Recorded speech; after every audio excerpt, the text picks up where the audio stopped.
Episode 190, Descendants of the Light Dragon Emperor, Part 5. Kale. Why are you here? Granada looked genuinely shocked. And that was only natural. He thought Kale was at Ragnar's main camp. For Kale, the appearance of the Light Dragon Emperor was unpredictable, given the circumstances. He couldn't make any reckless moves. During the Northern War, Kale also refrained from full-scale participation for this reason. He had to always be fully prepared. Ironically, excluding Kale from Ragnar's forces was exactly why Granada was able to set a trap for Fear. But Kale scoffed coldly. You planted spies yourself. Why wouldn't I do the same? I've known for a long time that the Light Dragon Emperor wouldn't appear. From the very start, my target was you, not showing up at the front lines all this time. It was all to lower your guard. Kale's cold smile deepened. Thanks to you, I ended up in this state. But whether in the past or now, you've learned nothing. Granada. Asterisk clinch asterisk. Granada gritted his teeth tightly. Granada, you're too impatient. Far too impatient. At this rate, you'll never even step on my shadow. Fool. When was it, I wonder? Because of exchanges between the North and East, they had brief interactions. Back then, Kale was already a prodigy, famed throughout the Empire. Meanwhile, Granada was just starting out. Of course, with youthful pride, he was filled with a strong sense of rivalry toward Kale. A disastrous defeat. Not even a single move was properly executed. After the exchange meeting ended, Granada came to Radna several times to challenge Kale. Each time he failed, despite his hard efforts. Why couldn't he even touch the edge of Kale's clothes? So he got angry. Kale, however, said, you cannot wait. Letting go of pieces is not just about calculation. You must also understand the arrival of opportunities. At that time, Kale's high-handed attitude was so annoying, so I didn't listen. Why am I suddenly thinking of that time? The bait for the chooser was right in front of them, yet they would not sit idly. This was already expected. Step by step, the plan was laid out. Kale is. Don't joke around. Asterisk snap asterisk. Asterisk snap asterisk. Several shadows fell behind Granada, wearing masks and long robes, the Wind Demons, especially the gazes of 9 Wind Demon Nain, and 8 Wind Demon Actor, which gleamed with ferocity. Each was on a mission. Yet they tasted the humiliation of defeat in front of Tyr. Yeah. I admit I'm impatient. I fell for your trap, but appearing here personally, your arrogance ultimately led to the destruction of Lagrada. You should understand that.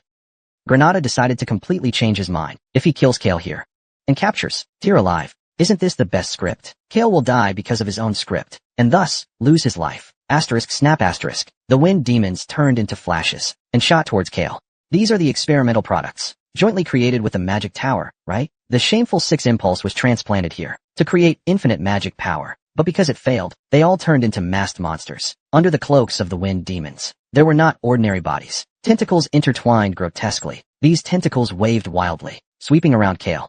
The tips were covered in poisonous gas, a magic toxin that would melt a normal person if touched, even slightly. Exactly, to replace your 9 dragons. They were born as vessels for evolution. Since you understand so well, then you must be very clear how dangerous these guys are. Ugh. Granada injected large amounts of magic power into the dragon life sword. The Wind Demons bound Kale's legs, while he himself planned to use the sword to behead Kale.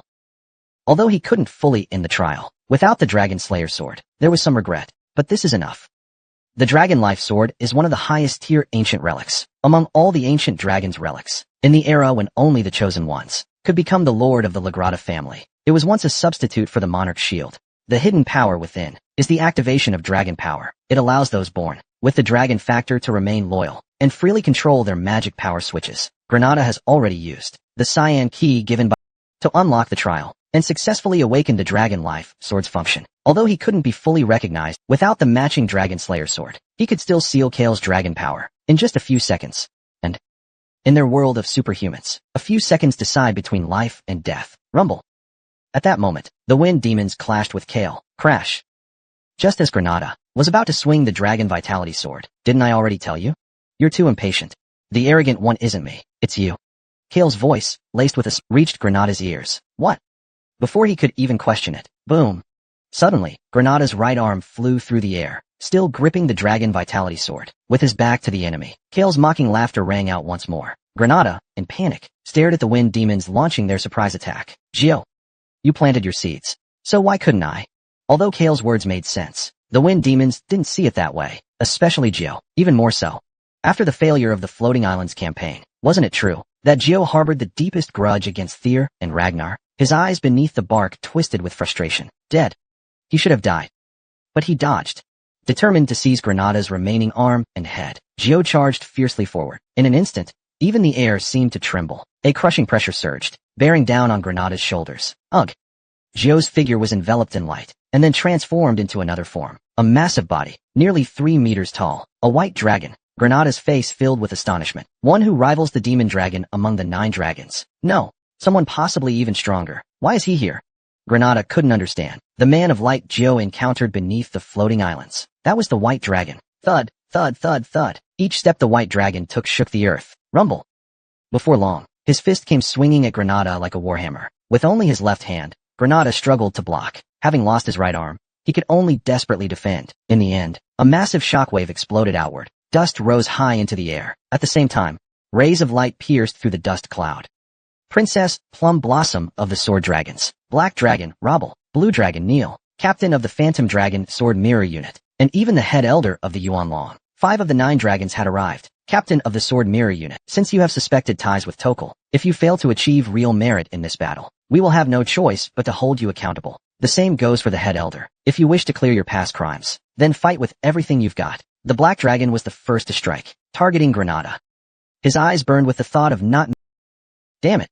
Things just keep getting— His left hand was still untrained, but if this was how he could prove his innocence, the Phantom Dragon thought of his old friend Tokal from days past, his heart burning with frustration. Wolfgang, too, moved forward to slay the subordinate who had once helped drive him out years ago. Blades came whistling through the air. Rumble.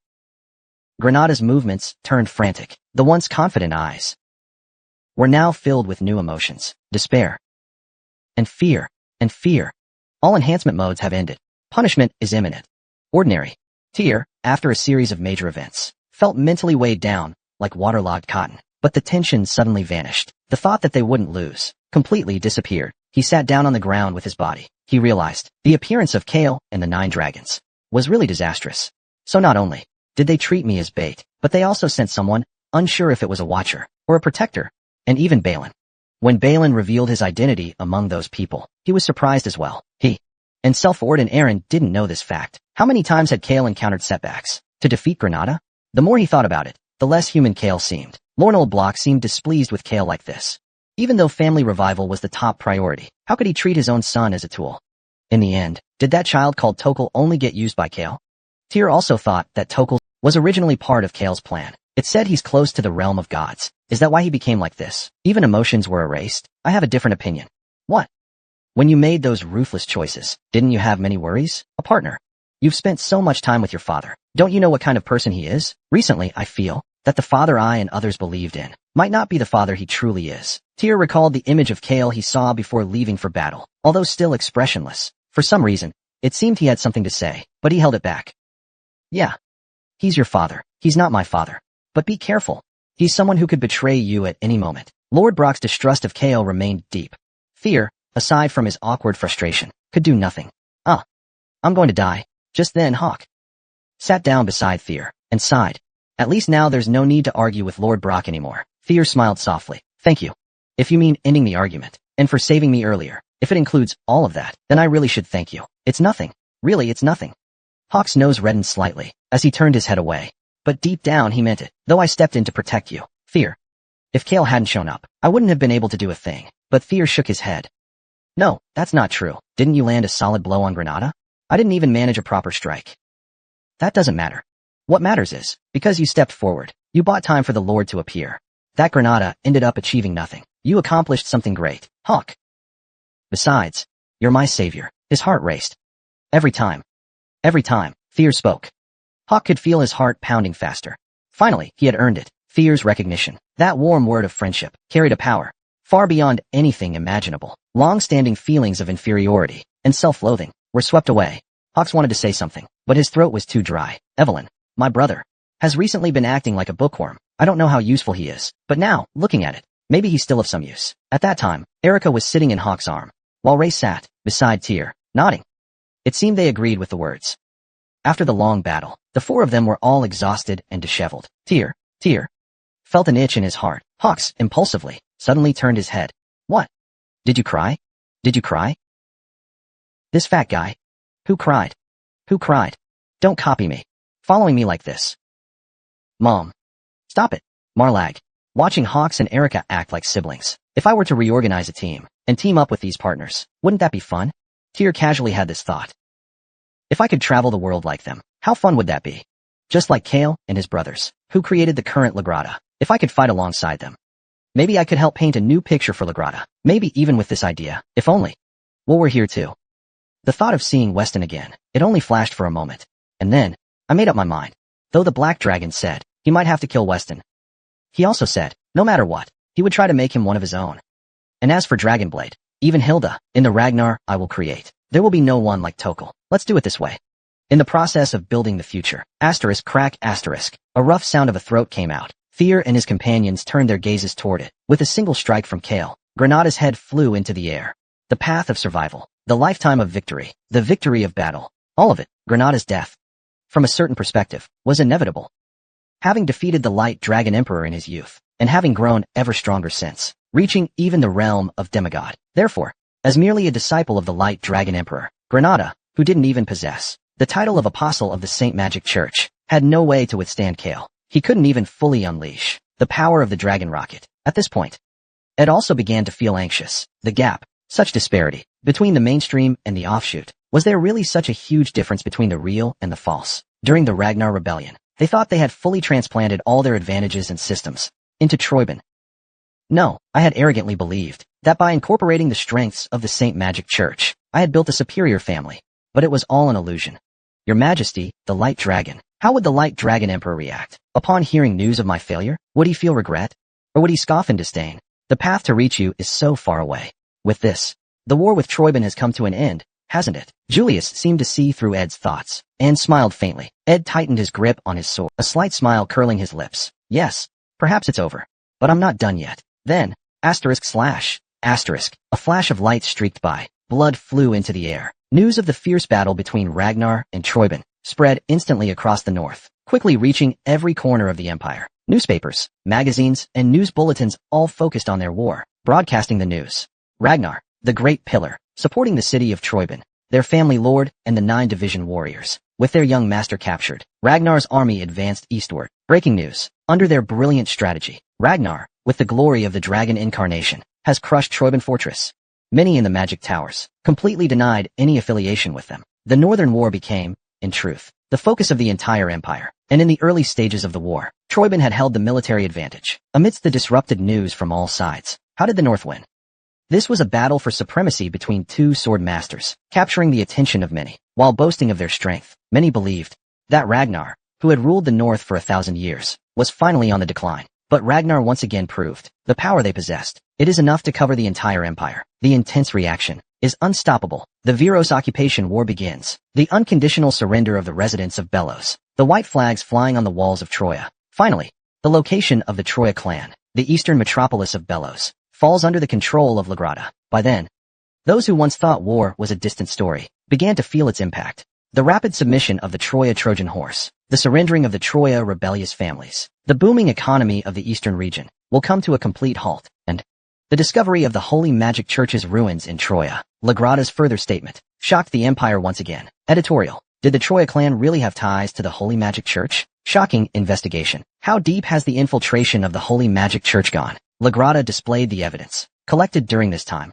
of the Troia clan's collusion with the Holy Magic Church, instantly reversing the public favorable view of the Troia clan. The Holy Magic Church was one of the heretical cults that once shook the empire in history. Among the temples that worshipped the gods of the pantheon, some places regarded it as heresy and advocated that it must be eradicated. Motap.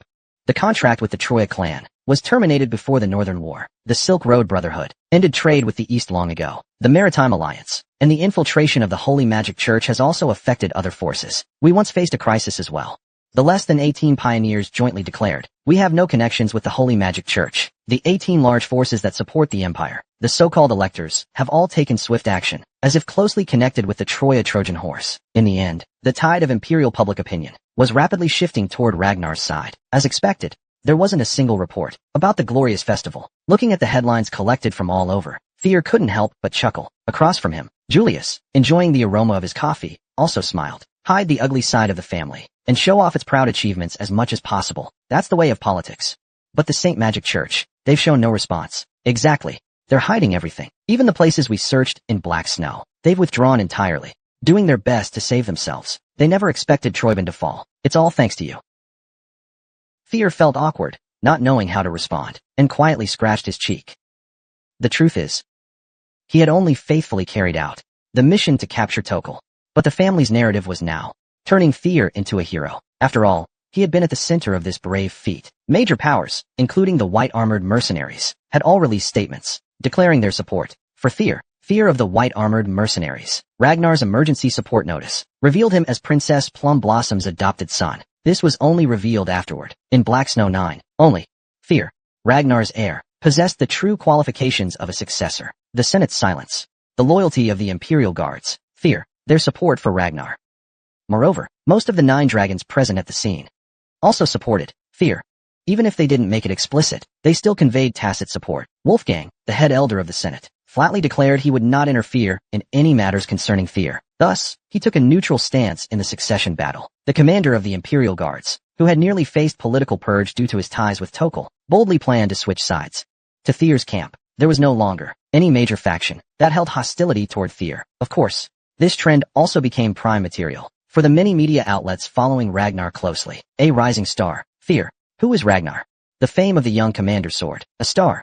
Rising star. His debut eclipsed even senior stars. Yiksha star. Lately, Fear had even gained the nickname Star. Fear felt both encouraged and slightly embarrassed by this. However, since they had pushed against the dragon to the limit, there would surely be gains to reap. Even so, Fear did not let himself be consumed by fame. After all, to ascend to the throne, there was still a long road ahead. For that, he had to completely eradicate the Saint Magic Church, the root of the chaos. At that moment, Ed, who had been captured in the previous battle by Julius, finally spoke. Of course, that guy would never speak so easily. He acted more like he didn't care what happened to him, almost as if to say, kill me if you want, neither trusting nor giving up. What was he thinking?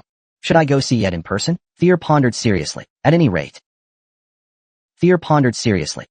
Anyway, the main character of tonight's victory banquet is you. Don't be late. You must come. There's a very special gift waiting for you. You can look forward to it. Julius winked and smiled. Tyr also smiled faintly, nodding. Just as he said.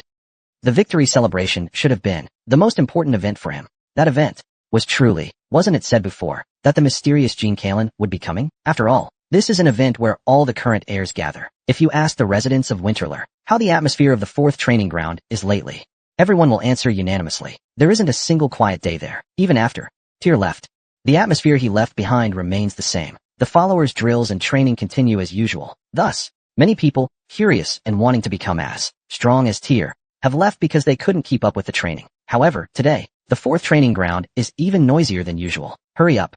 Hurry up. You guys. Move quickly. Otherwise, you won't even get a good spot. This is because the news about the upcoming victory banquet. Since Tyr is definitely the main character, everyone is scrambling for the best spots to get a good view. If only Lady Evelyn and Lord Weston were here too. Yeah. But there's nothing we can do. Both of them are busy with missions. Has anyone heard what their missions are? I haven't heard anything. Neither have I. Is it a secret mission? The followers, feeling regretful because the two who were always together were absent, were visibly disappointed. They had already heard the rumors that Tyr might be named Clan Master, so they all wanted to celebrate with him at such a historic moment. Even if they weren't here, let's still cheer for them as much as we can. That's right. Exactly. Everyone listen up. Asterisk clap clap. Asterisk. Applause rang out. The followers turned their gaze to the side. Listen closely, you idiots. If you mess up today, you'll disgrace Lord Tyr. All of you go dunk your heads in ice water. Understood? By mess up, he meant if your cheers are quieter than other teams, or if you don't get the front row seats. Got it? Remember that. Charge. Let's go. The followers set off, one after another, brimming with excitement. The Dragonborn Hall, Winterl's largest venue for hosting all kinds of events, was packed with people at its entrance. Aside from those carrying out critical tasks, all members of Ragnar were required to attend. Additionally, sealed cities including the 6 house few. Upon entering the venue, Cecilia, unusually nervous, took a deep breath. Gilson, puzzled, puffed hard on his pipe. Why is she acting like this, when she's usually so hot-tempered? Of course it's because this is where our young master will be in the spotlight. At the very least, we can't bring shame to him. Ignoring the son of Tildir, the grandson of the Basque workshop. Where in the north could anyone possibly starve? But Gilson scoffed at the notion. Ignoring it, the son of Tildir, the grandson of the Basque workshop, in the north.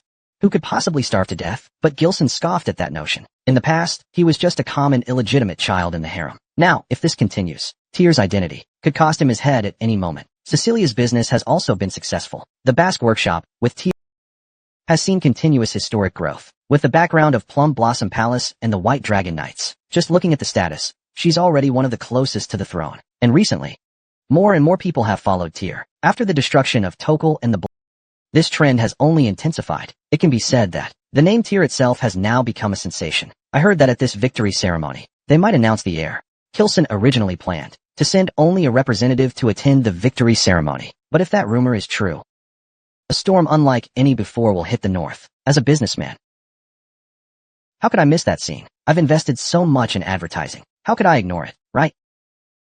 Kilson's eyes were sharper than ever, determined to make more money, or else he'd never even see his grandson's face again. Hurry up. Kilson forcefully pushed Cecilia's cup and walked in. Just like that. After the complicated ceremonial activities ended, the rewards ceremony began. Kai's words immediately drew attention. Return of the Sword family's illegitimate child. Survival Path, Chapter 192. Victory Ceremony. Part 2. Do you remember me? I was the leader of the Gale fleet, Josephine. If you have time, let's have some tea together sometime. Make way. You guys, I'll take the lead. Move aside, you lot. I was here first. Didn't you see the line? I'm from the Hall of Law. Move aside. Didn't the Hall of Law say they would stay neutral? Then why are you here? This guy? What? Before Tyr could even sit in his assigned seat, he saw a crowd gathering like a cloud. He scratched his cheek awkwardly. He had expected people to show interest in him, but he didn't think there would be this many. Tokal died in battle, and I survived. That's the story, isn't it? All those who followed Tokal did so in vain. Fear. Radna. But the person drawing the most that person is. Even the 9 dragons are mobilizing. Commander of the Light Sword Guards. The crowd parted in surprise.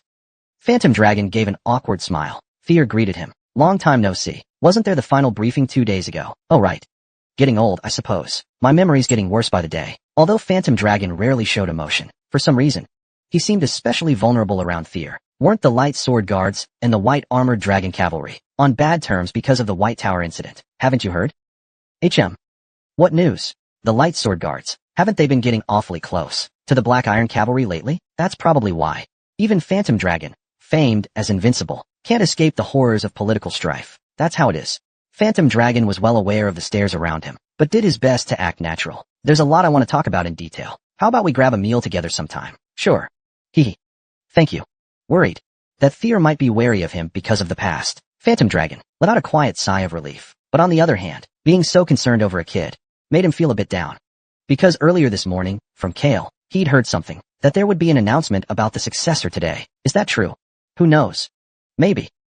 If that's the case, who will take that position? It's pretty obvious. Phantom Dragon felt confirming the successor means the leadership will also undergo changes. He didn't want to retire at his age, and this was a sentiment shared by many other executives gathered here. If this child really becomes the successor, he wondered how Jean Kelnong and Fear would react. Because he knew well how hard they had worked to catch Kale's attention. With that thought in mind, Phantom Dragon left. Afterward, Julius, Princess Plum Blossom, and Black Dragon each approached in turn. Why so respectful today? I really chose the right person. Congratulations. Father. Thank you. Mother. Princess Plum Blossom thought. Calling him son felt awkward. Her nose turned slightly red, a bit unnatural. But even so, she still secretly watched him carefully. She still kept secretly watching him. Tyr's reaction seemed like he was worried about how his reaction would be. He remembered a few months ago, when he was alone with Cecilia. Tyr had been adopted. Really? Aren't you angry? Although, recently I heard that Cecilia's personality has become much gentler, but she's infamous for her extreme behavior in La Grata. So, before the Plum Blossom Princess found him, she was already prepared to be scolded. But, although a bit disappointed, was it really necessary? This is the young master's own choice. Unexpectedly, Cecilia nodded gladly. Her lips even curved into a faint smile. At that moment, Plum Blossom Princess understood. Cecilia was no longer the Cecilia she had known. The old Cecilia was gone. Moreover, I've always been grateful to the lady. If not for the lady, Tyr and I would never have stayed there. Not to mention, Cecilia is very aware that in the past, everyone was dissatisfied with her, and even suggested that she be expelled from Rose Palace. The only person who protected her was the Plum Blossom Princess. Although my path is different, and I can't guide the young master, I believe the lady will surely guide him well. Her gentle and kind demeanor makes one sigh, just like how Tyr has grown. This woman has also grown. Plum Blossom Princess heard, just like how Tyr has grown. This woman has also grown. Plum Blossom Princess heard. Tyr responded with the word mother, smiling gently. Why do their smiles, mother and son, look so alike? It made her emotional. What? son. So the rumors about the adoption were true after all. Beside them, Black Dragon watched Princess Plum Blossom and tear in surprise. So she made the move first. Julius must have been determined to let her take the position. Then what should I give her? Black Dragon thought seriously. Maybe he should give the position of Black 9 to Tear and step back himself. There will be news today that you've been waiting for. Look forward to it. Princess Plum Blossom, with a knowing smile, walked toward her designated seat. The news to look forward to. Tear quietly pondered those words. Either way, today might be a long day. The official awards ceremony began. First up, Bai Long. At Kyle's call, a burly man confidently stepped onto the stage. Even his presence felt like it could shake the world. Thud. Thud. Thud. With every step he took, the stage trembled, as expected of Bai Long. This time, he even cut off Granada's right arm. Truly impressive. Every time people whispered, Bai Long's lips would curl into a slight smirk. As expected, whether in his past life or now, he's the same. Tear shook his head with a wry smile. Though he hadn't faced Bai Long directly much in his previous life, the impressions he got from him were always very strong. He loved to show off, loved being in the spotlight, absolutely loved attention. A person like that had been secretly watching me. No.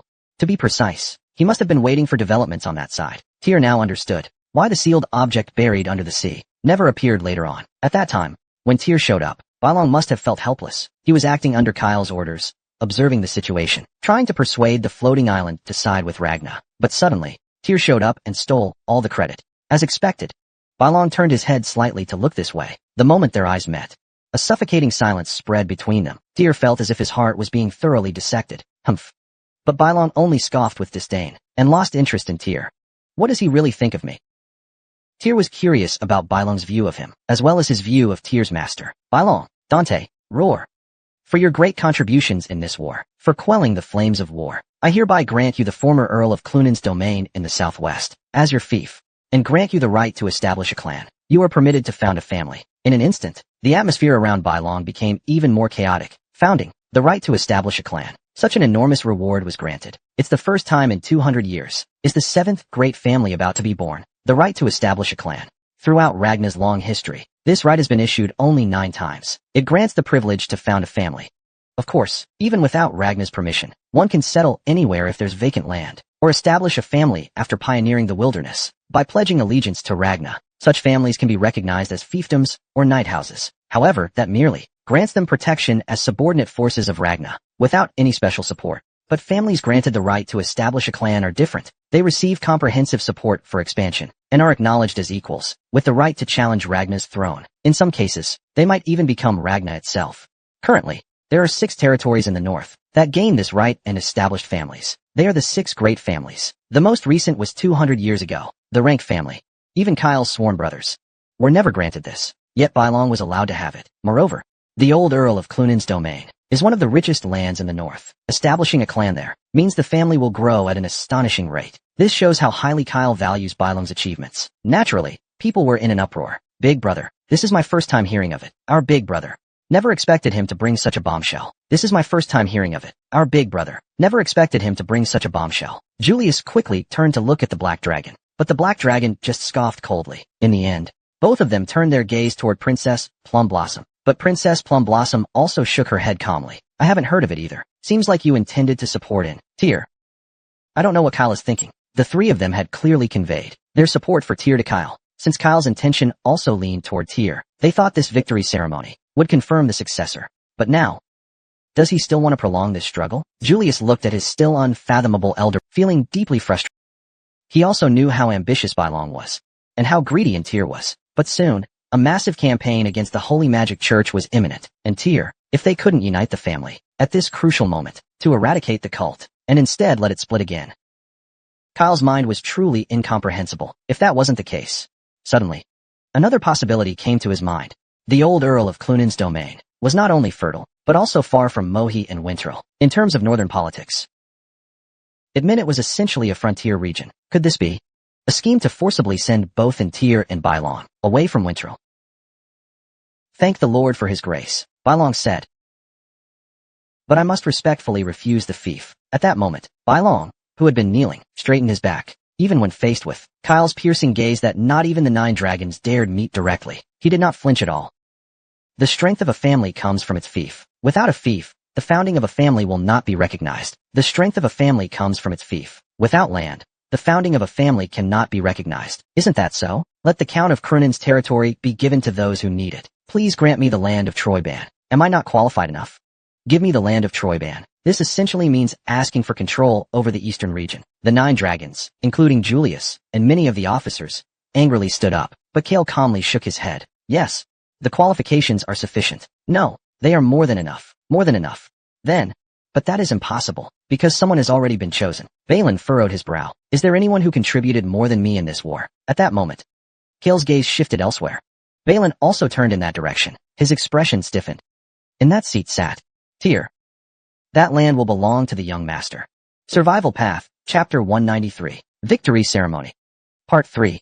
The surroundings immediately became lively. What did the head of the family just say? What? What? The young master? The young master? It's the young master. You idiot. The young master? I heard that the heir will be announced here. Is it true? Everyone was stunned. Even though they had heard rumors about the heir, it was still just a rumor. There's a huge difference between rumors and reality. Then, what about those who have been competing for the inheritance? Although Lord Crocker died in battle, but what about Lord Jean Karen and Lord Ansi Wong? Where are they? And what about Lord Leja and Lord Kisher? So then, they didn't gather together for a contest. It was just suddenly decided. In the end, everyone's gaze had no choice but to focus on one place. Haha. Really now? All this time, the vassals have begged not to leave the successor position undecided. Yet you turned a deaf ear. But now you act so decisively. Leja still couldn't see through his father's thoughts. He alternately looked at his distant father and at Tyr. Although no successor had been officially named yet, his father's intentions were already obvious. Lately, there were rumors that the uncles were actively supporting Tyr.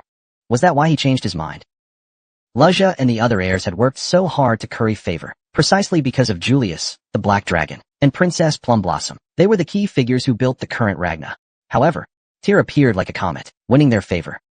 And now he was preparing to soar magnificently with their support. Someone from the bottom ranks was about to climb to the highest position. That guy certainly had the qualifications, but to simply bow and accept it was too frustrating. The territory of Troyban was one of the best in the empire. If the entire region became Tyr's foundation, he would surely soar even higher. The royal family might try to interfere, but who knows?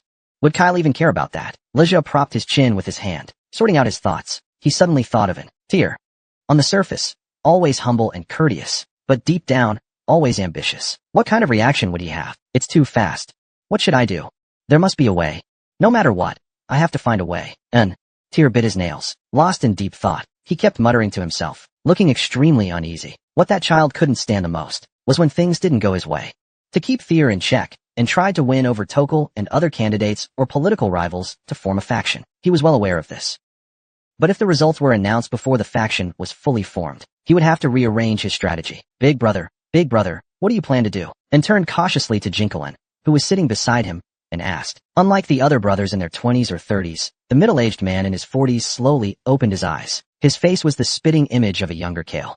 He had remained silent throughout the entire victory ceremony. Jinkelin the founder, despite Kale and Princess Plumblossom being present, had already earned the title of emperor in the foundational domain. If it weren't for Kale, that massive obstacle, he would have long since become the family head, and it wouldn't be surprising. Of course, it wasn't just Leja and other family members were also watching his reaction closely. This is a decision father made after much consideration. It seems inappropriate for us to discuss it like this. Big brother, lower your voice. A quiet warning.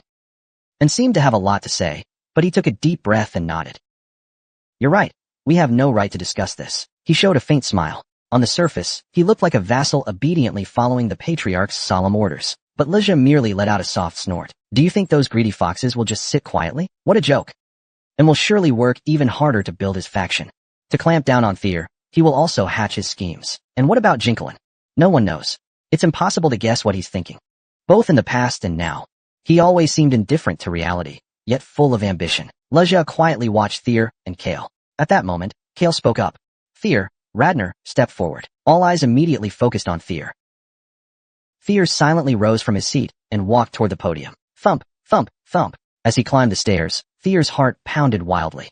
Am I really going to be appointed as team leader? Though Julius and the Black Dragon had indeed hinted at it, it felt completely different to hear it spoken aloud. The position he had longed for, in both his past life and this one, was now within reach. There were only two kinds of gazes directed at him, admiration or jealousy. Fear knew it well. This is the fate that anyone who desires the throne must bear. Most importantly, even those who envy him must acknowledge and submit to him. Clap. Byron stepped back to make space. Tir Radna slightly bowed his head in gratitude. Then he stood in that spot. He could feel Byron's intense gaze burning into his back. The merit Tir Radna achieved this time cannot be overstated.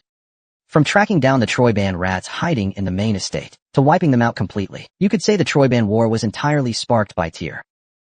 Tir thought to himself, Kale is speaking more than usual, and his growth has already surpassed that of a senior swordsman. He's reached the level of a Dragon Gate swordsman. At this rate, he might soon surpass even that. Dragon Gate swordsman? No. I heard he passed the senior swordsman exam this time. So what does that mean? The squad leader must have lied just to make him the leader. Don't talk nonsense. What squad leader would ever do that? He's the kind of man who always prioritizes strength above all. Yeah, I know that too. But this is still unbelievable. Could he really become one of the 9 dragons before he turns 20? Therefore, considering all of his merits, growth, and potential, the position of squad leader is hereby granted to Tir Ragnadon.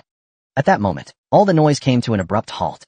He was granted the land of Old Troyban. Even time itself seemed to freeze. Granted Troy's common artifact, Helleni, was bestowed as spoils of war. No one dared to even breathe loudly. Permission was granted to form the 6th unit of the White Dragon Cavalry. They will oversee security in the east and the northeastern Maasi region. Kale's voice was now reaching not only the 9 dragons and officials, but also clearly carried to those seated at the very back of the victory ceremony. Black Snow and the Plum Blossom Palace will spare no effort in providing the needed support. Understood. Understood.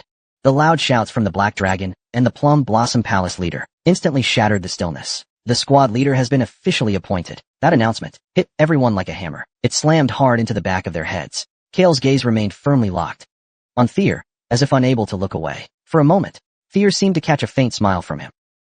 Radner. The team leader was appointed in a flash, shrouded in mystery. Thir. Radner. How did he manage to win the favor of the dragon's avatar? Thir. Radner. Revealed as Thir, son of Dor.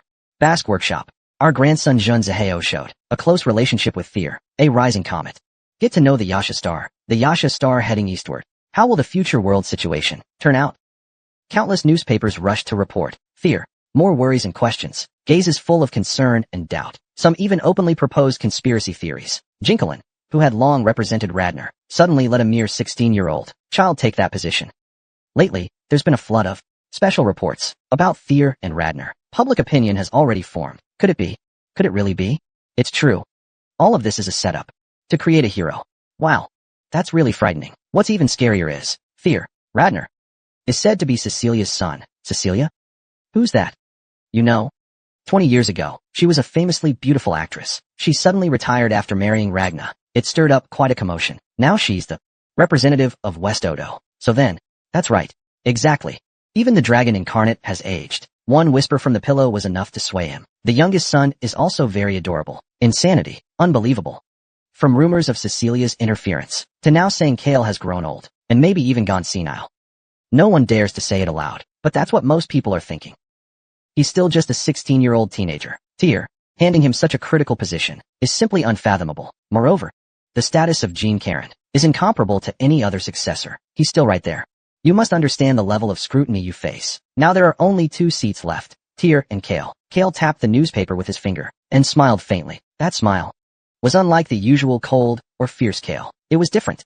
It was a somewhat awkward smile. Yes, I believe these worries were inevitable, due to how sudden everything happened. But if you can't bear these burdens, you don't deserve the name Ragna. And, was Tyr's answer the right one? Kale's smile deepened. Then you should understand why I chose you, instead of Jean Karen or Lise, who only sought to secure their own positions. Yes. Tyr quietly nodded. His gaze grew deeper. It was all to fully draw out the Holy Ma Church that may have gone into hiding. Isn't that right? Exactly.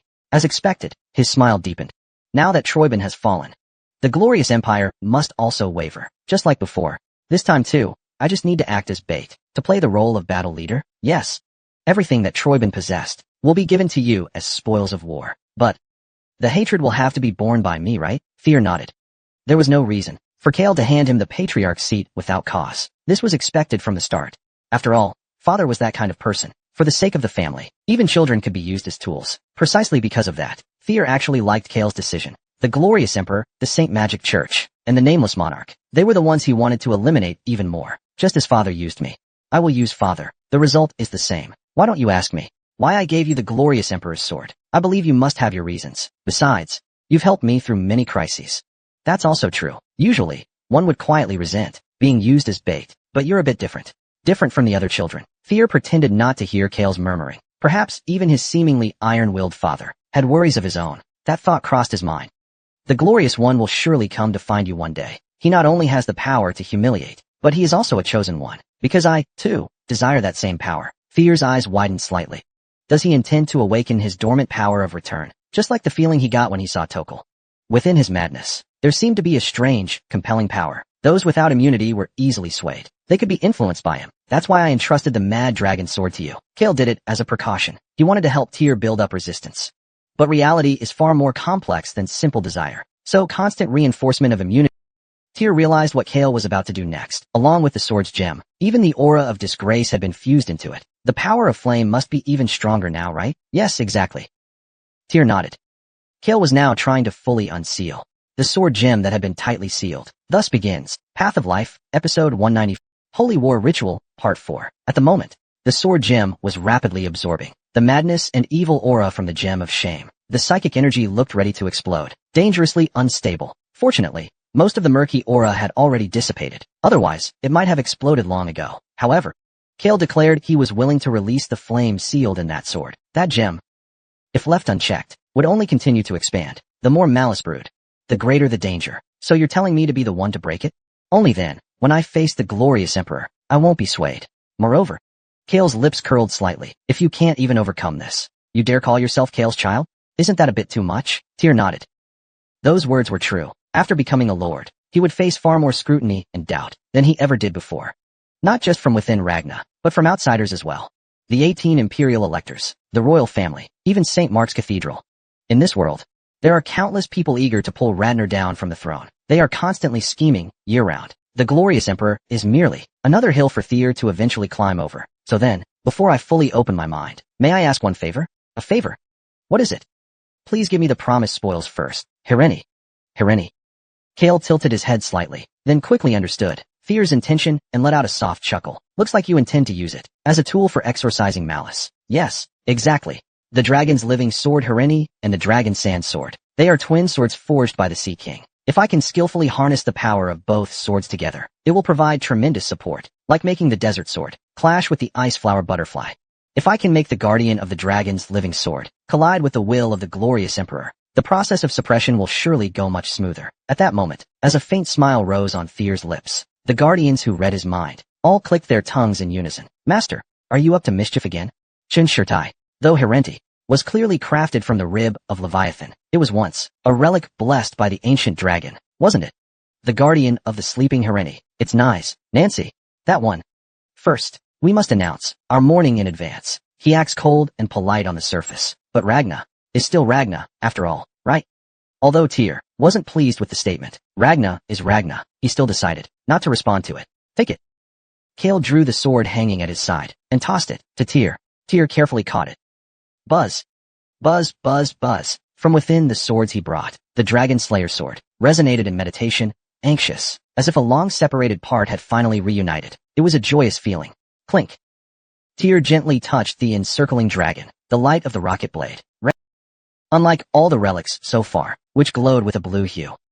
This was a completely different color. I was just wondering what this was, and tried to activate the blade. No. The item's owner has already been designated. Action not permitted. The sudden system message startled Tyr enough to make him jump from his seat. What the? This item. Looks like it's already been unsealed once. What does that mean? Don't tell me. It wasn't the chosen one, but someone else who opened it. Yes. That's absurd. Tyr frowned. Even if he wasn't the chosen one, he still knew many of Ragna's secrets. Originally, the relic of the primordial dragon could only be activated if the chosen one was selected, like Light Dragon Emperor Logen. He must have done something back then. How exactly did he manage to do it? Once the number of returns is exhausted, the qualification to be a chosen one also ends. That means the right to use the ancient dragon relics would be lost as well. Despite the countless relics that exist, this is precisely why Tyr was able to possess them. So then, what happens if it was opened? It would mean the Light Dragon Emperor has regained his status as a chosen one, or at least partially restored it. We must find him quickly. We absolutely cannot let him awaken again. We must completely destroy him, if another return occurs. It would be a complete disaster. Our relics with owners impossible to seize. Impossible.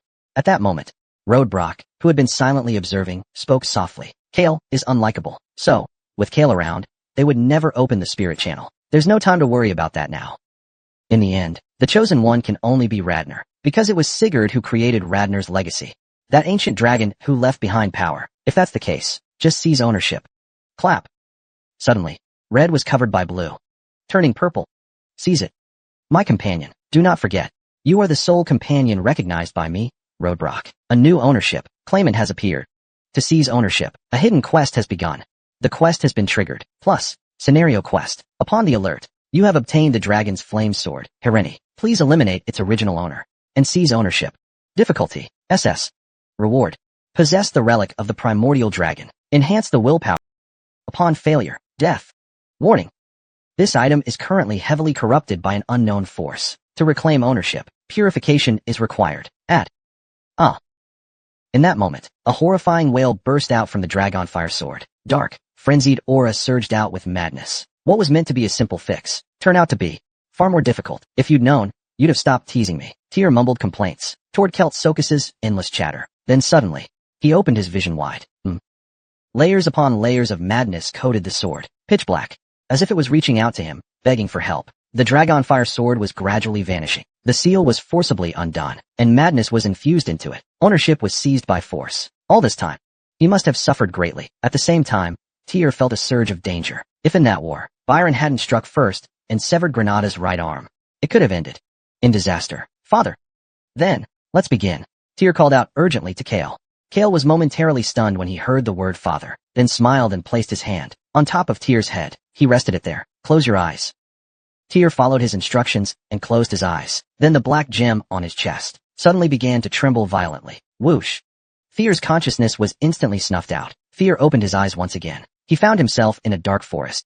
Perhaps because of the dense, towering trees, or perhaps because of the night itself. The forest was pitch black. He could hardly see even an inch ahead. Where is the Light Dragon Emperor's will? What about the Guardian?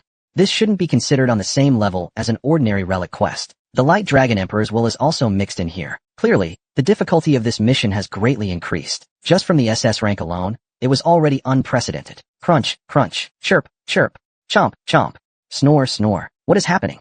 How long have I been walking? Tyr heard the sounds of voracious eating from somewhere. He focused his hearing and mind, opening all his senses fully. I followed the source of the sound.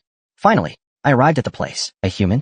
Is it the Light Dragon? In a small clearing, a man was devouring mountains of meat and food at lightning speed. The pile of bones on the left seemed to be his leftovers. The ground was covered with the corpses of slaughtered monsters. A nauseating stench filled the air. Rather than frightening, it was more appropriate to call it bizarre. At that moment, one of the corpses particularly caught Tyr's attention.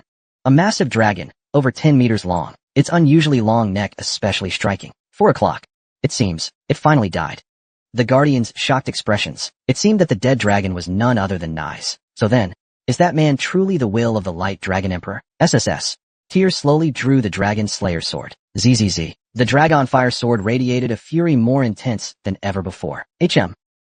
The man seemed to notice something, and abruptly stopped eating. He turned around in a panic. Light Dragon, it's not me. Tyr was startled, and stopped in his tracks. That was because, despite the humanoid appearance, the face was clearly not human. It looked like a human head flipped upside down. Where the eyes should have been, was instead a mouth gnawing on raw flesh. And where the mouth should have been, 2 eyeballs spun around lazily. They were watching Tyr.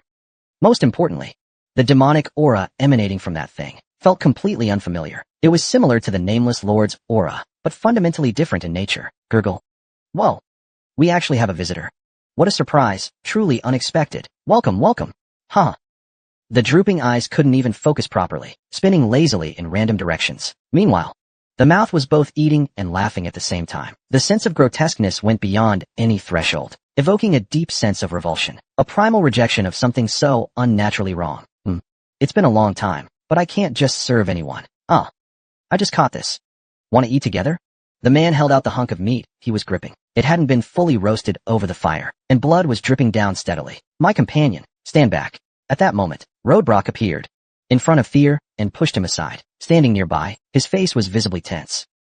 Tyr showed an expression as if seeing him for the first time. Rody. That man, he's not someone you can handle right now. Who exactly is he? Those eyes, filled with spirit, were telling him clearly. The man before him was no ordinary life form, a being on par with the nameless monarch. No, a god. Such a being. How could it appear? In a mission unrelated? It's an outer god, an existence as ancient as the primordial dragons. For us guardians, it is extremely difficult to oppose such an existence. We call it the glutton god. Agon.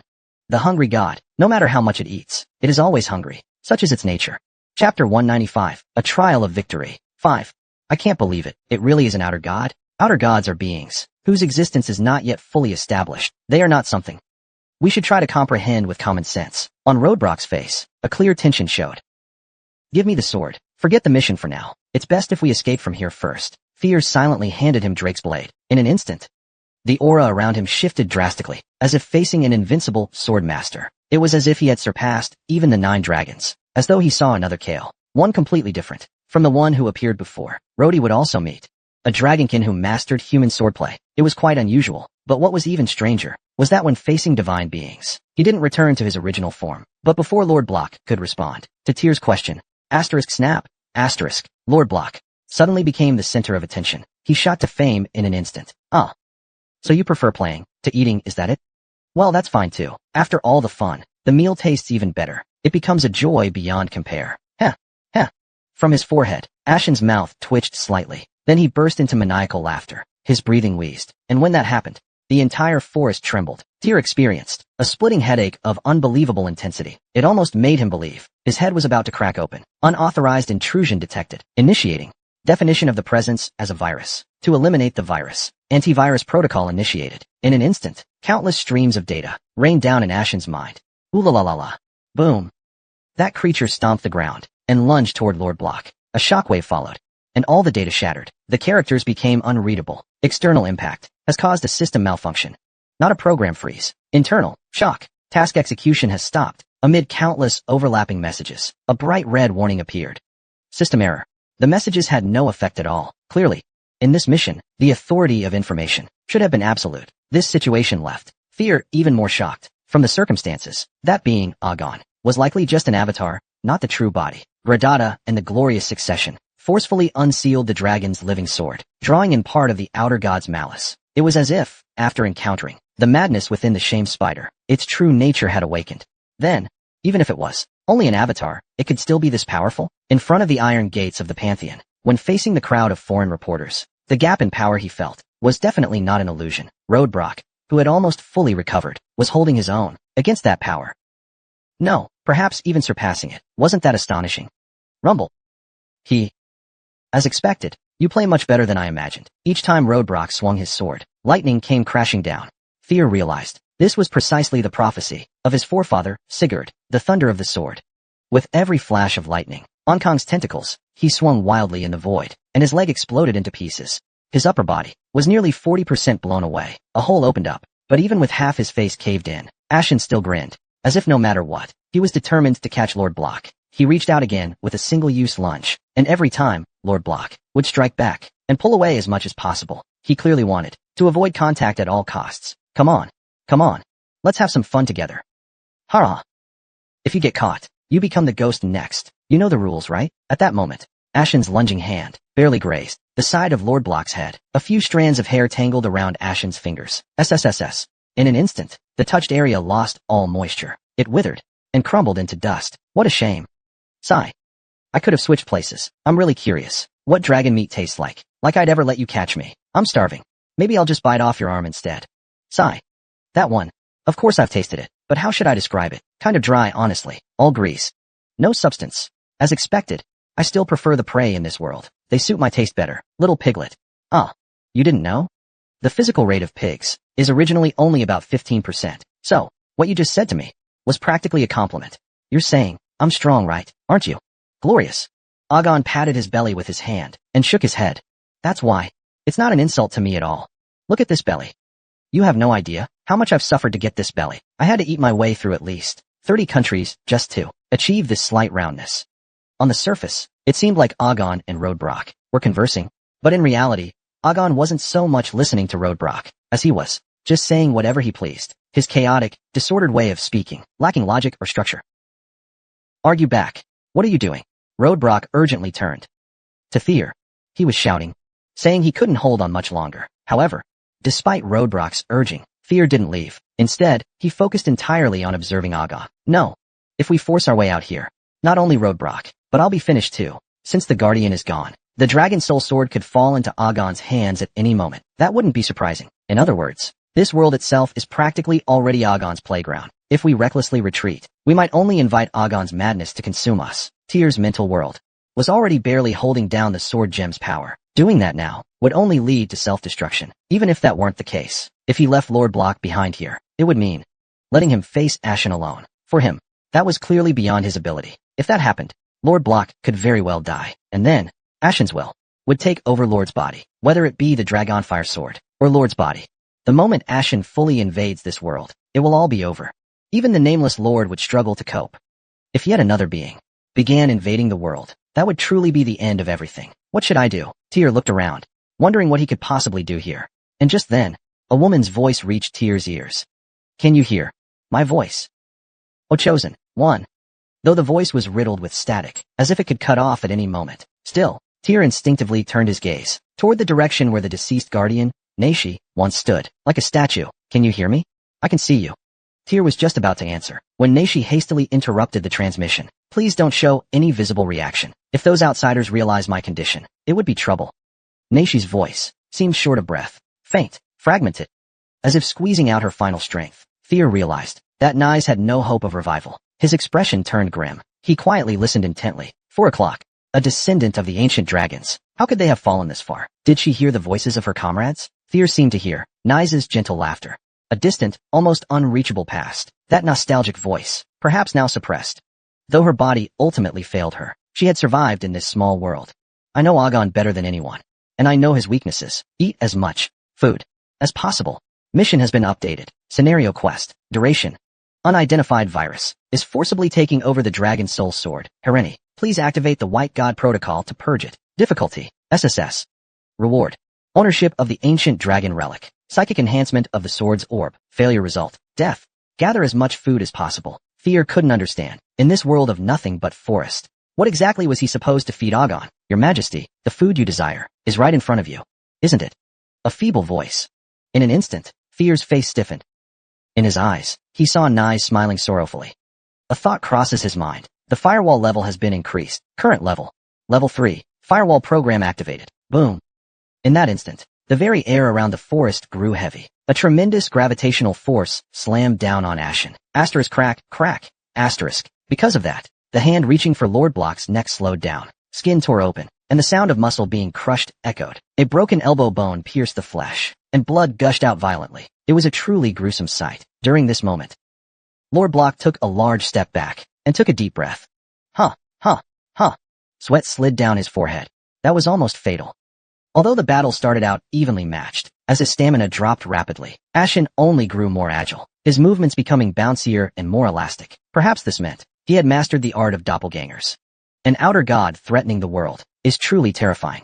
Still, I managed to successfully restrain time, while confirming Ashen's state, who now moved as slowly as a turtle. Lord Block took another deep breath. Clatter. Clatter. Dozens of chains erupted from the ground, binding Ashen's limbs tightly. Current stage. Phase 4. As the firewall's level continued to rise, the previously broken text gradually began to restore. Wild surge. Wild surge. Staring at the tightly coiled chains, Ashen frowned in displeasure. I was just about to have some fun, and you had to interfere. What's the meaning of this? Firewall program level is increasing further. Current stage. 5th stage. Thump, thump, thump. With each stage ascended, the gravity increases over tenfold. The goal here is to crush Agon's avatar no matter what, and expel it. Looks like you're ignoring me. That being the case, you really must be the god of causality. Am I right? The system administrator was startled. The administrator insisted that he was not that entity. How could you not be? The way you talk, just like a stubborn old man. It fits the god of causality perfectly. The administrator firmly denied being an old fogey. However, the administrator belatedly realized the mistake. Look at this. See? I'm right. Just as the message began to blur, Agon burst out laughing and amplified it. The administrator strongly claimed to be of the new generation, and declared that the other gods had already reached a consensus. So then, if an old-school boss questioned a subordinate like that, should the subordinate answer yes? That they belong to the new generation? Of course, the subordinates are the new generation, and not say, "Boss, you're just an old fogey. Isn't that right?" He answered, "Mr. Old Fogey, The administrator trembled before the brutal truth. The numbers from the regression test. Way of Life. Chapter 196. Dragon's Flame Sword. Herenti. 1. The god of causality is one of the oldest gods in the pantheon, a high-ranking deity. For such a being to manage the system personally is truly a great blessing. Coming here was definitely the right choice.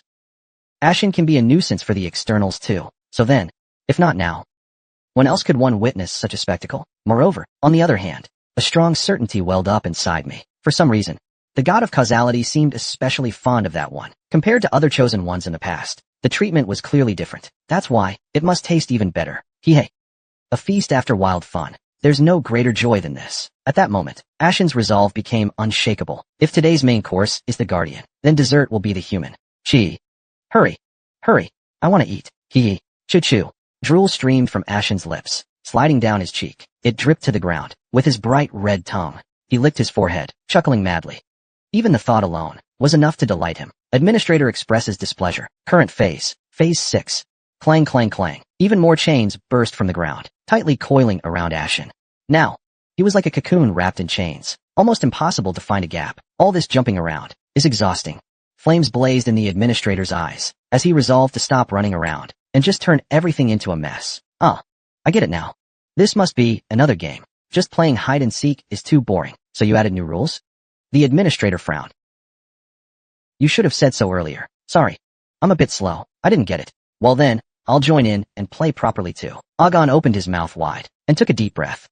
Then, a violent gale surged up. All the air in the forest was sucked into Agon's belly. Gulp, gulp, gulp, gulp. The administrator's eyes widened at this new disaster. The ground overturned. Trees were uprooted. Boulders crumbled into sand. Thump, thump, thump. Every time something was shoved into that guy's belly, his stomach swelled even fuller. The administrator was struggling desperately to restrain him. The iron chains tightened. Though he tried to hold on, they snapped with a roar. One after another. And then, whoa! Agon's body suddenly expanded. Rumble. Except for his face, he still retained a human form. But in that instant, he had grown to over 100 meters tall, his form no longer intact. On the massive mound of flesh, hundreds, thousands of human faces were grotesquely plastered all over. The administrator watched Agon's world erode, playing, and system error. Fragments of the broken chains were also sucked into Agon's belly. The system messages quickly collapsed, leaving nothing but static on the screen.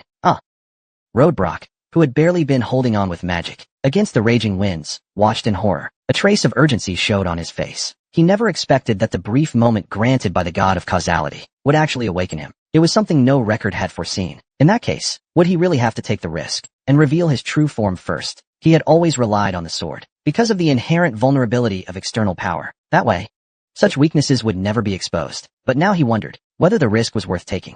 If he were devoured by that creature here, his real-world body would fall into the hands of an outer god. In that case, it might be better to aim for the Wind Lord instead. The Nameless Lord was already a being beyond the reach of even world guardians, let alone adding Ashen to the mix. With that in mind, Lord Block resolved to reactivate his heart, which had only just begun to heal, if that was the price. Then sealing Ashen within the Dragonfire sword should be completely possible. But then, what about his companion? However, the problem was with Tyr. After being urged so many times, why was he still dawdling? Was he still looking for a way to escape the mission entirely? Just as he was about to turn and look, Lord, please hold that thing for a moment. Tyr's voice echoed in Lord Block's mind, widening his eyes. What is he trying to do now? He was about to say that such pointless actions were useless, but then clenched his mouth shut.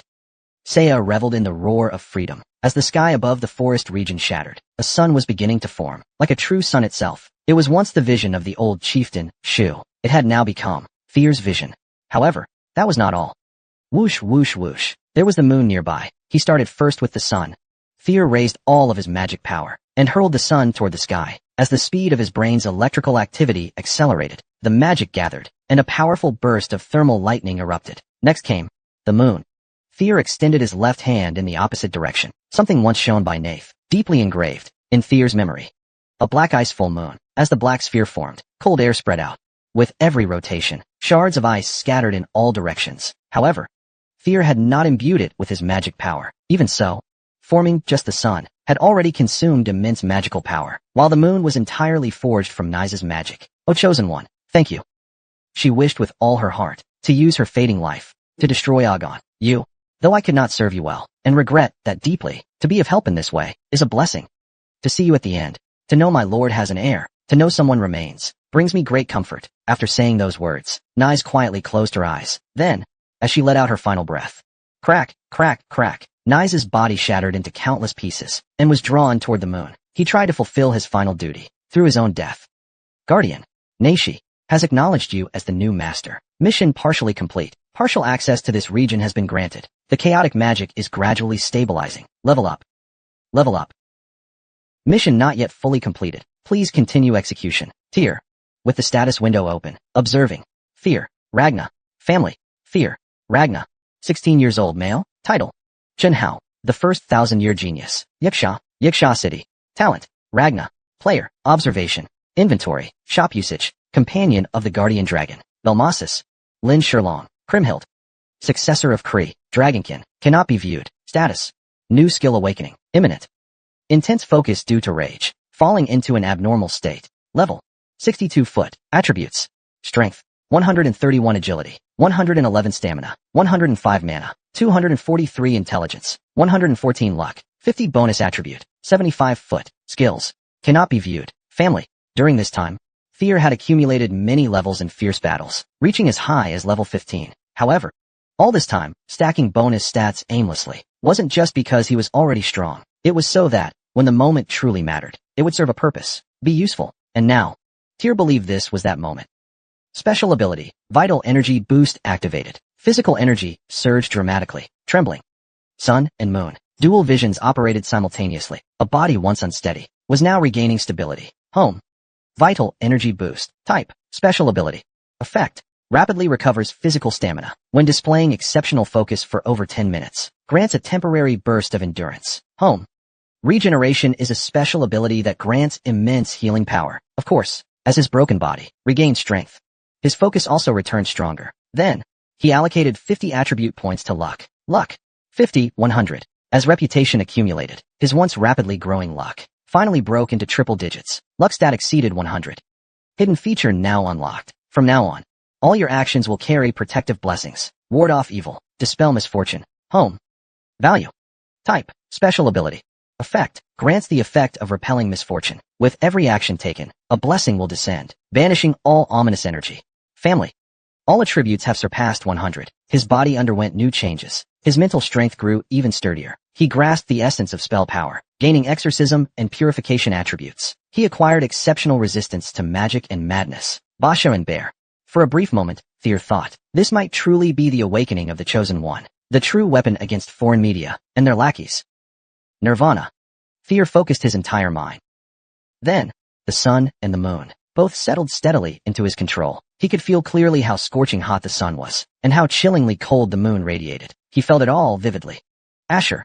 Unconsciously, Fear returned to his body, and expressed his gratitude to Roadbrock, who was confronting Agon. And then, he called out to that guy. Agon had now grown to hundreds of meters tall, piercing even the stratosphere. Gurgle. Agon's eyes rolled simultaneously, fixing directly on Fear.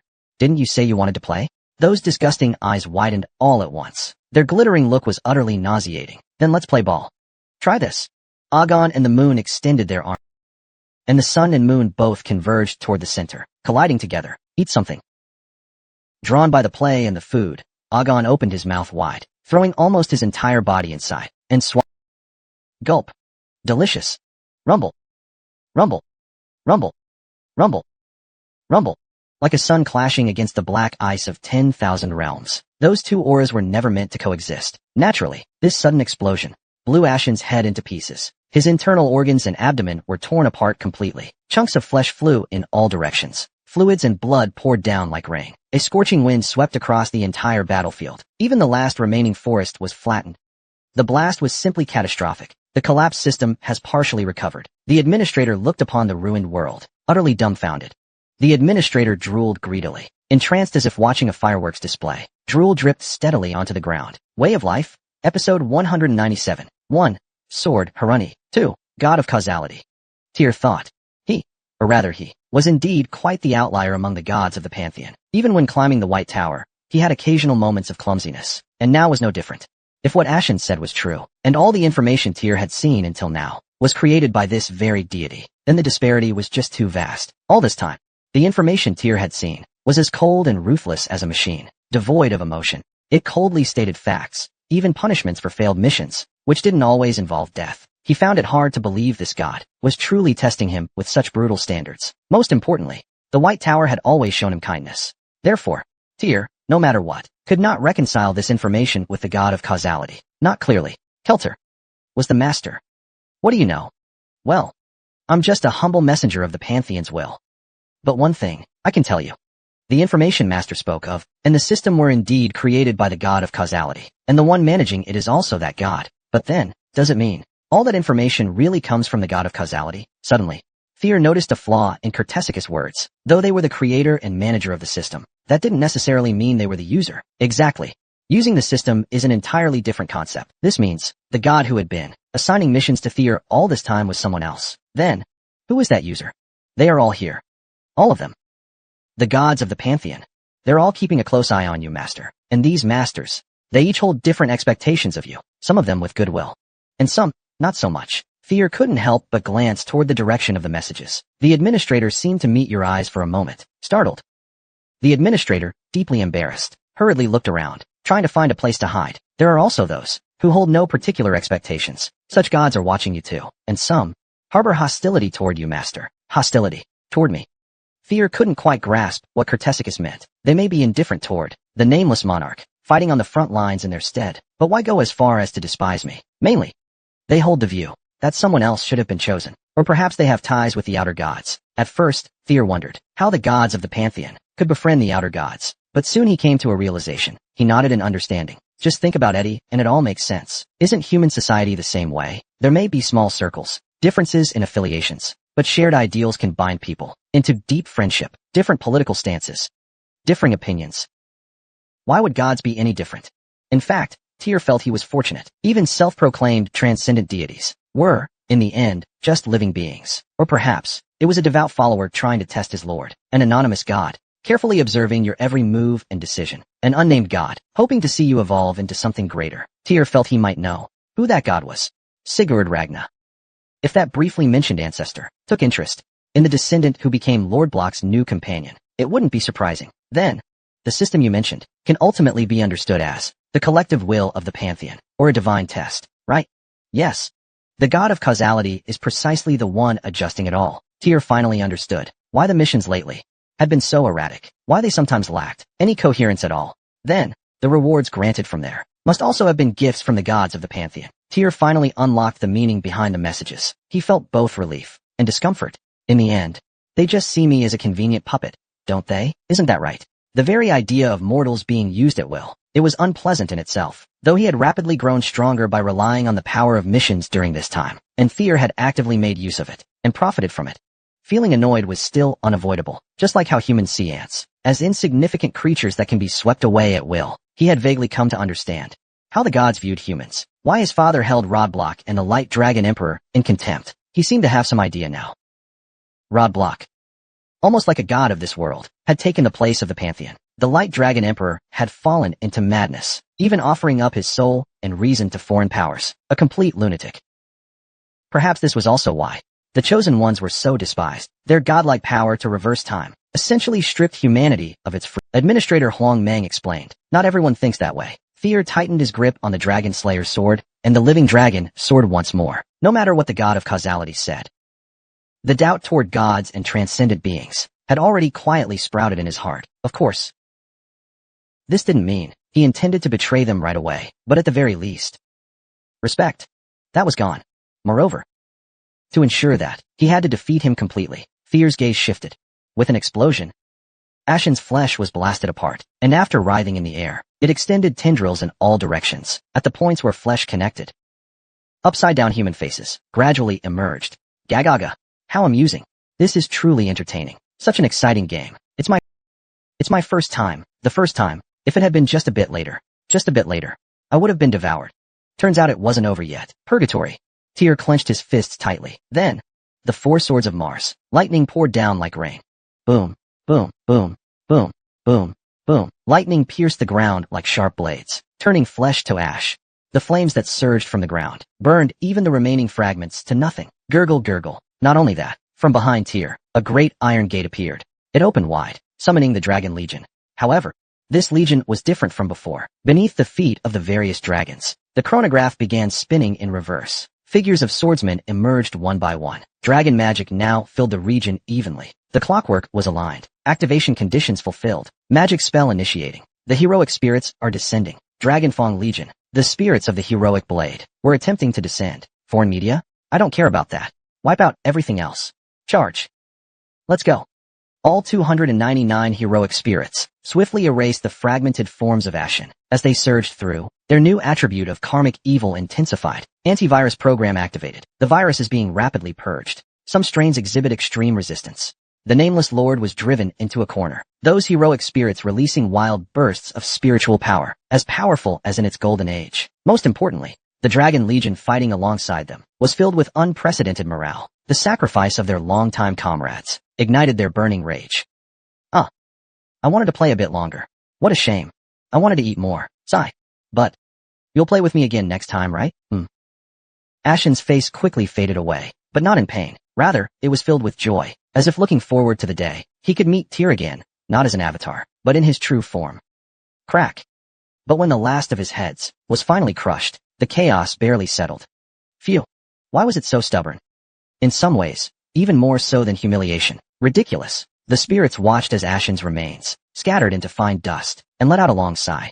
This reversal bought by Nay's sacrifice left them mentally drained. The toll was no small matter. Everything around them, the forest and all else, had been leveled by the explosion. A stroke of luck, no doubt. But hey, descendant, why do you still wear that expression? Looking around, Tyr still wore a grim face. One of the spirits tilted his head in puzzlement. It's not over yet. What? No system message appeared, saying the virus had been eliminated or the mission completed, just as Tyr was about to respond. Clang.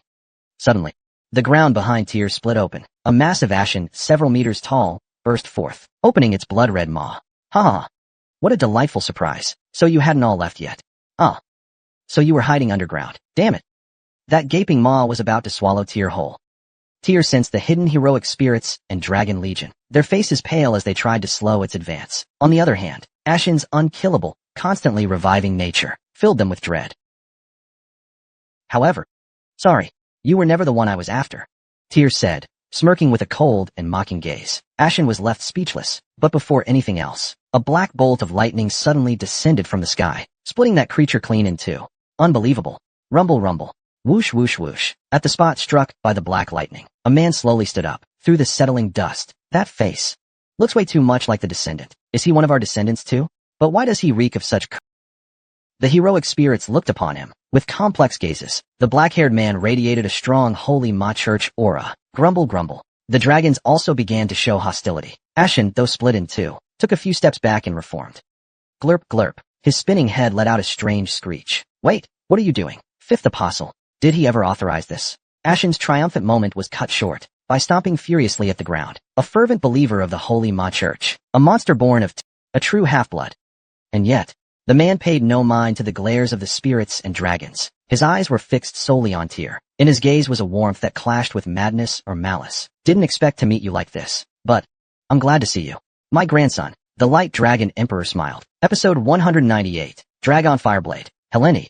Part 3. Tyr's first impression of the Light Dragon Crystal was surprisingly simple. Just like everyone else, it was completely different from the rumors.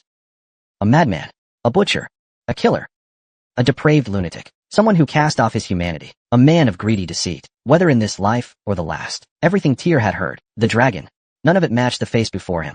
The problem was, it didn't feel like he was just wearing a mask, because deep within the Light Dragon Emperor, madness and demonic aura still surged fiercely. Fwoosh. A new virus has appeared, upgrading the firewall level. The administrator is talking to his grandson right now. Don't be as noisy as that Ning Liang. Could you let him sit down for— The Light Dragon Emperor glanced at the message and chuckled softly. Then, the message, filled with static, vanished with a sharp click. Chirp, chirp, chirp. Can the Light Dragon Emperor see this too? He simply knows of the messages and the system's existence. That's all. It was only natural for Tyr to be surprised. It seems. I must look quite curious staring at this thing. The Light Dragon Emperor seemed to understand Tyr's gaze and smiled faintly. Actually, I can't see it clearly either. I can only sense it. This, originally, could only be seen by specially chosen selectees. I'm merely borrowing that shameful power to sense it. Since this message is built upon the power of the Pantheon, could the outsiders also perceive it? In any case, I wanted to talk with you no matter what. It's truly wonderful to have the chance to sit down like this. Indeed. This isn't deception. Then, this appearance must be this person's true self. Even if you probe into the depths of his spirit, you won't sense that atmosphere of being forcibly held together like before. You can't find that uncontrollable madness. Before you know it, his words and demeanor even grow more violent. Therefore, Tyr felt that this light dragon emperor seemed unusually unfamiliar. During this time, none of the people related to the light dragon emperor he had encountered were like this. Ed, Granda, many of Troyben's vassals, even Torkel, each and every one of them, was sharp and unyielding. None of them seemed even slightly lost. You too. Could it be that you are just a remnant while lingering in the building, and not truly yourself? I couldn't help but wonder. You understand, right? Once again, my thoughts were seen through. The will that had always inspired you until now was indeed the remnant trace of me that lingered in the light dragon emperor smiled gently. He pressed his index and middle fingers together. But didn't you absorb that madness yourself? Thanks to him, I was able to connect with you in reality. Like this. Asterisk tap asterisk. His two index fingers tilted and tapped at the tips. This is who I am now. The version of me you see is a projection of another will, of my real self. Take a look. The light dragon emperor couldn't help but laugh. Of course, I know this encounter might make you uncomfortable. All this time, I've practically been forcing you into it. And you've held deep hostility toward me. Maybe even now, you think my appearance is a lie, that I'm deceiving you again. Tyr remained silent, letting him finish. So, if seeing me like this makes you uncomfortable, then just quietly walk away. But please, at least let me say this. I have something I want to say, as you wish.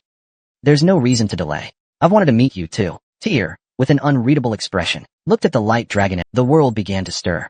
Base data stored elsewhere began loading. Asterisk clack asterisk. Above the ruined forest, a wave of green light rolled through. And so, the pitch-black earth turned lush green. The shattered sky took on a shade of vibrant blue, and the warm spring breeze made it feel like the world had changed, as if the world had already changed. This is the glass domain.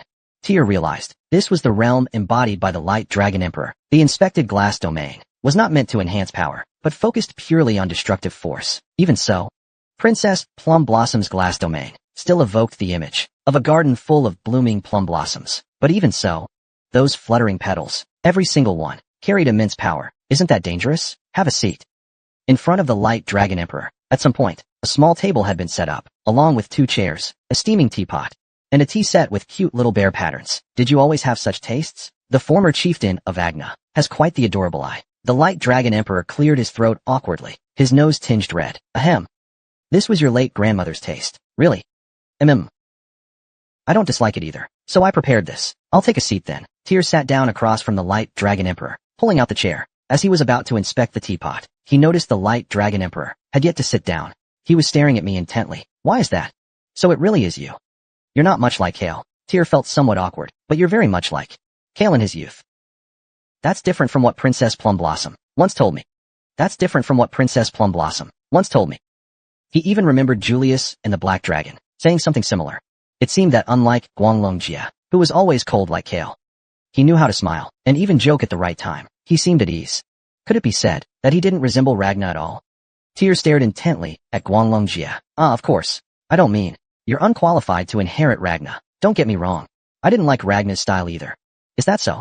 I hate the kind of atmosphere where people are treated only as tools. So if I ever become the head of the clan, the first thing I'll change is that environment. You'll face a lot of opposition, then just suppress them with the Ragna laws. Wouldn't that work? How amusing. Reform must be. But if necessary, I won't hesitate to use force. In that regard, I won't reject it. Won't reject it. Won't reject it. Won't reject it. Won't reject it. Won't reject it. Won't reject it. Won't reject it. Won't reject it. In that sense, you really are like Ragna. Guanglong Jie seemed quite pleased with Tyr's thoughts. Then, he took a bite of the pastry on the table. Crunch. What a pity. What is? Tokel. That child had similar thoughts as you. If the two of you hadn't met as enemies from the beginning, and had a chance to honestly share your feelings, perhaps that tragedy of kinslaying could have been avoided. Tyr thought of Tokel's face. That guy who's always being chased by something, and by himself. No. Why? Because there's only one spot we each aim for. Me too. And him too. Neither of us has any intention of giving in. Guanglong Di fell silent and stared intently at Fear. Fear raised the teacup to his lips, but didn't look away. He, too, was curious about what kind of person Guanglong Di was. I sensed it just now, and now I'm sure of it. You're nothing like Kale. Really? You're more like me. Snap. The cookie in Guanglong's hand broke once again. Besides, Kale probably knows it too. That's why he entrusted you with my sword. It's for this reason. Another completely unexpected guess. To forge the most similar sword to pierce me. As expected of my son. Truly remarkable. This man eventually believed his father. Saw him as nothing more than a cold-blooded tool, and nothing else. Only then was Thier able to sort out his thoughts clearly. With a click, he gently set down the teacup. His lips parted. You said you wanted to see me, did you? Before that, I'd like to ask you something. You seem to have already figured it out. You did this to regain your ability to return, didn't you? If I could go back to my childhood, or to when I first took the throne, I'd want to set everything right, so that such things never happen again. His voice carried only one emotion. Regret. Isn't that what you think too? Kin slaying kin. The weak fall to the strong. Might makes right. Conflict. Infighting. Warfare. I just want to overturn it all, and create a world of peace. If that's the case, the Light Dragon Emperor suddenly cut in, and looked down at his teacup. On the teacup, a brightly smiling teddy bear faced him. On the contrary, the Light Dragon Emperor's gaze seemed somewhat sorrowful for some reason. In that moment, Tyr instinctively realized what the Light Dragon truly wanted to correct. That was your late grandmother's longtime favorite. Speaking of which, there were rumors she tried to stop the civil strife during the Light Dragon Festival, and was assassinated for it. Could that really be true? Tyr recalled the past, and quietly shook his head. But the nameless monarch tried to drive the world into ruin. That makes no sense at all. Use what's necessary and beneficial. That too was Ragna's teaching. So then, are you trying to confuse Ragna even more? If that's the case, then we can start over again. Tyr felt that the conversation with the Light Dragon Emperor was running along two parallel lines. He could even faintly sense a lurking madness beneath it all. Once his power returned, he could come back. So no matter what's said, even if we restart, we may fail again. Then what will you do? Then I'll just start over again. And if it still fails? The blessing granted by the Chosen One. It means before getting what you want, and before correcting mistakes, you can revise things Of course, in that world, my free will probably doesn't even exist, but what you want to draw is a changed Ragnar, right? So that's it. Thier seemed to understand why Tokal would follow Guanglong Di. If Graham had ever hated the current Ragnar, then stepping forward to set things right, Guanglong Di might, in his eyes, be like the old world order. I couldn't help but think of the gods of the Trojan horse. Perhaps it's the same for them. Those who never became the mainstream. Once Guanglong Di regains his power, as part of the tributaries, they will become the mainstream. In fact, that's how history has always been, ruling the vast north. Such ambition is surely a vision. Every ambitious person. Ao gently shook his head. Until the beautiful world arrives, believing in you unconditionally. I just can't understand it. This time, Guanglong Di tilted his head in confusion. Wouldn't it be better to just stay comfortable? Even if reborn in the world you changed, eventually, new troubles will arise. There will still be things you want to fix. So, I don't want to entrust my life to anyone. Gu Lu Lu. Thier slowly stood up from his seat. And to be honest, I can't be sure either that the world you want to change is the right one. That's exactly what Kale said too. The Light Dragon Emperor wiped his face with a hand, a weary look on his face. For some reason, a bitter smile tugged at the corner of his lips. Maybe you're right. After all, you're a chosen one. You only think about moving forward, while I only think of retreating. The directions we wanted to go were ultimately opposite to each other, perhaps from the very start. Trying to convince each other was pointless, and in the end, persuasion only leads to fracture. Tyr reached out toward the swords stuck in the ground. The Dragon Calamity sword and the Dragon Sand sword. Suddenly, the space behind the Light Dragon Emperor tore open. A passage to the outside world appeared, as if to absolutely prove that his words were not lies. The gate has opened. Go through it. Your father must be waiting for you. And don't forget to send him my regards. Dragon Fire Sword. Crane Will Hoof. Pierce. Kale gazed at the scene before Tyr. Sha. Madness and evil. For some reason, Kale's eyes, suddenly,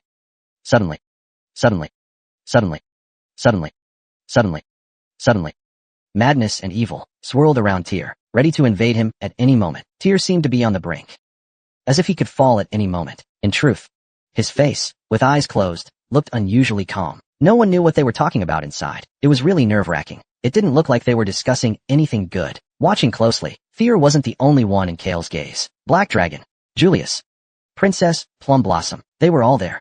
Kale's sworn brothers, those who built today's Ragnar together, all gathered in one place. However, unlike the scene of warm gazes falling upon Tyr and Mirari, they were all watching Tyr with tense expressions. Everyone gripped their swords tightly. Cold sweat even dripped from their fingertips. Even when facing the 9 warriors of Troy, they had never shown such a stance. If Tyr loses control, it would be a real headache. So, we must be prepared for the worst. Big Brother Kale told the 3 of them. It showed how much pressure the existence of Guanglong Di was placing on them. The shock of the coup was still fresh in their minds. how terrifying that scene had been. Back then, fear would sometimes still dream of that moment, like a nightmare. As expected, trembling. Princess Plum Blossom's hand holding the sword was shaking, the arrogant gaze looking down on all, the madness sweeping through like a storm, being caught up in it. The unconscious victims could not awaken. The soldiers fell into a frenzy of mutual slaughter. Among them, too, was the figure of a master, about to die, pierced by a stray sword. Tyr must not be dragged into that same pain. When I first learned that Kale approached Tyr, I was deeply shocked, and now it's clear. She awakened that rebellious will, and chose to undergo her final trial as the young master. I was so furious back then. The Plum Blossom Princess almost lost her temper at Kale for the first time, but Kale merely shook her head calmly. As a reply, a child claiming to inherit our cause, then surely, they should be able to overcome something like this. The Plum Blossom Princess also sensed the worry in Kale's voice, so she said no more. But even so, if something really happens to Tyr, what then? What will we do? His future would be utterly bleak, Julius muttered to himself. All three turned to look at him. Julius shrugged. Isn't that right? That's just how he is. Looks completely normal on the outside. The black dragon nodded quietly. Because I understand what Julius means. Before the light dragon emperor fell into madness, he was known by the title Sword-born One, which contradicts the claim he was born in Ragna. He always acted polite, humble, and courteous. Because of that, there were many officials and civilians who sought to speak with him. When the light dragon emperor was exiled, he was seen as an innocent victim. The empire was shaken at the time. Even the old Julius had once been deceived by the light dragon's image. Perhaps no one had been more loyal than him. However, one day he turned his blade around, because the lord he served was no longer the master he once knew. A monster. A lord who lost his beloved woman, went mad, and unleashed his fury on everyone around him. In some ways, he was a bit like fear. No point in dragging this on. Julius lightly rebuked, then turned to Kale. Big brother, what do you think? Are the chances of Tyr overcoming the dragon madness? A calm voice. Yet, Black Dragon and Princess Plum Blossom knew well, if everything went smoothly for Tyr, he would not hesitate to let go of all attachments, and be the first to swing his sword. That man, the one who harbored the greatest anger and hatred toward Guanglong Di, was not Kale, but Julius. City by city, Julius frowned deeply. Black Dragon and Princess Plum Blossom quietly furrowed their brows. However, that was precisely because Tyr's mental strength was formidable, and thus highly regarded. But what is that worth now? Black Dragon and Princess Plum Blossom froze in shock. Julius's eyes were filled with fury. He had devoted his life solely to Kale. It was the first time he had shown hostility. But Kale looked at Julius with an emotionless face. If not this way, is there another option? If there is, I hope you'll tell me. Julius instantly turned pale. That guy has been scurrying like a rat for decades. If not this method, then what other way is there? To draw him out, that alone was a gamble. For all of us. If that guy tries to use the bead of madness to directly attack Kale, what if Kale gets devoured? We'll lose the Chosen One. Losing the Chosen One means the return ability they've tried so hard to stop will be taken away. Just thinking of that outcome sends chills down my spine. But I still believe in that child. I am that child's biological father. At the very least, don't cross the line. Use. That was Julius's childhood nickname. But the shock Julius felt came from somewhere else. I am that child's biological father. Big brother has that many children? In the end, Julius shut his mouth tightly. He realized the one most worried about this was Kale herself. It's over. At that moment, the Black Dragon, who had been silently protecting Tyr, finally spoke. The gazes of the remaining three all turned at once. Goo. Tyr began trembling violently. The fierce battle had begun. What power! Such overwhelming force. A single misstep, and it's all over. They also knew that Tyr had already reached the level of a Dragon Gate swordsman. So they knew, if Tyr was consumed by the madness of the Mad Dragon Emperor, or awakened the personality of the Mad Dragon Emperor, he would undergo an unimaginable evolution. But even so, the madness and demonic aura now spreading had already reached the level of 9 dragons, maybe even higher. If Kale hadn't released Dragon Slayer agents to stop the spread of madness, the buildings might have already collapsed. If we're not careful, it could be like the last coup, a dangerously uncontrollable frenzy. Tyr's body, with his racing heartbeat, was trembling violently, and then madness and evil began to stir tangibly and shake. Brother. At that moment, Black Dragon's calm voice sent a message to Kale. I have a bad feeling about this. Black Dragon's words were cut off midway. Wah. Suddenly, madness and evil overflowed, entwining around Tyr's body. The dragon madness appears. What on earth is happening? Julius and Princess Plum Blossom sprang to their feet. The symbol of the Mad Dragon Emperor appeared, and their old wounds reopened. Brother. Black Dragon believed. Fear had been completely devoured by the Mad Dragon Emperor. In that case, they had to try to seal him, just like the brothers had done in the past, like Julius and Kale once did, but Kale still remained unmoved. Eventually, Black Dragon couldn't help but rush forward. Suddenly, a sword blocked his path. It was Julius. Please wait. Brother.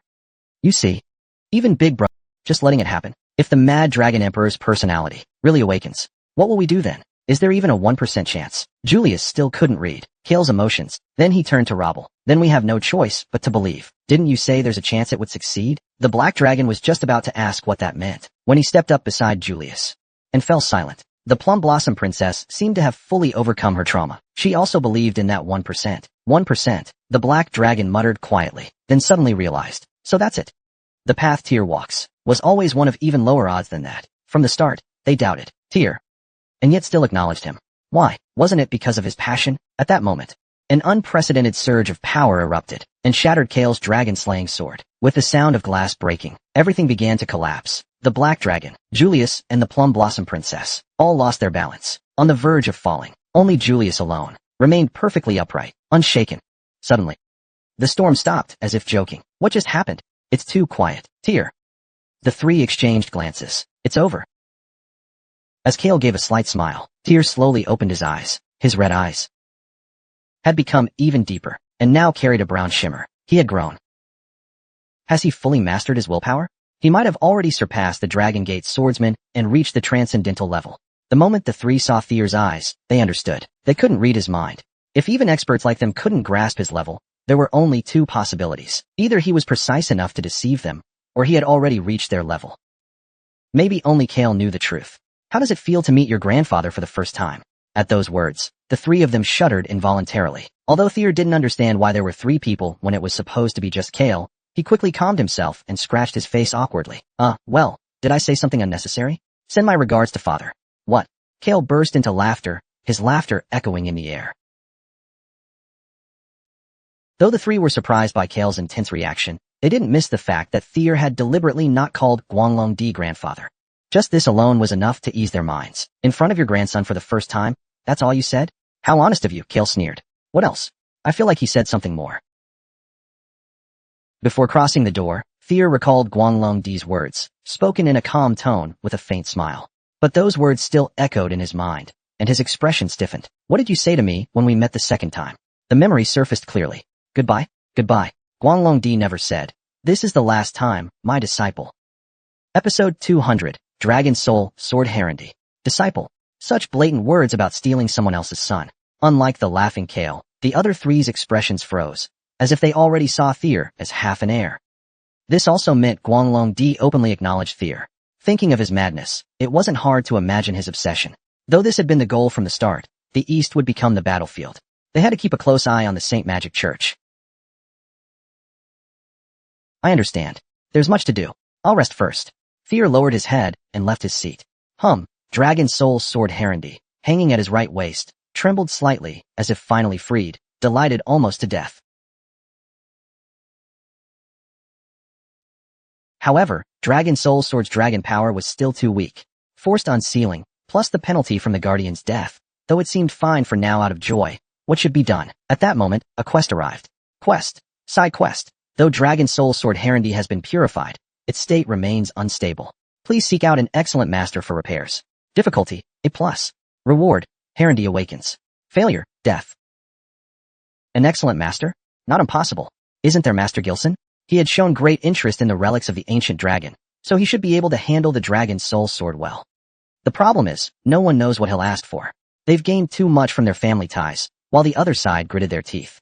Better discuss this with Mother. Thinking of Gilson's only weakness, Tyr let out a bitter laugh. Then suddenly, sharp pain, like being struck at the back of his head, a terrible headache. The relics screamed in unison. Are you okay, partner?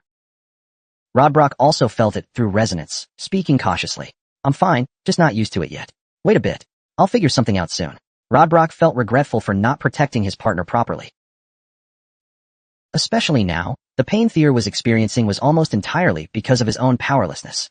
The sword's core had become too large, forcing open his brain patterns abnormally. He pretended to be fine to avoid worrying Kale and the others. In fact, since awakening his consciousness, Thier's health had worsened dramatically. Traces left by Guanglong Di and Axing were absorbed in large amounts by the sword's core, causing it to swell. Skill: Dragon hatched.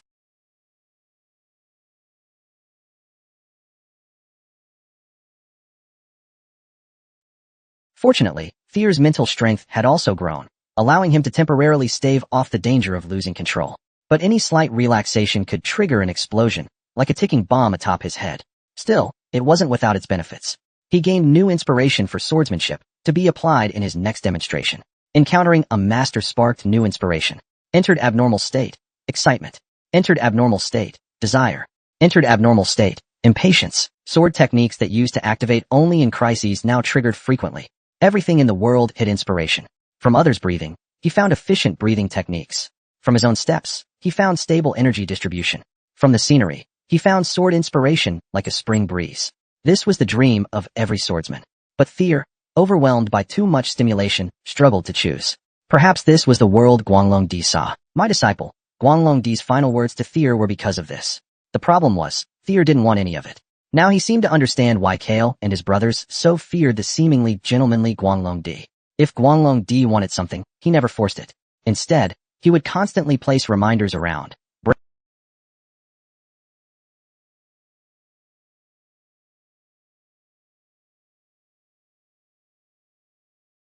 He just kept rolling it in his palm. Endless obsession. That was Guanglong Di's madness. I must not fall apart, partner. Don't worry, I won't be so easily defeated.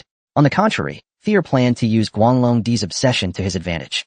If he could fully accept Guanglong Di's world, make it his own, then wouldn't his realm rise accordingly? It wasn't his first time facing such obsession, after all.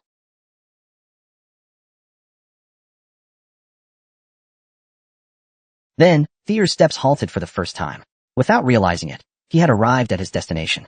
Some called it a prison, a solitary cell in the north that held only traitors. Since no one ever left alive, it was also called death row. Ragnar's young master, wasn't it? Though he looked exhausted from endless torture and interrogation, his eyes still sparkled. It was Ed. Thier might not have known what to think, but Ed was glad to see him. Why? Are you here to mock me? That's right. It was the image he had always wanted to become. Exactly. Now he had to admit it. Ed had always hated his unstable position. Not Ragnar, not truly of the Troiban faction, a descendant of the Guanglong, yet not fully one, forever living in the shadows, undefined. Troiban was Ragnar's shadow, and he was the deeper shadow within it.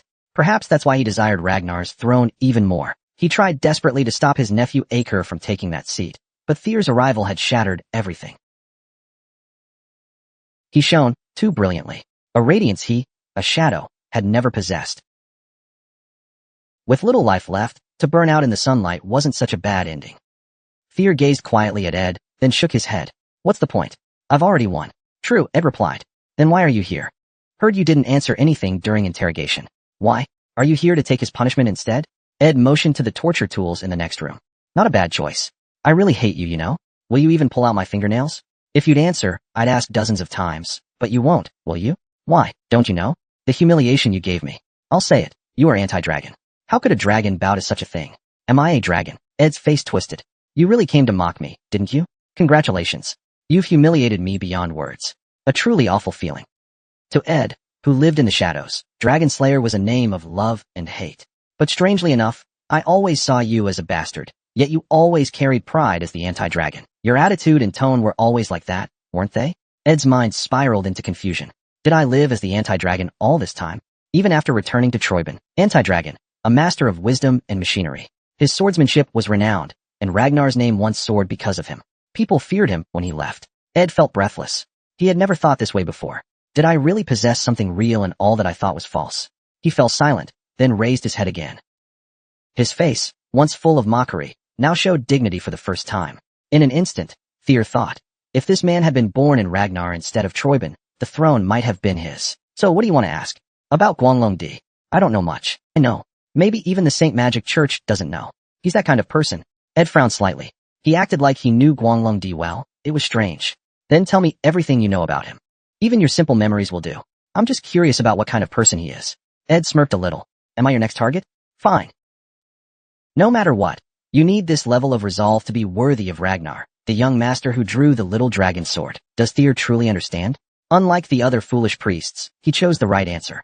Whether it's Troiban or the Saint Magic Church, at the core is Guanglong Di. So to catch Guanglong Di, you don't track his movements, you ask about him. What are his interests? His specialties? His traits? If he's changed, how has he changed?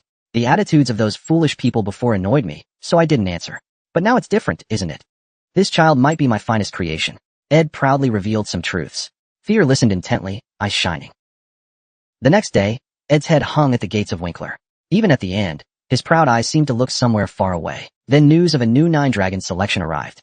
Episode 201, The Way of Survival.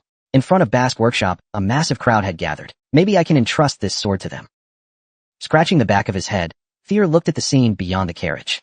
Since becoming young master, he'd heard there were more people, but this was excessive. Congratulations, young Master Fear.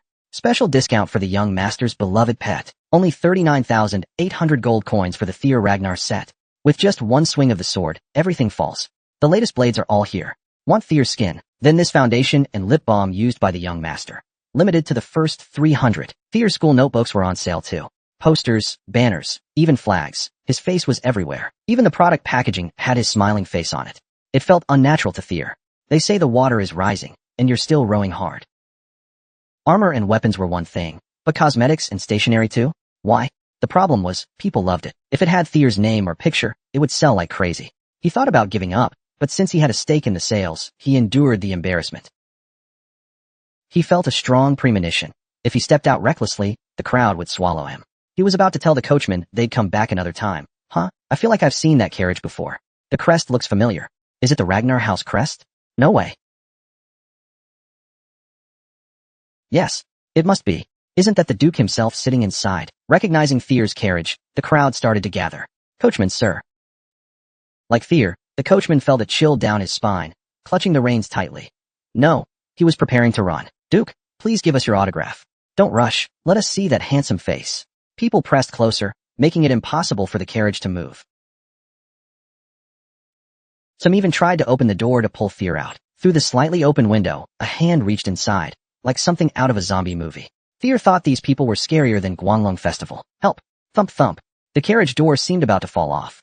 Cornered, Fear shivered. Ah. Why do you look so worn out?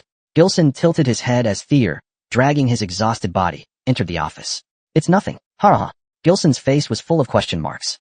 Fear couldn't say he had been overwhelmed by the crowd outside. Exaggerated as it was, they were his supporters. Thanks to them, he was caught and barely escaped after a long struggle. Complaining about it here wouldn't help. Fear sighed lightly, glancing around the office. It looks like things have changed a lot here.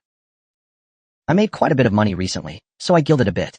Thanks to that, I'm ridiculously happy every day. Gold leaf isn't just for show. It's the real deal. Gilson's 10 fingers and arms were covered in gold ornaments, dazzling to the eyes. He wore 6 differently designed necklaces. Dozens of earrings dangled densely from his ears, making him look like a jungle tribesman. Frames, chandeliers, lamps, wardrobes, and even the carpet on the floor sparkled with gold dust. Fear looked around at the sea of gold, unsure if he was in a forge or another world entirely. Doesn't it hurt your eyes? An elf with such a love for gold truly exists? Though he knew Gilson's tastes were different, this bordered on mutation. Looks like you'll dye your hair gold next. How did you know? I have an appointment at the salon tomorrow morning. It'll look fabulous. Ha ha. They say she's living a life buried in gold. Fear recalled a scene from Earth, a duck swimming in a pile of gold coins. But he shook his head and said, more importantly, why are you here? I'm here to request a repair. Leave minor repairs to the underlings. Should I pull all the portraits? Advertising collaborations have been pouring in lately. Our beloved grandson, no matter what you want, I'd clear out even a dragon's nest for you. What exactly do you wish for? Why are you suddenly after my nest? That pointy-eared guy. Gilson suddenly changed his attitude, clasping his hands like a fawning minister. He kept emphasizing the word grandson, but Fear pretended not to hear, pulling out the Dragonfire sword, an ancient dragon relic. The moment it appeared, Gilson's gaze sharpened, not as a merchant, but as a craftsman. As expected, just from that look, Fear felt he had come to the right place. The durability has become dangerously low, hasn't it? Gilson examined the Dragonfire sword carefully, his sharp eyes catching traces of forceful energy extraction. It's amazing it didn't break. Even so, the remaining marks on the blade were still incredibly sharp. It moves. He lightly tapped the blade with his fingertip, producing a dull sound. This doesn't seem like your handiwork. More like the work of a true master. To understand everything just by a quick glance at the sword's condition, Fear couldn't help but admire him, nodding slightly. Yes, it was once used by the head of the Troiban family. Before that, Guanglong Di was forced to unleash his power. The Saint Magic Church was involved too. It's a complicated matter. Well, all those fanatics do pretty much the same thing, Gilson said bluntly, showing his disdain for the Saint Magic Church. It looks like repairing it will take quite some time, and plenty of materials too. Whatever it costs, just name the price. Money isn't the issue. Skill and sincerity matter more. Skill I have, so that's fine. Gilson placed the dragonfire sword on the table and picked up his pipe again, exhaling smoke. Sincerity is another matter. We'll need materials, but they're hard to find. You mean the rib bones of an ancient dragon? Is that even possible? Afraid not. Even for you, Gilson said, puffing thick smoke with a wry smile. They've been extinct for over 1,000 years. How could you possibly find one? Fossils rarely surface, unless the guardian dragon is resurrected. I'll find it. Doubtful. Just the rib bones will do? Gilson nodded absent-mindedly. If you could get something like scales or claws imbued with ancient dragon power, that would be even better. What about teeth? Would that help? Write down the required materials. What? Gilson's face was full of question marks, but Thier just chuckled and turned his head aside. Rodbrock, who had somehow appeared in spirit form, was covering his upper body with both hands. Partner, what exactly are you trying to do? Why such an ominous tone? Now is your time to shine, isn't it? Ignoring Rodbrock's protests, Thier gently stroked the dragonfire sword. Wait a bit. No matter what, I'll bring you back to life. Hope filled Thier's eyes as the news of the new Dragon Slayer selection spread, stirring all of Winter City. Does this mean they're selecting new elites again? Do they even have such talents? Of course. Lord Amore of the White Armored Dragon Cavalry is in, as well as the commander of the Red Sword Knights and the elders of the Senate. Alright. With Lord Jinkarin's skill, he could definitely reach the level of a transcendent swordsman who would fill the position left vacant by Edro. Who would take the lead in this new era? All eyes were fixed on them. Every name mentioned was worthy of representing Ragnar. However, one problem remained. But is this really okay? What do you mean, Lord Jinkarin? If he sits on the empty Azure Dragon seat, it's inevitable he'll clash with the young master. Traditionally in Ragnar, the young master acts as the head of the family. This would place him on equal footing with the elite swordsman representing the family. But if Jinkarin claims the Dragon Slayer seat, it would grant even more power to Jinkarin, who, as the eldest son, already poses a threat to Thier's position. People believe, perhaps Jinkarin will choose one of two paths. First, he could take the high road. He could abandon the power struggle over the 5th and 6th candidate positions, unite the family for the war against the Saint Magic Church, and renounce his claim. Second, never give up. Before Thier appeared, many believed Jinkarin was the undisputed successor. He won't give up. He will fight for the Dragon Slayer position at the next chance. Thus, many awaited Jinkarin's decision, eagerly anticipating his move. Before long, an announcement came from his residence, short but meaningful. He declared he would challenge the Azure Dragon seat, signaling that the power struggle was far from over and his ambitions burned on. But the speech didn't end there. I will also challenge the Dragon Slayer seat. Thierdano, I never said you couldn't sit there. See, as expected, he loudly declared the power struggle far from over, and public sentiment surged. What will the head of the Su family say in response? All eyes turned to the Eastern Palace. Episode 202. At the 4th training field of New Dragon 2, Thier was training physically at the familiar place, preparing to speak to his followers. What are you planning? Thier was casually chatting with his followers. Though it's a bit inconvenient, if I don't do this, the kids might feel uneasy. He softened his tone at a follower's suggestion, making them delighted. They said they finally felt the distance between them, and the young master had vanished. They had been anxious about not closing the gap all this time. Instead, Thier felt more embarrassed, realizing they truly saw me as family, as someone close to them. A subtle warmth rose in his heart. Outside, things have gone wild. Shouldn't you, too, give some kind of response, Lord Thier? The followers paused their training to share rumors from Winterl. Surprisingly, 3 candidates who had been thought eliminated declared their challenge. In a flash, many others training hard to become elite swordsmen also announced their participation, creating a chaotic scene. They even named it, the Dragon Slayer Battle. It came sooner than expected. Maybe the central government organized it to ease the lingering tension. The 9 Dragons Guard held unmatched prestige. They were Northern Masters, world-class elite warriors, those able to create space within their hearts. Such were the words used to describe them. Maybe next, they'll announce the Lantern Battle too. Thier sighed, thinking of the Black Dragon's hunt for Hilda's clan. I've been asking around about Wellington, but I still haven't found anything solid. Noticing his followers staring at him intently, Thier shook his head calmly. I have no plans. What? But shouldn't you be the one to sit there, Lord Thier? What if the Dragon Slayer harbors ill intentions? What would you do then? Everyone jumped as if it were their own problem. Clap. Their laughter grew louder. Now's not the time to laugh. Sorry. Thier waved his hand, but couldn't wipe the smile off his lips. Don't worry too much. It's not like I have no ideas. So what's next? Thier smiled silently. From here on, it was the realm of politics. Nothing they could handle themselves. With my current strength, can I claim the Dragon Slayer seat? How far can I go? He was curious, but showing his power now was dangerous. Outsiders speculated endlessly about Thyr's power. Some speculated that Thyr had just reached the level of an advanced swordsman. Others believed that although he grew faster than his peers, he only barely touched that threshold due to his unstable foundation. Some talked about Dragon Gate swordsman, while others wondered if he had already reached the level of a transcendent swordsman. In the battle where the Black Iron Cavalry was annihilated, the white-armored Dragon Cavalry claimed victory, fighting alongside the Masters of Granada. Wasn't that proof enough? Yet rumors on Mars Street failed to draw clear conclusions. Even the white-armored warriors who knew the truth kept their mouths tightly shut. Thus, people placed even greater expectations on Thyr to appear in the Dragon Slayer tournament. If he wished to prove himself not inferior to the main family, he needed only to show his strength openly in the arena. If he could defeat all other contenders, including Jean Karen, there would be no more doubting voices. And yet, after much thought, Thyr came to only one conclusion. This would bring him no benefit. Whether or not people discussed qualifications wouldn't shake his position. His father's declaration was absolute.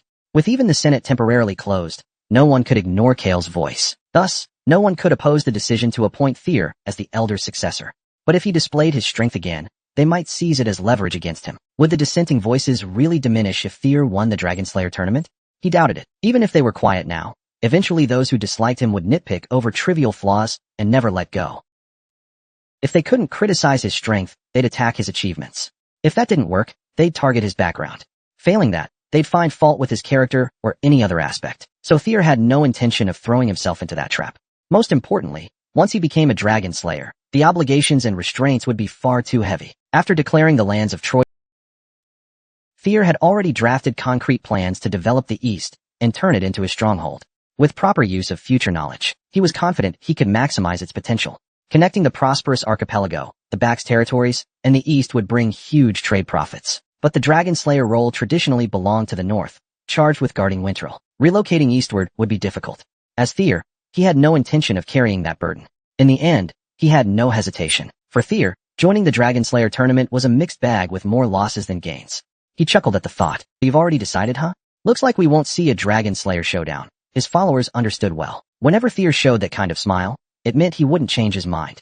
So, they gave up on the showdown. What showdown? Oh, you didn't know? The real highlight is the duel between the head of the Soga family and Lord Jean Karen. So, why so tense then? The stakes are high. We want to cash in on it too. Thyr puckered his lips in mock regret, watching his followers burst into laughter. Guess who I'm imitating? Who else? Of course, it's you, young master, right? If it's about loyalty, it's us from the 4th and 5th units. Watching them laugh so freely, Thyr grew even more certain. He couldn't afford to lose these people. Enough about the Dragon Slayer tournament. There's something I want to say. Thyr carefully spoke once the laughter subsided. His followers tilted their heads in curiosity. What is it? You're keeping us in suspense. You know I'm heading east, right? Of course we do. Actually, we wanted to talk to you about that. Thyr tilted his head, puzzled. Do they have a favor to ask about the east? But his followers hesitated, awkwardly glancing at one another. Can we really bring this up? Finally, someone stepped forward. It was Shibi from the Southgate station, the first among them to follow Thyr and become his guard. Young master, I know this might be a shameless request. Some might see it as favoritism based on personal ties, but even so, go on, speak freely. Urged on by his comrades' gazes, Shibi shut his eyes and shouted, We want to follow you to the east. Please take us with you, young master. Thyr's eyes widened in surprise. Shibi, embarrassed by the silence, hurriedly continued, and not that we think we're good enough yet. We still have a long way to go, but we haven't just been idly waiting. Shibi's trembling voice gradually steadied. Once he let the words out, they flooded like a torrent. We've been training every day at dawn to stand by your side someday. We've been gathering to discuss swordsmanship, and his shout was interrupted by Thyr's loud laughter. Shibi and the others looked at him, confused. What's so funny? Did we say something wrong? Uneasy glances were exchanged, but Thyr's laughter wouldn't stop. After a while, he finally calmed down, tears at the corners of his eyes. Actually, I was hoping to ask you guys the same thing. Shibi and the others widened their eyes. Thyr smiled wryly. Before heading east, I plan to recruit many volunteers. Talented ones will join as the 6th unit of the white-armored dragon cavalry. Of course, it'd be better to have people I know. Are you interested? Shibi was the first to raise his hand. Count me in. Me too. Move aside. The young master can't see. Me too, young master. Don't forget me. Where do we submit the application? They rushed forward, jostling each other. Thyr couldn't help but laugh, spending quite some time calming them down. At least finding people won't be a problem. What a relief. He had worried what he'd do if they didn't come along. They thanked Thier, but in truth, it was he who should be grateful. He had been troubled about how to form the 6th unit of the White Armored Dragon Cavalry and select people for the East. Of course, a public recruitment would draw many, but the trustworthiness of those people was another matter entirely. Many would be followers from elsewhere. But if his loyal followers from the 4th and 5th units became the core, there was nothing to worry about. After all, they'd built trust before he became famous. They had originally been central figures in Ragnar, and like Thier, they had consistently maintained their training. It didn't feel like they had grown rusty at all. In other words, if he brought them along, he could transplant Ragnar's culture to the East entirely intact. This was a huge advantage. Besides that, Thier planned to take several other forces to the East. The Kriemhild Knights of the Prosperous Archipelago, the Bax family's direct troops, the White Tower clan, and the Dragon Corps. Also, on the way east, there was another stop he needed to make. The seeds he had sown across the land were ready for harvest. But the biggest challenge was how to form the 6th unit, which would essentially become the young master's personal guard. Moreover, when Thier eventually ascended to power, they would be the backbone of Ragnar. He couldn't afford any carelessness.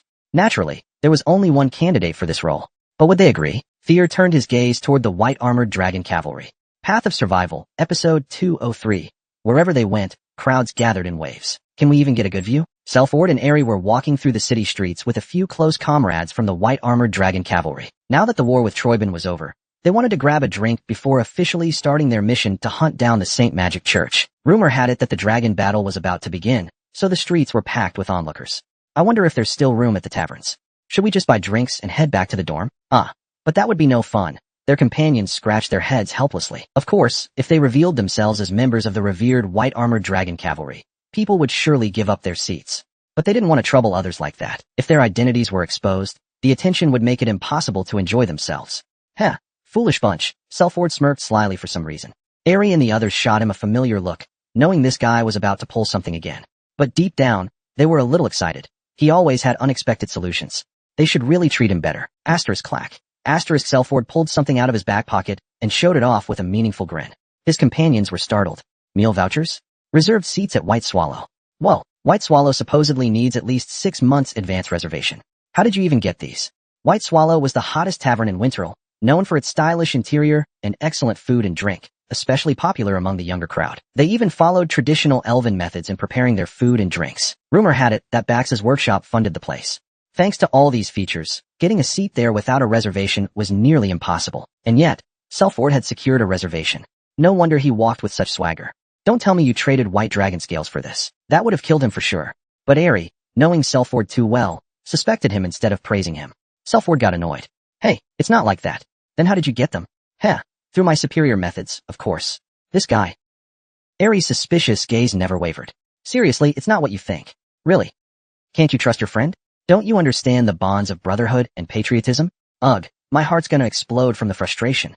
Aerie kept her gaze on him as Selford continued his solo act for a while. There they go again. They're basically a comedy duo at this point. They're always so noisy, yet they stick together so well. It's kind of amazing. Their companions shook their heads, resigned. Still, they found it entertaining to watch their bickering, so they didn't bother to stop them anymore. In fact, they almost egged them on. But wait, this doesn't add up, Aerie frowned. We've been on missions all this time. How could you have made a reservation in advance? And with our trip to Fukushima with Thier, it's been nearly a year. Selford smugly patted his belly. This is the mysterious power of Lord Selford. Huh, look at this guy bragging like that. We should really report him to the boss. I'm telling you, it's not like that. I didn't sell off the White Armored Dragon Cavalry. After last time, I almost got kicked out, you know? Then, you sold something else. Of course. Sheffield still spoke with full confidence. I sold something else. Fear, this maniac. Smack. Aerie covered her face with her hand, and the others burst out laughing. Fear. Isn't he a model for the Bax workshop? I heard lately, thanks to the young master, business is booming. White Swallow is part of that too, right? Then it's not impossible he sold that. But it still feels a bit weird, always calling him young master. You too? Yeah, me too. Our dear old rascal has climbed too high. Such a shame. Aerie couldn't listen to her companion's chatter at all. What are we supposed to do with this clueless guy? That was the only thought in Aerie's mind. Kata, I'm seriously going to report you to the disciplinary committee. Huh? Why? All I did was say I have a good relationship with Thier, that's all. You really don't realize you're shamelessly exploiting your connections? That's just how Lord Sheffield is. As Aerie was about to blow up, she shouted, Hey! Quiet, look over there. What is it?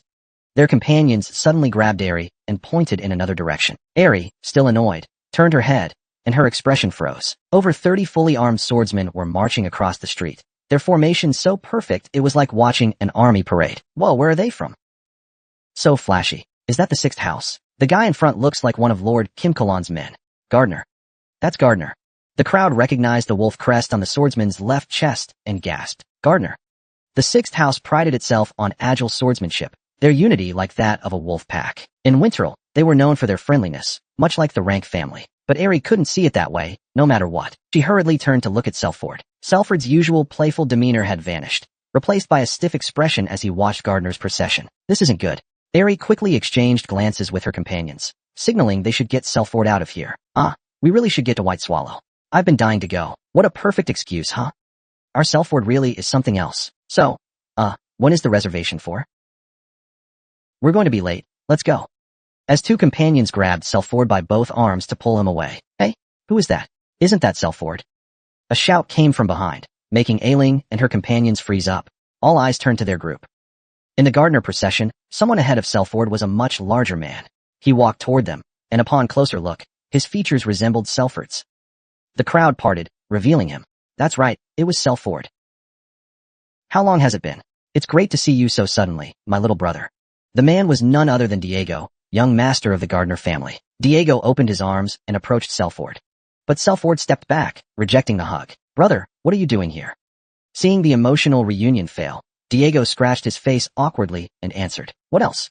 I came to watch the dragon battle. The Dragon Path Arena? The Gardner family has been queuing under Lord Jinkelin.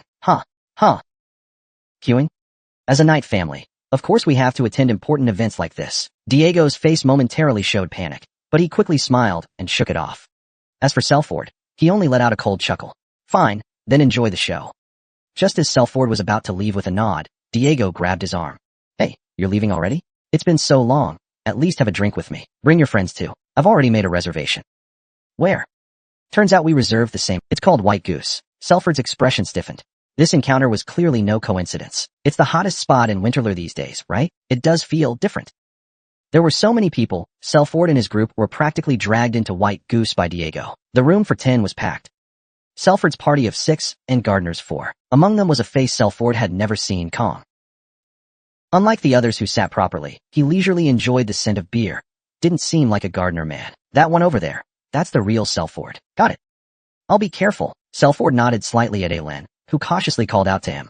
Let's first see what they have to say. I'll do my best not to show any emotion. To Aylin, that smile of his looked even more dangerous. Even on tense battlefields, Selford always wore a calm, composed smile. But Gardner's impact on him ran much deeper. It was trauma itself.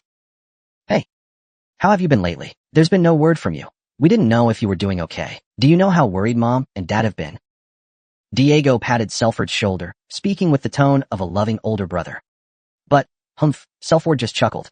Worried about what? Brother? Rather, I'm glad that fool is gone. What? What do you mean by that? Diego protested about the unfairness, but Selford's sneer only grew wider. Come on, stop pretending, brother. No one's watching anyway. A brief silence fell between the two. Damn you. You're so damn annoying. Diego's usually calm face twisted in irritation. He downed his beer in one go and slammed the mug down hard. Clatter. Fragments of glass scattered across the table. Hey. Who told you to call me brother? Just because you've hung around Winterl a bit. What? You think you're a Ragna now? Diego's eyes flashed with hostility. Get real, bastard. You're just a dog here, barking when you're told, aren't you? Selford laughed. Exactly, that's right. That's more like the Gardner I know, isn't it? To him, Gardner was simple to understand. A thug. Pretending to be warm even to illegitimate children, but ruthless and abusive when out of sight. A place you had to escape from as soon as you came of age. I'm sorry, please spare me. Oh. Shaking uncontrollably.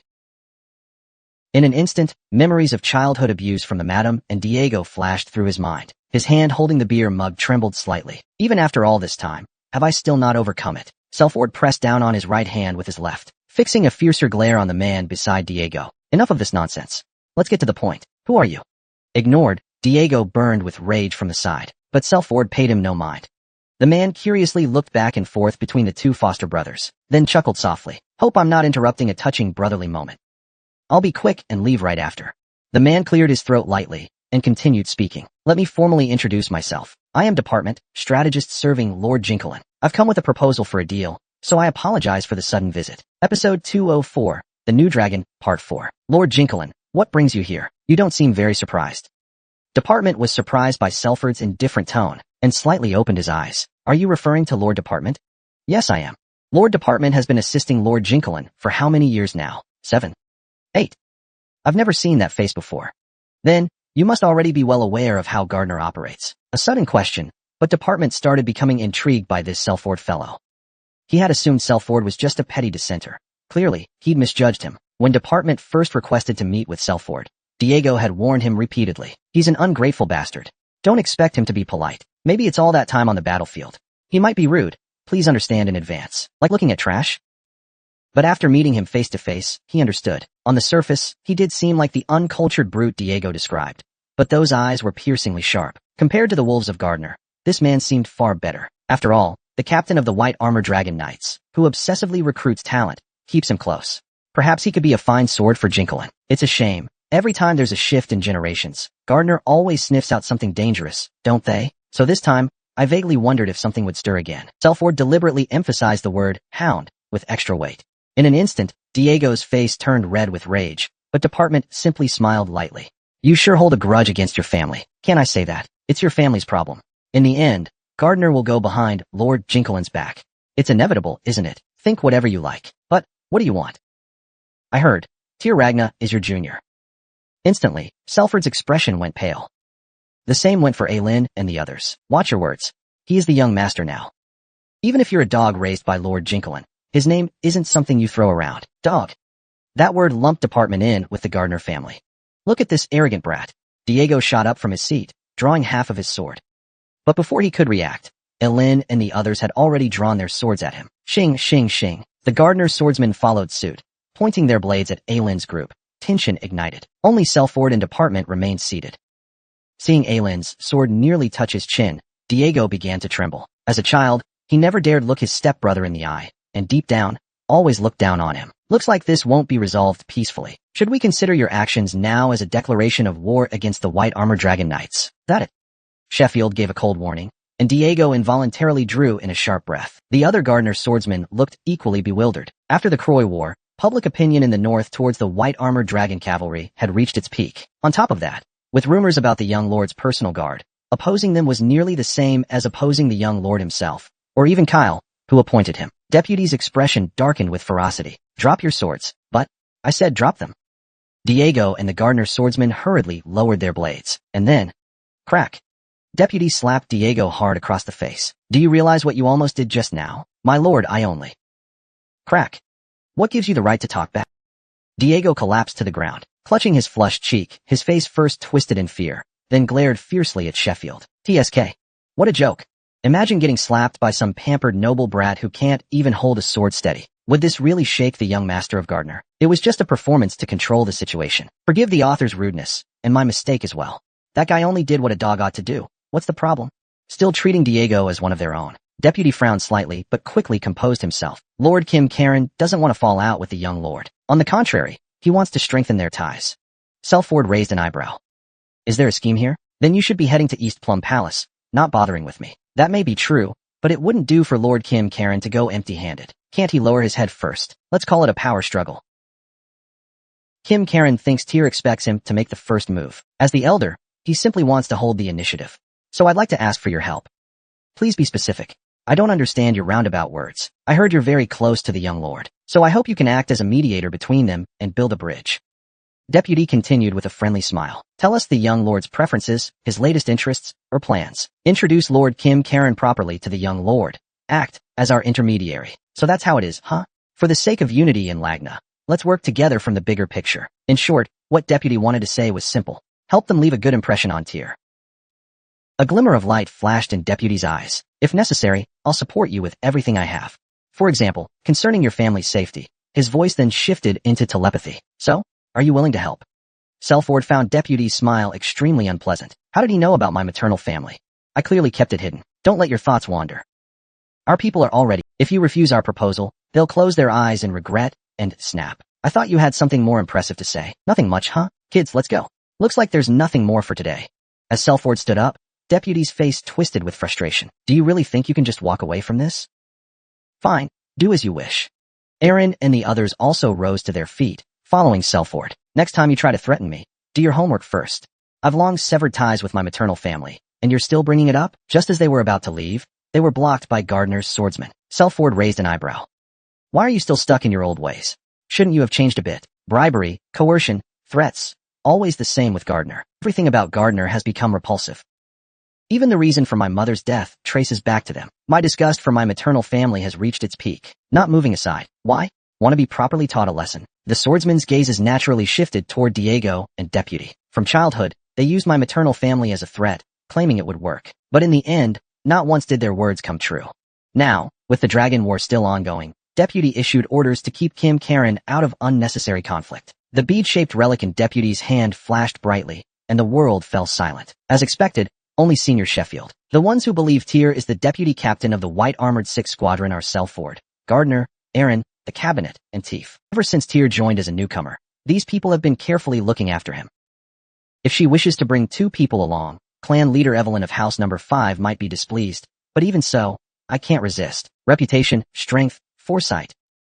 Finding someone with all these qualities is no easy task, and if I could also bring along Hawks and Erica, that would be perfect. Add Will to the mix, and the classmates who went through the initiation ceremony together will become renowned talents in the distant future. Backed by them, Tyr, Rank, and others support him fully. Tyr, full of confidence, believed he could forge an unshakable Lagna like no other. So, I came to the White Dragon's nest to chat with Selford and Aaron. What now? They said they were going to see the dragon slaying, and headed that way. Is that so? The timing is off. Neither of them is here. Either way, it's necessary to identify the new dragon rising and make preparations accordingly. I should try looking for other companions, yet I received an unexpected reply. Huh? Are you heading to the White Dragon's nest? Yes, but it's not recommended. Seeing the awkward look on my comrade's face, I tilted my head in puzzlement. Did something happen? No, just see for yourself. Let's go take a look. Tyr, full of questions, arrived at the White Dragon's lair, and quickly understood the reason. So you're Tyr Ragna, the newly appointed young lord. He unexpectedly ran into someone. A man so large and fierce-looking, one might mistake him for a bear. Bracken Rank. The head of the Rank family sat casually around a grill with the Erica siblings and which clan members, roasting meat together. The Erica siblings had recently returned home for a short break. Apparently, they even brought the kids along. However, what's with everyone's expressions? Though they appeared chummy with Bracken Rank, shoulder to shoulder, the white armor warriors showed no sign of closeness on their faces. Their pale faces all cried out in unison. Save us! Scattered wine jugs and cups, vomit everywhere, soldiers writhing on the ground in misery. Dangerous. Tyr instinctively took a step back, as warning bells rang in his head. Something's not right. Episode 205, Star Dragon Nun? First impressions, passable, I'd say. Bracken Rank had long hoped to meet in person. Tyr, both of my precious children were taken from me. I had to see you with my own eyes. He understood his second son Hawk's decision. Always overshadowed by his sister, he gave up the family's heirship and yearned for life amidst the storms. He wanted to live a brilliant, exciting life. Seeing how loved he was by others, it really was a great choice. But Erica was different. She naturally got along with Rank's swordsman and took on the heir's role, like slipping into her own clothes. But ever since she returned from the Temple of Enlightenment, something had changed. Father. Yes, my daughter. Now you're ready to accept the duties of heir, to inherit your father's dignity and grandeur. I'm just going out to play for a bit.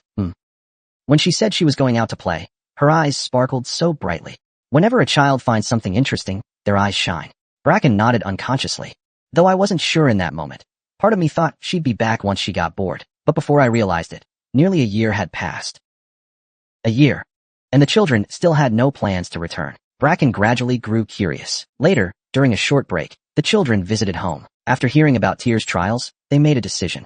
Let's meet him. Coincidentally, news had spread that the gardener heir was acting suspiciously in Winterler, so I figured I'd investigate while I was at it. That's how we met. The rumors weren't baseless after all. He's incredibly charming. His fiery personality reminded me of my own children. It was irresistible. Others said it too. You can learn a lot about someone by looking at the people around them. So we drank and feasted with the white armor soldiers, socializing all around. Our faces flushed red from the booze. Help! Save us! Please, no more drinking. Too much meat. Ha ha. More wine. More meat. Eat and drink your fill. HM. Full. Drunk? What nonsense is that? Eat it all, drink it all, and you'll naturally feel satisfied, right? Sure, some of the soldiers suffered from over-drinking and overeating, but let's just let the little things blow away with the wind. Drinking together is always a good thing. Bracken laughed. After all, he'd found a drinking buddy as fun as his own kids. Thankfully, you seem quite pleased with the White Armor Dragon Knights. It's well known in the afterworld that Bracken generously offers wine and songs to those he truly likes and wishes to befriend. Even though he frequently battled the savage tribes near Manhwa, some of their chieftains became sworn brothers with him. That's how broad-minded he was. But this very personality is what made his end feel so hollow. The problem was, in the near future, Bracken would be betrayed by those very sworn brothers he trusted. He was invited to a tribal feast, drank poisoned wine by mistake, lost his magic, and died. Erica, consumed by fury at the sudden betrayal, crossed the plains and forests that very day and slaughtered the surrounding barbarians. That's when she earned the nickname Bloodthirsty Berserker. But once Bracken opens his heart to someone, he shows such warmth that it purifies all bitterness. The White Armor warriors eagerly brought out wine and meat. That's the kind of generosity they were Ugh, I'm dying. My stomach hurts. Ugh, no more drinking. I seriously can't. I wonder if the soldiers really felt the sincerity in all this. Bracken, from the far northern lands, culturally close to the wild tribes, was known for his thick beard and rugged appearance. But Tyr felt like Bracken's eyes were piercing through all his illusions. I heard my children made a great friend. I've always wanted to meet you, but could never find the time. But lately, some things happened, so here I am. If I'd been any later, it might have been too late. Tyr seemed to be talking about heading east. It's truly an honor to meet the legendary patriarch of the Rank family. Is that so? MHM. Did I make you uncomfortable with my casual tone? But really, when you think about it, your status as Lord of Ragna is equal to mine. There's no need to be formal, is there? Before the roles of Lord and Vassal, you are our father's friend. Please treat us like your own sons. Is that so? Well then, so be it. I didn't expect our young lord to be so open-hearted. I think so too. Father, may I offer you a toast? As Tyr reached for a jug to fill Bracken's empty cup, Erica and Hawks suddenly glared sharply his way. Bracken discreetly shook his head from the side. No, you'll die if you keep going like that. Just like they said, *PFT*. Tyr burst out laughing. He could understand Hawks, but even Erica? That really caught him off guard. What? My arm's going numb. As Bracken mockingly held up his cup, Tyr hurried over to pour him another drink. The cup was enormous, bigger than a typical wash basin. Drinking that much, wouldn't it kill someone? The drink was oddly cloudy and had a pungent, harsh smell. Mare's milk wine, a strong liquor made from fermented horse milk, popular on the plains. Gulp gulp. Yep, that's the stuff. Bracken casually flipped the empty cup upside down over his head and handed it to Tyr. Well, you heard it too, right? For hygiene reasons, one shouldn't really offer a drink they've just had. Tyr didn't hesitate. He took it and nodded. I've never had mare's milk wine. No idea if I'll enjoy it. It probably tastes very unique. But once you get a taste for it, there's no going back.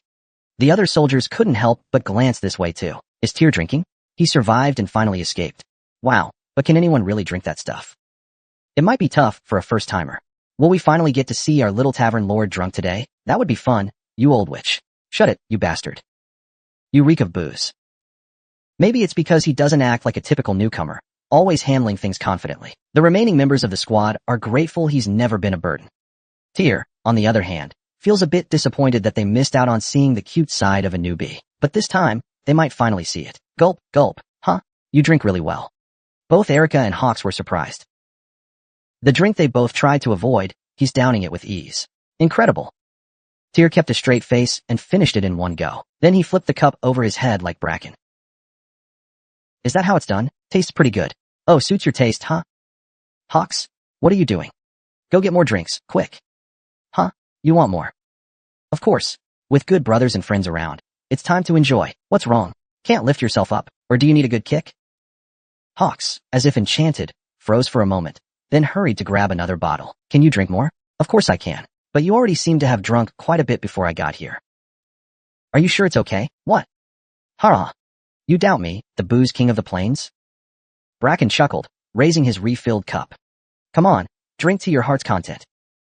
Bracken lifted the cup to his lips. With his hearty, drunken look, it was hard to tell if he was a man or just a drunken spirit. Hey, are you really? Erica, worried, handed Tyr a fresh cup and asked. The famous drinkers of Lancey suffer hangovers for 3 days after such feasts. Tyr, who rarely drank, would surely struggle if he got tired now. After all, these two siblings seemed like they had fled their homeland again, facing their father as rivals. However, it's fine. Erica was captivated by the playful smile at the corner of Tyr's lips. Meanwhile, Tyr had already begun a full-on drinking battle with Bracken. One cup, then another. Woo, excellent. Another toast to you. Our child has made an especially adorable friend. Why is he so likable? Come on, you have a drink too. Thanks, I'll drink. 10 cups. 11 cups. The wine in the cups had unknowingly overflowed from the teapot, crossing the threshold of poison. Is it really okay to leave it like this? Yeah. Aren't you feeling hungry? Or do you not even need a bathroom? He doesn't seem to be using magic to dispel the alcohol either. Hey, someone try to stop him. If this keeps up, he'll collapse. What do we do? 1 pot, 2 pots, 3 pots. As the stack of cups between the two piled up like a mountain, people stopped marveling and began to feel shock. What's more surprising, Bracken's face flushed red with fury. He claimed that even Kale would be scared and run. Tyr, however, remained composed and neat. So cheers. To your father, cheers. To your first loyalty, cheers. To loyalty, cheers. Just like that. It was hard to tell how many times they'd heard the same drunken rant. Whoa, Dad's drunk. Seriously? Erica and Hawks could only watch Tyr with terrified eyes. Yet, Tyr continued his drinking relay without hesitation. His sleight of hand at hiding cards grew more and more like Sigurdra's. Seeing this, we decided to call it a trickery. Tyr's method to overcome drunkenness was very simple. The traces of experiments we saw in the mines were, in fact, actions of the Trophan Legion. This was Tyr's cultivation method derived from spiritual enlightenment, so it consumed very little mana and was hard for others to detect. Of course, the aftermath after Nirvana would be enormous. Well, I'll think about that when the time comes. By the way, Rhodey, how's the preparation going? What preparation? What's wrong with you? The ribs, of course. Wait, are you seriously not joking about this? Of course I'm serious. You madman. I'm an idiot. How could you, my partner, say such outrageous things? Roadbrock jumped up on the spot, and compared to Rhodey's real form, he wasn't much bigger, isn't that right? But pain is still pain. So this Dragonfire arrow, are we just leaving it like this? This is outrageous. Can't help it. I'm just feeling bad for the Sea King as a friend. Rodblock trembled with a sense of betrayal, and at the same time, realization dawned on him. This, tormenting people nearby, might be Tyr's drunk behavior. Episode 206, Amendment Number 6, Part 1. Though disguised as drunken mischief, Tyr was sincerely and intentionally tormenting Rodblock. There really was only one way to fix the Dragonfire arrow, and judging by Rodblock's current recovery rate, it clearly wasn't that difficult. For humans, it might have been no worse than trimming a stubborn toenail. Even so, the discomfort of interfering with one's body likely gave rise to such thoughts. The problem is, I just can't stop teasing Roddy. Tyr thought casually. If Rodblock ever found out what I was thinking, he'd jump out of his skin. That aside, the drinking session must be wrapping up by now. Beast. Before Tyr could finish his thought, Bracken spilled his drink and collapsed backward. Wow, Lord Bracken lost. Someone drank more than Bracken. Is that even possible? Inspectors of rank hurried over to help Bracken up. I really thought I was gonna die. Tyr gently set down his cup and sighed. Even though he tried activating Nirvana, there was a limit, and in moments like these, it really showed. That's when Tyr noticed Erica and Hawks staring at him like he was a monster. You too, ugh. Nirvana wavered, and the hangover hit him all at once. Tyr forced his mana to rise, trying hard to stay focused, but dizziness clouded his vision. Ugh, I barely escaped with my life. It took a long while for Tyr to truly come to. Only after repeatedly circulating his magic to burn off the alcohol did he finally recover somewhat, though he still felt uneasy inside, and a dull pain throbbed in his head. This cruel torture of the one and only Ailey must be divine punishment. HM, you're still here. What? Don't you need to go fetch those materials? The Sea King will be upset. Rodblock clutched his temples, pouring out all his curses and resentment. Meanwhile, people started to gather around Tyr. So even the iron-willed young lord has a weak side. He's human after all? He was so cute stumbling to the bathroom like that. I was surprised too, wasn't it amazing? Wobbling like a drunk, with even rank family knights mixed in. Whoa. Our deputy captains couldn't even win in a lineup, and the one who beat them all was our own lord. Whoa, that's seriously impressive. The muscles he showed off while drinking were impressive too. What's the secret? If the women of rank saw him like that, they'd all faint on the spot. Our top groom candidate for sure. Thumbs up from everyone. And Tyr's victory over Bracken by drink made a lasting impression. Can a family that rewards alcohol tolerance really be okay? That thought suddenly crossed my mind. Ugh. Tyr could only force a faint smile, his head splitting and unable to reply. But just then, without warning, Hawk sat in front of Tyr, expression serious. What is he trying to say? Can you teach me too? Teach what? Tyr blinked, not understanding English. Teach me how to drink. Hawks spoke with solemnity, like a lone warrior stepping onto the battlefield. Utter nonsense. Asterisk thwack. Asterisk. Ow. Why'd you hit me all of a sudden? Erica smacked the back of Hawk's head hard. You act so overly silly, brother. It's seriously important to me, okay? Going home always means drinking with Dad. It's exhausting. This time really almost killed me.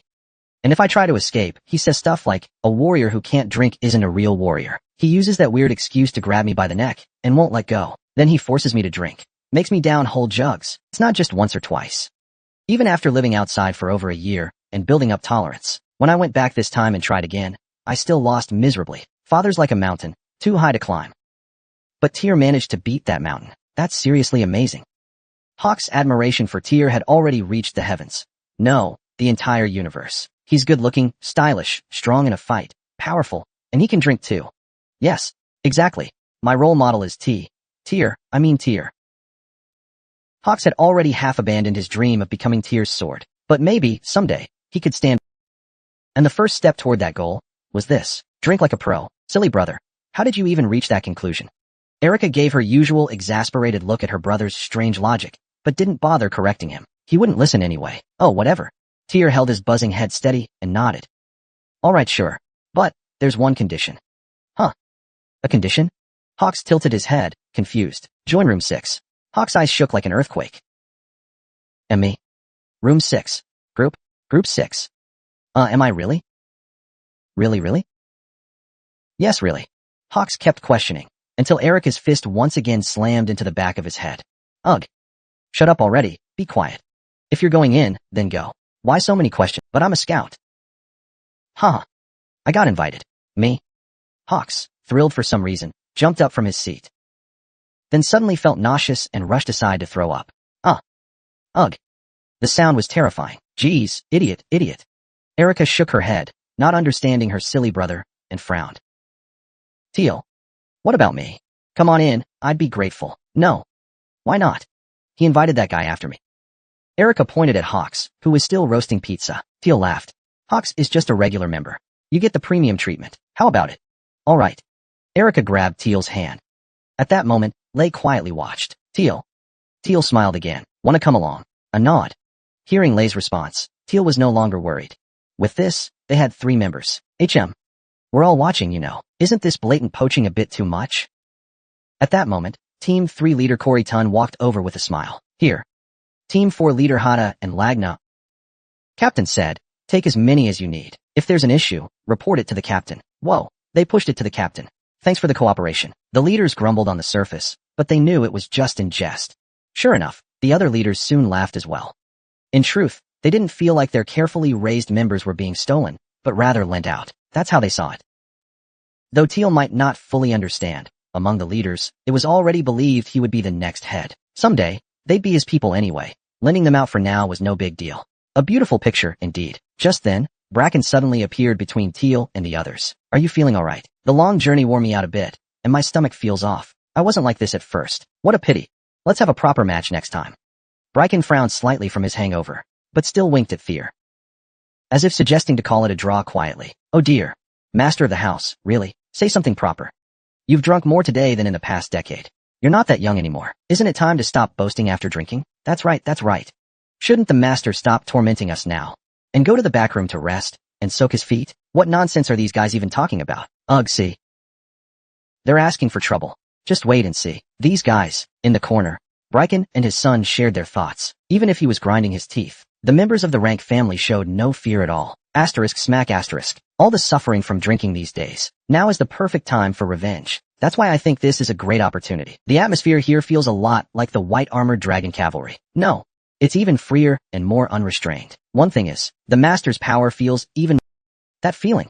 Even though they're teasing the hungover Bracken, each family member stood at their positions, so that in case of emergency, they could protect Bracken unconditionally. Finally, Bracken and Hawks drank the honey water brought by Erica, and finally sobered up.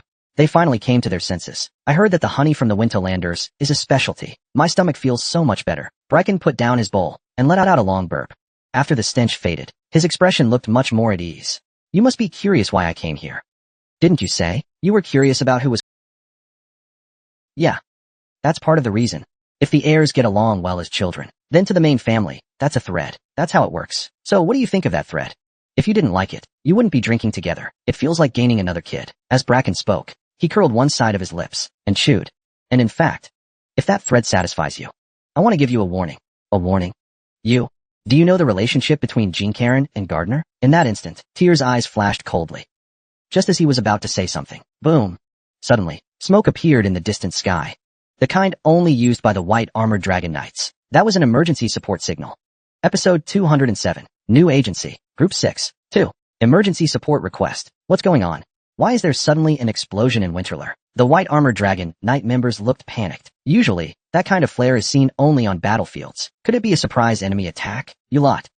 Go grab your swords now. At that moment, the captain's shouts made the members spring into action. After expelling the alcohol from their system with magic, the white dragon's den was instantly filled with the smell of booze. What exactly happened? Everyone's like this. Only Bracken, who didn't understand the situation, grabbed Tyr. But he also knew it was an emergency. His expression turned serious. We're not too sure either. But it seems someone took advantage of the chaos to launch a terrorist attack on us. A terrorist attack. Hearing those words, Bracken's expression twisted even further. In times of chaos, it's perfect for scheming. We'll help too. Thank you. The white armored dragon cavalry and Rank's swordsmen hurried into action. What on earth is happening? We failed to stop it. Depp twisted his face in frustration. Diego quickly bowed his head. It's my fault. I'm sorry. Soon. The legal hall and the central hall, and even those bastards from the white armored dragon cavalry will gather here. Damn it. Depp kicked the wall in frustration.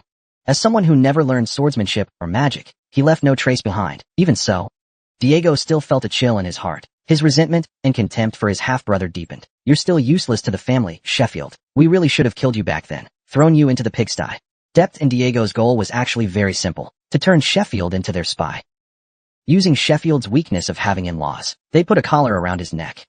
Monitor the Lord. Track Thyr's every move. And when the time came, use him as a hidden arrow. As a weapon. But if Sheffield refused their offer, they planned to forcibly seal him. There was no need to kill him outright. Dealing with a corpse in such a crowded place would be difficult, and if the identity of the white armored dragon cavalry was exposed, things would only become more complicated. Besides, the grand taboo ritual was scheduled for midnight tonight. With the finals of the dragon-slaying battle underway, the atmosphere was growing ever more heated. As long as they could stall until then, there'd be no problem. But right in the middle of the forced sealing, Sheffield struck first. Before being trapped in the dimensional space, Sheffield seemed to have sensed something. He fired a signal flare in advance. As a result, people outside started speculating about what happened. The guards quickly surrounded the building as well, leaving now in disguise. With so many eyes outside watching, did you forget whose territory this is? So many people gathering. Escaping is nearly impossible. Many already saw Gardner's arrows landing here. In the end, Ego could only press his lips shut. If he said one more useless word, he might earn Depute's disdainful gaze. If only the attention could be shifted elsewhere. Wait. A distraction? Depute muttered to himself for a moment, then suddenly thought of something. He burst into laughter and patted Ego on the shoulder. Your idiotic ramblings. Sometimes they're actually useful. Yi Ji's face twisted slightly, but quickly returned to calm. He cautiously asked, What? What did Depute say? Yi Ji's face instantly lit up. What exactly happened? No idea. Does anyone know? No matter how you look at it, the way it spread, it looked like a signal flare from the white armored dragon knights. Yeah. The white armored dragon knights. Why would they set off a signal flare here? Some did say they saw Gardner's swordsmen entering with a few dragon knight members. They went in to eat together. Before the white banquet started, a crowd had already gathered. In the festive atmosphere of the dragon-slaying banquet, even more people came together. And in such an atmosphere, the sudden commotion naturally drew everyone in. And on top of that, there were rumors that this might be related to the white armored dragon cavalry, who have been in the spotlight lately. People's reactions have grown more varied. No one believed Winterl would be in any real danger. After all, this is the heart of Ragnar, isn't it? A millennium-old sanctuary even the Troiban Peninsula dares not touch lightly. So people's faces were filled with curiosity, rather than worry. Should we call the law swordsman? Or at least summon the patrol swordsman from the central hall? At that moment, asterisk, beep, beep, asterisk, beep, beep, asterisk. Everyone, please step back. There may be danger ahead. Please retreat, at least 100 meters. The patrol swordsmen, who could be called the Winterl police, blew their whistles to push the crowd back. What exactly is going on? The white armored dragon cavalry and several members of the Gardner family went inside to eat. Then suddenly, a signal flare went off. After that, no matter how we called, there was no response. Not a sound. Chill. Yes. Sigh. There's already so much to do. And now this. The chief swordsman scratched the back of his head irritably. There are already so many tourists. Managing them. The commander is already overwhelmed. And now this little mess too. It's really frustrating. But what else can we do? The report has already come in. The other side seems to be someone way beyond the reach of the patrol department. Could it be a dispute of some kind? Either way, we have to resolve it properly. Have them settle it elsewhere. Or leave it to the law hall. Phew. Let's go in. The chief swordsman stamped and headed toward the restaurant with his subordinate swordsman. At that moment, rumble rumble crash Suddenly, a massive explosion sounded from the third floor. Shattered glass and stones rained down. What's going on? The onlookers were startled and looked up toward the third floor. From the blown-out wall, thick black smoke poured out. It seemed something was trying to escape in a hurry. The chief prosecutor quickly turned his gaze that way. Gardner. The sword wielders clad in blood-red armor. They were clearly the Bloodwolf swordsmen, Gardner's proud elite. But each of them looked defeated, covered in wounds both large and small, as if they had just endured a brutal fight. Bloodwolf swordsman. Diego. Gardner. That's the young Lord of Gardner? Why does he look like that? Some people in the crowd recognized Diego's face. Gardner stared at the exploded second floor, muttering, Selford. Why did you do this? He muttered angrily, then left the scene in a rush with the other Bloodwolf swordsmen. The patrol knights tried to give chase, but the chief prosecutor raised his hand to stop them. Stand down. Let the Hall of Law handle Gardner's side. Let's focus on the thread. Investigate. With the patrol knights' strength anyway, they wouldn't be able to hold out long, so they hurried up to the third floor, trying to understand what happened. A complete mess. The chief prosecutor looked at the explosion and sword marks left behind, and let out a sigh. This level of destruction, unless it was life or death, it would have been impossible. There was blood everywhere. The fact that no one died was almost strange. Someone else is coming. Oh. That person is. Just then, a new commotion broke out outside. See, chief prosecutor. What is it? Can't you see I'm checking the situation? That's because. Just as the chief prosecutor was about to scold, his subordinate who kept tugging at his leg, he saw a group of people suddenly appear behind him, and involuntarily gasped, Good work. Clap, With a slight nod, the young man stepped forward. His face, so beautiful it made one wonder if he was a woman, felt like a brand, deeply burned into the swordsman's memory. Why young WEVE met. Not only that. The people who followed him were all faces familiar to anyone in Winterl, captains of the White Armor Dragon Cavalry and the head of the Rank family. Why were all these people gathered here together? The swordsman suddenly felt like a bomb had dropped before his eyes. May I take a look myself? If that's the case. The swordsman instinctively stepped back. Fear carefully examined the scene. It seems like you know something. Faced with Greedo's question, Fear simply nodded silently, without giving any other answer. He was fully focused, with no time to respond. As a result, though people had many questions, they chose to remain silent, so as not to disturb him. What did he see? No one knew.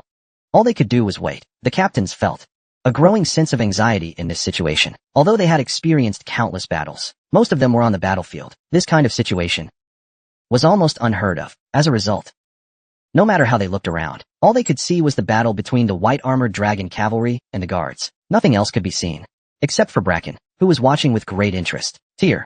He's really handsome, but he seems to know something. On the other hand, Jinsher was seeing Tyr up close for the first time too. Tyr. He had a complicated feeling in his heart. His impression of Tyr boiled down to two things. A positive impression of his looks, and a negative impression of what he could actually do, especially the latter, because he'd heard Tyr was only 16, just a rookie. Maybe he could make a name for himself on the battlefield, but in a situation like this, requiring keen observation and deep knowledge, what could he possibly contribute? It was completely unpredictable. Was he just here to pose? Such disrespectful thoughts even crossed his mind, but Jinsher didn't know. Tyr had actually served as an intelligence agent for even longer than that. After watching for a while, Tyr lowered his eyes coldly and turned to Bracken.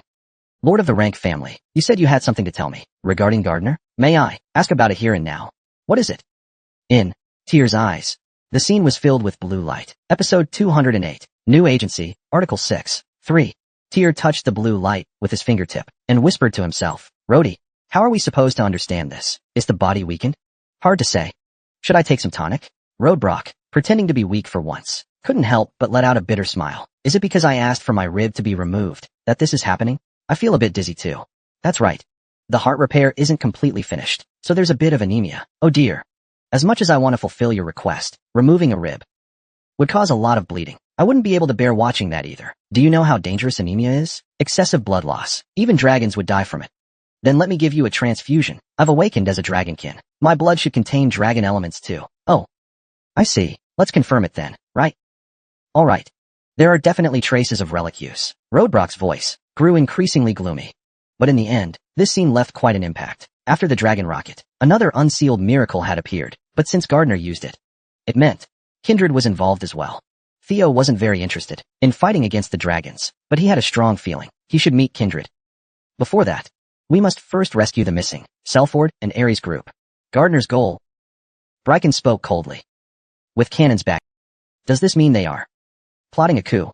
Or are you trying to assassinate me? Still trying to subdue me? Drag me into this mess? If you can restrain the White Dragon Knights, it could fulfill Theo's expectations behind the scenes and use the momentum from winning the Hunglong battle. Maybe it's worth a try. I don't know what's going to happen next. As expected, just as Tyr thought. Bracken smirked with scorn. The lesser house handpicked by Lord Kale gets forcibly pushed off the stage. What kind of novelty is that? What is it? I'm not too sure either. Just heard that Lord Jean Karen might obtain a qualification. Qualification? Yeah. The qualification to sit on the throne. Qualification. Tyr didn't want to speculate too much on that. Could it mean achieving some great feat to reignite the competition for the throne? If not that, could it be related to this blue light? If that qualification is connected to using ancient dragon relics, things would get complicated. Just like the Light Dragon Emperor, Jean Karen may also have learned a way to forcibly unleash relic power. I heard Gardner's Bloodwolf swordsman managed to escape. Do you know which direction they went? Just as Tyr was about to question the prosecutor, suddenly, the patrolling knights parted. Sword mages in yellow uniforms appeared. From the Greenlaw Hall, we received a report that Gardner's swordsmen were ambushed. Please cooperate with the though cautious, because Tyr was present. They subtly surrounded the area, not letting the White Dragon Knights escape easily. They made the first move. When Selford's group was dining with Gardner's swordsman, an explosion Gardner's swordsman said something strange and then vanished. Disappeared. Tyr had already heard and was aware of this incident. So, no matter what, it seemed they intended to report it directly to the Greenlaw Hall to restrain them.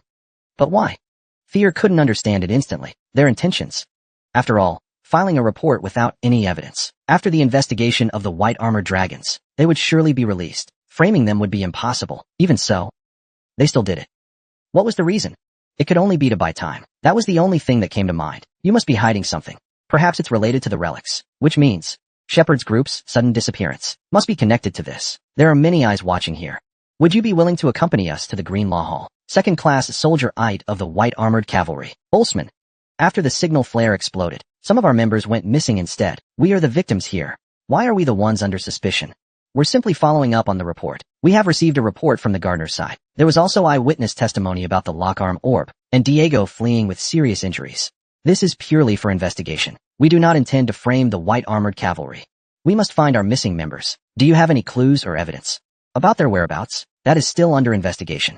So you don't have any then? In that case, I'm afraid we'll have to ask you to come to the Greenlaw Hall. We will continue the on-site investigation separately. If we discover anything, we'll share the results with you immediately. Eaton just bit his lip and glanced sideways at Tyr, because he knew very well that forcing a search here for Shepard's group would definitely lead to a clash with Greenlaw Hall. Even though they were feeling incredibly stifled, Greenlaw Hall was still Greenlaw Hall. They had to follow proper procedure, and in the Winter Legend system, Greenlaw Hall's authority was too solemn to defy. In the end, Tyr stepped forward. Asterisk thud, thud asterisk. Simple footsteps. However, a skill, Eye of Drake, activated. Waves of energy spread outward. Since Tyr activated it so quietly, the surroundings became saturated with his aura. The Greenlaw sword mages instinctively stepped back. Tyr's presence was unquestionable, and his status as a young lord added pressure. They couldn't help but tense up. Of course, they maintained their proper bearing.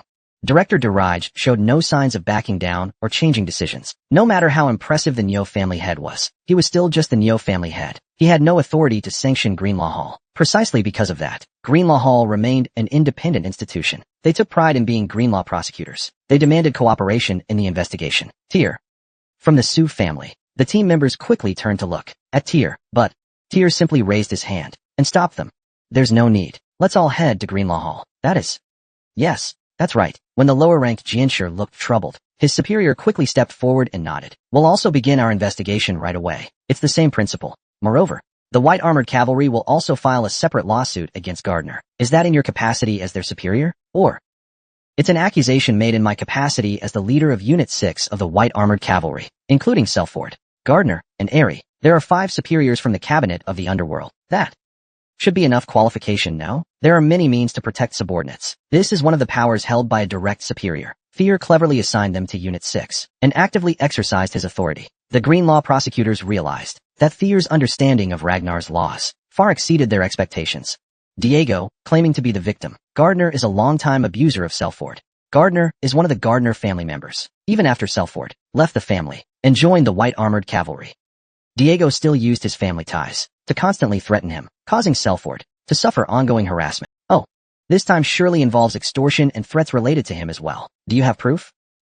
Request records from the black school. They will provide it. This has already been cross-verified and confirmed multiple times. The prosecutor's pupils trembled violently. If that's true, this is not something that can be easily overlooked. Even though Selford was born in the Gardner family, his allegiance undeniably lies with Ragnar. Discriminating against family members, threatening Ragnar itself. This is undoubtedly a grave insult to a great family. It could be considered a serious crime. If this is true, it will be a big problem for Gardner to dare challenge the authority of the Soga Master. Any carelessness, even Lord Jinkarin behind the scenes may get dragged in. This could escalate into a political struggle for power. The previous private commission to the Black Dragon is finally bearing fruit. The investigation of the team members must be thorough. Tyr had entrusted all the background checks for the formation of Group 6 to the Black Serpent. Only by understanding their life stories, values, ambitions, and needs could he guide them more easily. That included details about Shepard's private life. Tyr began to dig deep into it and turn the whole situation around. To expand the chessboard this much, even if the enemy had tricks up their sleeve, Tyr could now restrain them. What a brilliant move. Huh. There's no need to waste time on trivial accusations. Better to escalate the situation so that even the law division won't dare act rashly. If they try anything sneaky, they might get cornered too. Mr. Ite, can you go to the Hall of Law on my behalf? All right. Ite quickly realized Tyr had something in mind. He nodded heavily. Perhaps deep down, they suspected there might be a hidden political conspiracy even they hadn't noticed. In the end, the law enforcers had no choice but to yield. Even Lord Garito and Lord Hanada. Tyr could only use one arm's worth of strength. But so what? Tyr nodded. I think I know where they went. If they really used the relics, in the end, they're just pieces in Tyr's hand. TCH. Of course, what caught the most attention was the 6 former throne candidates. Wow. Another instant victory. In such an open area, how did he even manage to use stealth techniques? Leja. Sister, take me with you. Leja displayed the power worthy of his. The moment he stepped into the main arena, he immediately activated his stealth technique. With Leja lurking, wandering around his target, he aimed for blind spots to knock them out or force them out of the arena. Because of this, however, while the master is impressive, even so, Lord Kincairn is also remarkable. It seems there's no comparison. Just by standing there, he exudes such overwhelming majesty. As Leja enjoyed the crowd's cheers, he couldn't help but frown slightly. Mixed among them were a few discordant voices. Amid the intense atmosphere, Leja happened to be seated at the back bench drinking water, his gaze falling on Kincairn, who was stretching his neck. No matter how hard he tried, Kincairn just kept growing stronger. He thought he had finally caught up a little. But that person still felt so far out of reach. Unlike himself, who relied heavily on stealth techniques, Kincairn, in his matches, didn't display any particularly fancy skills. He simply stood there, then swung his sword. Although he overwhelmed his opponents, this dragon-slaying battle had gradually into a showdown between Kincairn and the rest. And Fear. That fox seemed to be completely on Kincairn's side. And Fear gracefully walked, heading toward Kincairn. Could this mean they were no longer hiding their master-disciple relationship? Perhaps Tyr will offer surrender and loyalty as a price to negotiate with Kincairn. As for the outcome, even Lise couldn't predict it. No one really knows what they're thinking over there. Legia turned his gaze elsewhere. Now, among the remaining challengers, someone had hidden their identity. A petite woman, wearing a comical mask. Sharp-eyed observers may have guessed who she is, but she herself made no move to reveal it, so no one mentioned it. Her strength was remarkable too. Some even cautiously suggested she might be Jinkaron's only true rival, and that side could be considered part of Tyr's faction. In the end, whether intentional or not, the dragon-slaying battle had become a political proxy war between Tyr's faction and Jinkaron's faction. The only one without a faction was himself. It was a lonely battle. Even so, he could not back down. Legia tightly gripped Tulip. Until the very end, victory or defeat was unknown. What mattered most was that unyielding heart. He truly believed in that. Episode 209. Update. Article 6. 4. While adjusting his breathing during the wait, Kincairn overheard something unexpected. What does that mean? Not only did the planted spies fail, but even the white armor containment rack stirred. It's embarrassing. A slight crease formed between Jinkaron's brows. Depp immediately lowered his head, his back already drenched in sweat. Kincairn was the epitome of a Dagna-style figure. Outstanding ability brings great favor, but once you fail, no matter how many merits you've earned before, you'll be ruthlessly purged without hesitation. Although Dept has been loudly proclaiming Kincaron's achievements, and has claimed the position of strategist. If this grand plan fails, his position might vanish in an instant. But by mobilizing the Law Hall to investigate and cause disruption before the dragon-slaying battle ends, it could at least buy some time. In the end, this is just a stopgap, not a fundamental solution. Isn't that right? Depth silently lowered his head. Understood. I'll take my leave. Thank you. King Karen watched the strategist's back. As he walked away with the main order, he clicked his tongue softly. Nothing ever goes smoothly, huh? But King Karen wasn't concerned. After all, whether it's the status of the dragon race, the position of young master, or the power and authority, to him, they're all just means to an end, nothing more. As long as today ends, he would manage to get through, no matter what. That's what I believe. That meaning, I've thought of something too. What do you think? King Karen suddenly heard a voice from behind. He slowly turned his head. It was his younger brother, and Fear was smiling warmly. However, King Karan's gaze was not directed at Fear, but at the hidden gaze behind him. On a distant rooftop, sat a guardian silently watching over this place. Fear is nothing more than his tag-along. It seems, you care more than anyone else about the household head, or Black Dragon's approval. Are you saying now that juniors should always visit their elders in person? That never used to be the case, right? Is that really what you're saying? So quickly, you've turned into a stubborn old man. You care more than anyone about etiquette and tradition, yet your actions are always close to breaking convention. Jean Karen knows full well about Badragon's thirst for power. If given the chance, that greed would even cling to the headship. No one could stop it. In any case, you're treating me like just another dragon challenger. It seems you have a proposal? That's right. What? We only have one thing to offer. A proposal for an alliance? Exactly. I refuse. You won't even hear the details? Jean Karen waved impatiently. What else is there? You're just saying to join forces until Tyr is dragged off the throne, right? TCH. Can't even remember the name properly. Whatever. He's the captain of the Black Iron Riders, right? Even that guy couldn't handle you. What help could you be to me?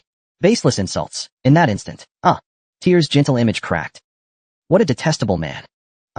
Tyr was sure Jean Karen didn't even remember his name. Maybe not even his face. The only reason he recognized him was that every time they met, he had always stood quietly by Badragon's side, far in the back. That's just the kind of person King Karen is. People who are neither helpful nor threatening to him. He doesn't even remember their names or faces. Even Tokal, who was the fastest rising among the 6 candidates. In the end, he didn't remember his name either. That alone is proof. But he knows who Fear is. Isn't that right?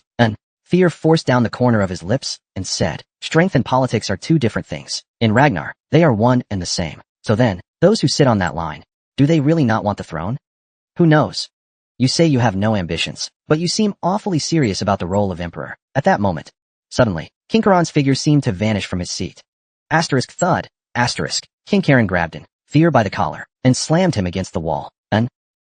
Fear, even as he coughed up blood, kept smiling. You know, this is the first time I've seen such a fierce reaction from you, brother, in all our years. Enough nonsense. That story. Where did you hear it? Where did I hear it? Did you really think you were the only one who desired the power of the chosen? What? You think? It's me. And Master too. Same as you. And even Tokal too. To be precise, it's the Jekyll. So, shouldn't we have a more detailed conversation? From the looks of it, what we both want is already clear. After Jean Karen let go, Tears silently slid down the wall. Still, seeing that expression on Big Brother's face is strangely satisfying. That's because the weight of the Imperial Monument is beyond ordinary. A relic capable of artificially creating the chosen. What could be more valuable than that? All this time, Badragon has been wandering around in search of information related to it. Though no one expected such a legendary relic would be in Winterler. But now that things have come to this point, Tyr wants Jean Karen to be forced to take his hand. Seriously. Almost died just now. Cut the crap. First tell me, what do you want? Amid the dark dragon-slaying war, the chaos and misunderstandings, Tyr and the White Dragon Knights might launch a coup and secretly attack, seizing the Imperial Monument. That must be Big Brother's goal, right? I'll lend you a hand. You mean help draw Tyr's attention, and in exchange, I get a share of the monument? As if I've got no interest in any so-called second life. Coming this far has already been exhausting. Going through it all again, I doubt even if chosen by the relic, without confidence, they wouldn't want to take the risk. Master feels the same way. So what? Let the cup go to you, brother. Give it to me. King Karen didn't answer for a moment, but Fear took his silence as consent. His tongue moved with the agility of a snake's, twisting flexibly. Asterisk clang. Clack. Asterisk. Clack. Although it was unclear what exactly King Karen and the Gardner family were scheming, it was certain they were after him. Fear, with the white-armored dragon cavalry and ranked swordsmen, moved swiftly. Because of the dragon-slaying battle, crowds had gathered in large numbers. It wasn't easy To navigate the streets of Winterl, they could only leap across rooftops. The white-armored dragon cavalry soared into the sky. Rank's swordsmen followed suit. During the dragon-slaying battle, absolutely do not use reinforcement techniques. I heard there were problems with the white-armored dragon cavalry. Is it because of this? People watched the swordsmen, flying overhead, both nervous and curious. What on earth is happening? Young master, is this really the right way? The crowds aren't thinning. They're only growing larger. Absolutely certain. Bryken couldn't understand what basis Thier had for such confidence. He could only sigh helplessly. But Thier offered no further explanation. Just maintaining the active skill was already overwhelming. Skill. Young Dragon Sync was tracking the relic's trace. Nirvana was in operation, following the fading echoes of blue light. It wasn't an easy task, but with spiritual strength comparable to a monk, Thier still managed to locate the relic. It's here. When he spotted a large structure in the center of Winterler, Thier's eyes flashed coldly. Skill. Dragon's Gaze activated. Aura boost. Wall. Thier swiftly drew his dragon blade and slashed downward from above with full force. A massive gust of wind followed, along with lightning brimming with aura. Rumble. The rooftop exploded, shaking the entire building. What? He just attacked directly? What if there are no enemies inside? The swordsmen from rank were shocked by Thier's reckless assault. Even though it was an emergency, he didn't even confirm whether there were guards inside. At this rate, what if innocent civilians get hurt? Even while facing savages on the front line, they had never done something like this. But the members and captains of the White Dragon Knights remained emotionless. Was this really okay? As a result, the rank swordsmen were thrown into doubt. Even the Erika siblings seemed to find it perfectly natural. That made them question whether they had misunderstood something. They began to trust, no matter what was done. Only Bracken showed a conflicted expression through the ruined structure. They could see figures inside, appearing to be some of Gardner's swordsmen. They rushed out in a panic. It was the Bloodwolf swordsman. What the hell is this? Damn it. What's going on here? Before the Bloodwolf swordsman could speak, they noticed someone had approached unnoticed. Thier immediately grew tense. That handsome face, long flowing hair, and a massive sword larger than his own body. Who else could it be? Please wait. The lead swordsman recognized him, but before Thier could stop him, Drake's blade had already taken off his head. Slice, splatter, Before a single word of dialogue could happen, it all erupted into chaos. Even Diego's expression hardened at once. As the young master of Ragnar, I command, Thier declared coldly through the rain of blood. Gardner, who dared to harm our family's swordsman, shall be judged for treason. All members of the white-armored dragon cavalry and rank family, execute them all. A declaration that left no room for excuses. In an instant, Diego's face turned pale. Chapter 210. New Section 6. Clause 5. The panic was only momentary. Understood. Clan leaders Garrido and Hanada shouted loudly, joining their troops to sweep through the Bloodwolf swordsmen. Though there may be protests to the Law Hall later, but Thier stated he would take full political responsibility. This meant Thier truly valued Selford, Aerie, and the others deeply. Naturally, morale soared. Even in a great family's ritual, if you try to oppress us like this, we won't just sit back and take it. Diego shouted, his voice charged with mana. But in truth, he was panicking. Their hiding place, their safe house, being discovered so easily was a big problem. Even if it was found, the Law Hall had already started moving. Even the famed White Dragon Knights would have to act with. So his goal was to buy time with various justifications, especially for a newly appointed young lord. Political concerns should have been many, and yet he still did this. Thier, I didn't think that brat would be so reckless. Doesn't he need Gardner's support? How's he planning to clean up this mess later? Did Thier read Diego's thoughts? He let out a cold smile. What if I don't want to sit quietly? It was the White Dragon Knights who made the first move. Gardner only responded with force. In self-defense, is that what you mean? So it's fine if the White Dragon Knights are injured? House rank. This could be considered a declaration of war against Gardner. No? Diego thought putting on a bold front would help, but Brack just gave a casual shrug. Since we've chosen to support the younger family, their intentions are now ours as well. Then Brack suddenly gave a ferocious grin. When did Gardner's heir grow the fangs to bear at house rank? I was wrong. Diego finally realized just what kind of person Brack from rank really was, and tried to explain. Gardner and rank had long been in opposition, but real clashes between them were rare, because both sides understood that a full-on conflict would be mutually devastating. At most, they would interfere with each other if they caught wind of the other's goal midway. On the surface, they still maintained politeness, but in this case, Diego seemed to have treated Brack like a servant beneath him. If Brack charged forward right now, no one could blame him. Let's squeeze everything we can out of those Gardner bastards. What are you waiting for, kids? Go entertain our guests. Bracken's tone of voice was just like a gangster in an alley, but his meaning was clear. Capture Diego and demand ransom from Gardner. He Seeing the twisted grimaces on gardeners' faces would be just perfect, a rare chance to enjoy a feast. After the white-armored dragon cavalry, now even rank, little master. At last, all the blood wolf swordsman's eyes turned toward Diego, blocked them. No matter what. Diego used his subordinates as meat shields and fled in the opposite direction. This wasn't escape. It was to carry out Kinkaron's orders. He absolutely couldn't let fear discover the relic's use. Only this bead. Diego tightly gripped the white bead hidden in his chest. Such despicable tactics. Fear gnashed his teeth, glaring at the blood wolf swordsman blocking his way, and let out a cold laugh. So, they intend to clear a path to avoid this situation. This man who claims to become a monarch, is this the extent of his responsibility? Besides, Diego's body was radiating a blue glow, proof he possessed a relic. There's no way I'm missing that. Yua. The killing intent Fear released instantly froze the blood wolf swordsman in place. Boom. Zuatangi. With a fierce kick, he leapt high into the air. Suddenly, something swept over their heads. No way. Stop him. Stop him? Stop what? How dare you stand in the young master's way? The blood wolf swordsman wanted to attack, but tangled up by the teammates. They were all in chaos. In the end, they failed. Without even noticing, Fear was already above Diego's head. The blue light grew clearer. Damn it.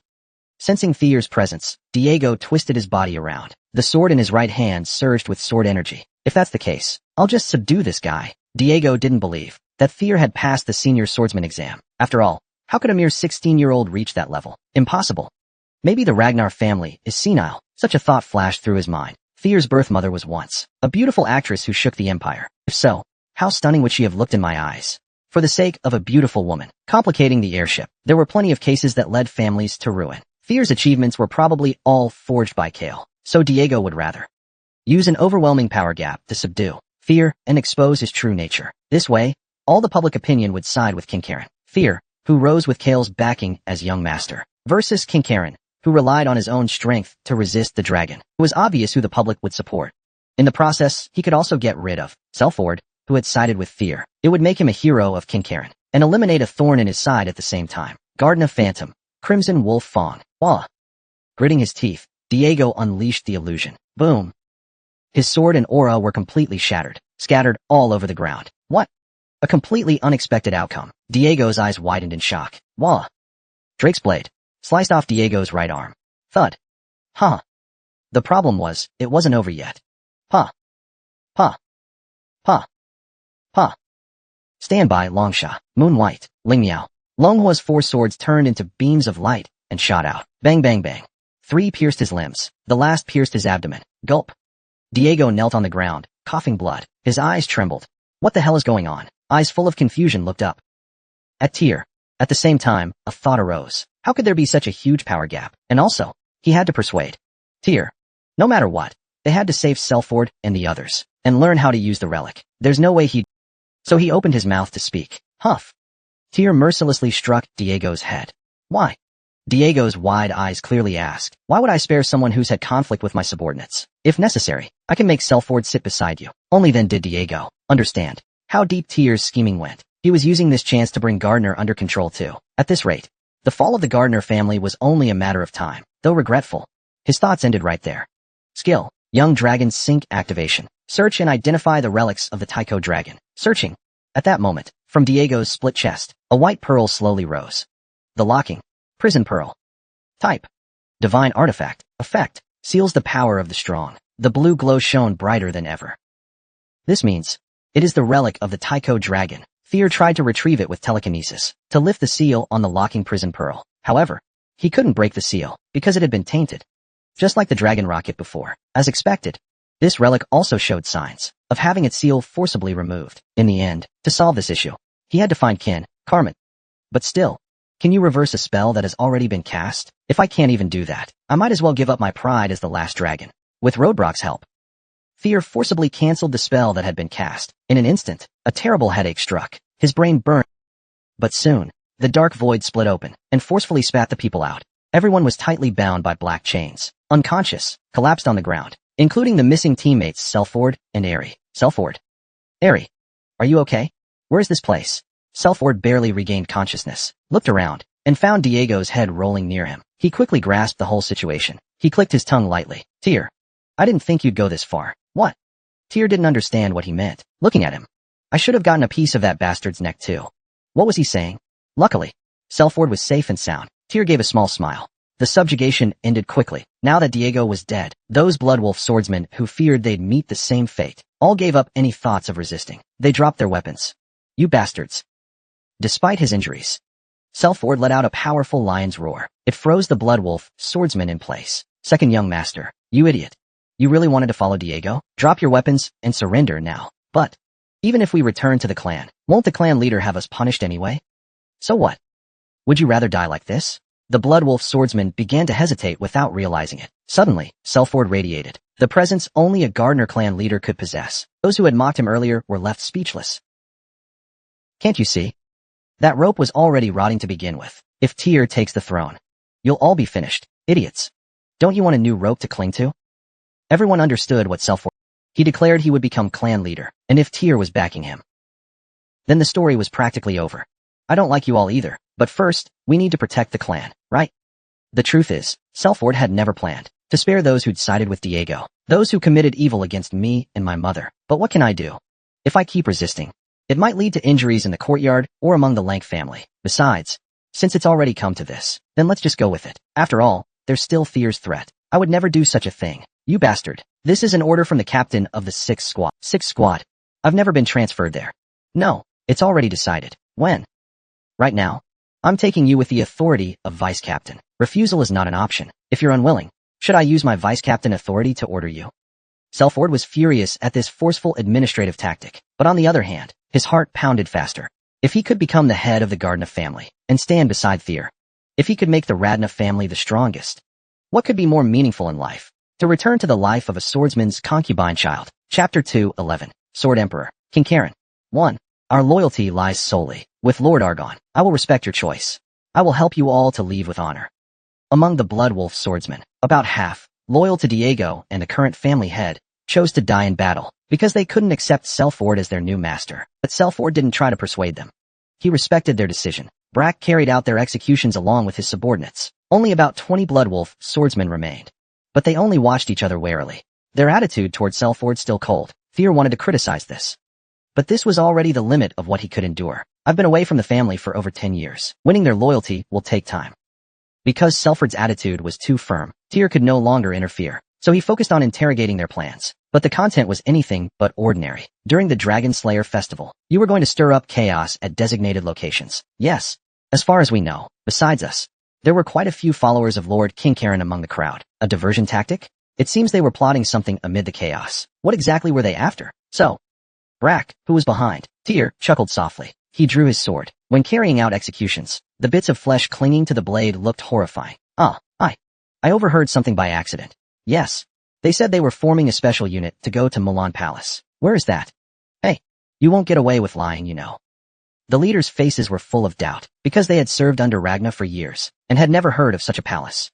So they wondered if they were being deceived. Their brows furrowed. Tyr, do you have any clue? Selford noticed. Tyr's expression remained calm. Tyr gave a slight nod. Although uncertain, Milan Palace was actually connected to Tyr's previous life. It was a place of exile where direct bloodline members stayed temporarily after being expelled by the clan. Never very active or well-known, Tyr eventually, with the Senate's approval, renounced all rights and duties related to inheritance. Tyr left the family and stayed at Milan Palace during that time. It's usually kept shut, so most people don't even know such a place exists. However, because it's located in the heart of Winterler, there are many transient people nearby. Instead, it became a place hard to approach. However, after Tyr left, Milan Palace became very famous. 2 years later, the throne was unearthed. It was a lively event. They said the scepter, used as a holy relic by the founder Sigurd when he established.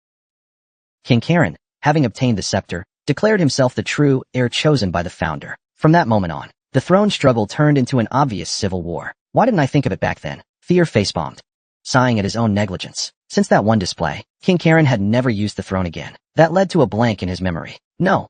More accurately, after leaving the family, he had tried not to pay attention to family matters, which caused a long gap in his recollection. And back then, there were rumors it might be a fake. Even the family meeting took no special action. Everyone thought it might be genuine. But if it was real, what secrets could it be hiding? King Karan's reckless campaign began to make sense. His thoughts gradually fell into place. Now, it was clear what needed to be done. Selford, Bracken. Currently, the two recognized by Tyr as the leaders of the Six Serpents family looked at him. Garito, Hanada. Likewise, The captains of the white armored dragon cavalry gazed at him with serious expressions. Fear. Since the family head has placed me in this position, I intended to protect it without making my brothers shed blood. If necessary, I was even prepared to share the seats of the wyvern riders with my brothers. Thus, Drake's overwhelming presence filled the entire space. All eyes focused on him, radiating dignity. His voice was full of strength. Gullo. Some of the Bloodwolf swordsmen felt uneasy in this atmosphere. He swallowed hard. Even the white armored dragon riders now had heavy expressions, but it seems they're unwilling to follow my will. Perhaps I was too careless. Now that I've taken the leader's seat, I thought proving my strength would be enough to end all disputes, but that was wishful thinking. After all, Ragna is still Ragna, a place full of dragons eager to climb higher. Maybe I was too self-centered. To stop these ridiculous challenges once and for all, today I'll show them the gap between us. Tyr's aura suddenly sharpened, and the dragon eyes, symbol of emperors, opened. On such an auspicious day, perhaps I should draw my sword. Will you lend me your strength? If necessary, even brothers like King Karen will be purged without hesitation. The first to move were Selford and Brack. Asterisk snap. Asterisk. Dancy dropped to his knees and bowed his head. We obey the will of the leader. We obey the will of the leader. Next came the entire white-armored dragon riders. We shall become your blade. Use us as you see fit. After that, the rank and Gardner swordsmen also quickly dropped to their knees. Tyr turned. Everyone followed behind him, even if a purge is necessary. Since so many eyes are watching, we must maintain the moral high ground. Launching a surprise attack on the anti-dragon front would be a poor strategy. According to Tyr's orders, the white-armored warriors and rank and Gardner inspectors each took on different missions and set out. The rank disguised themselves as Gardner to move together with them.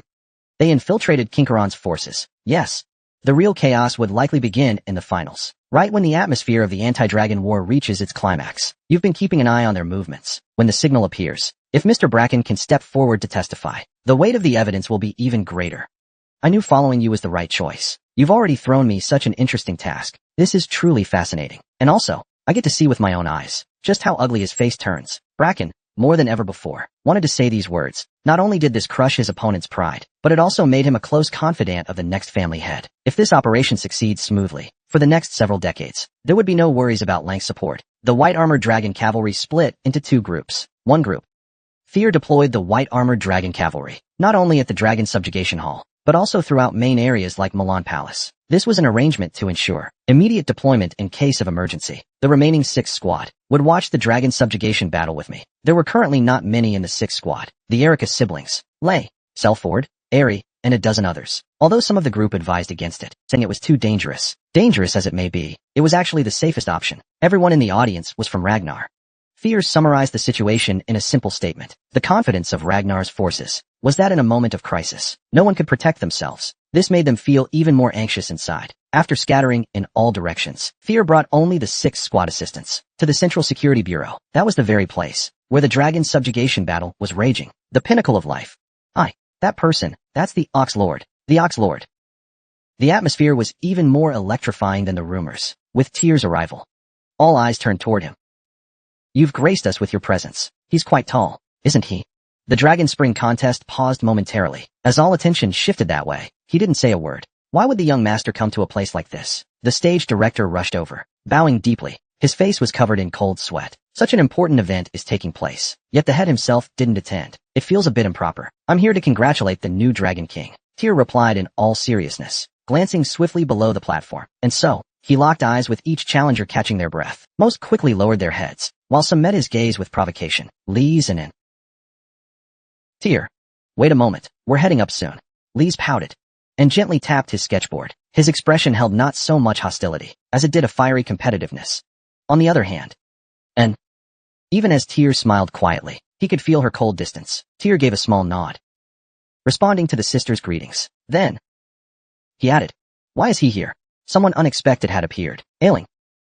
That guy. Yeah. Looks like it. Why didn't Selford do something like this too? Hey. I've always said. He's way crazier than me. Seems like Selford and Ailing noticed it too. It seemed that Selford and Ailing had noticed it too. What Tyr saw made him let out a wry smile. The masked challenger was waving exaggeratedly in this direction, hand raised high, though they tried various disguises to conceal their petite figure made them too easy to recognize. Squad 1 leader. You came here. Does the Grand Leader know? I don't know who contestant number 1 is, but I am truly surprised. So lively. However, you've made a mistake. This person isn't so easily swayed by words. Fear let out a gentle sigh. They probably joined just to kill some boredom. If they truly wish to become a dragon, they must leave the white-armored dragon cavalry. The 9 dragons never allowed to stay in the same place at once. But Amore also possessed strength no less than that of a boundary-breaking swordsman. He had every right to challenge. Moreover, through King Karen, fear finally faced the one seated before him. As Kale's eldest son, he had inherited Kale's bloodline more deeply than anyone. In both past life and present, he had been closest to the throne. Yet in his past life, he still failed to claim it. And now, clearly, this life would be no different. A tense atmosphere filled the space between them. Perhaps sensing this tension, the once lively audience fell into silence. Life, Chapter 212. Insight, King Karen, Part 2.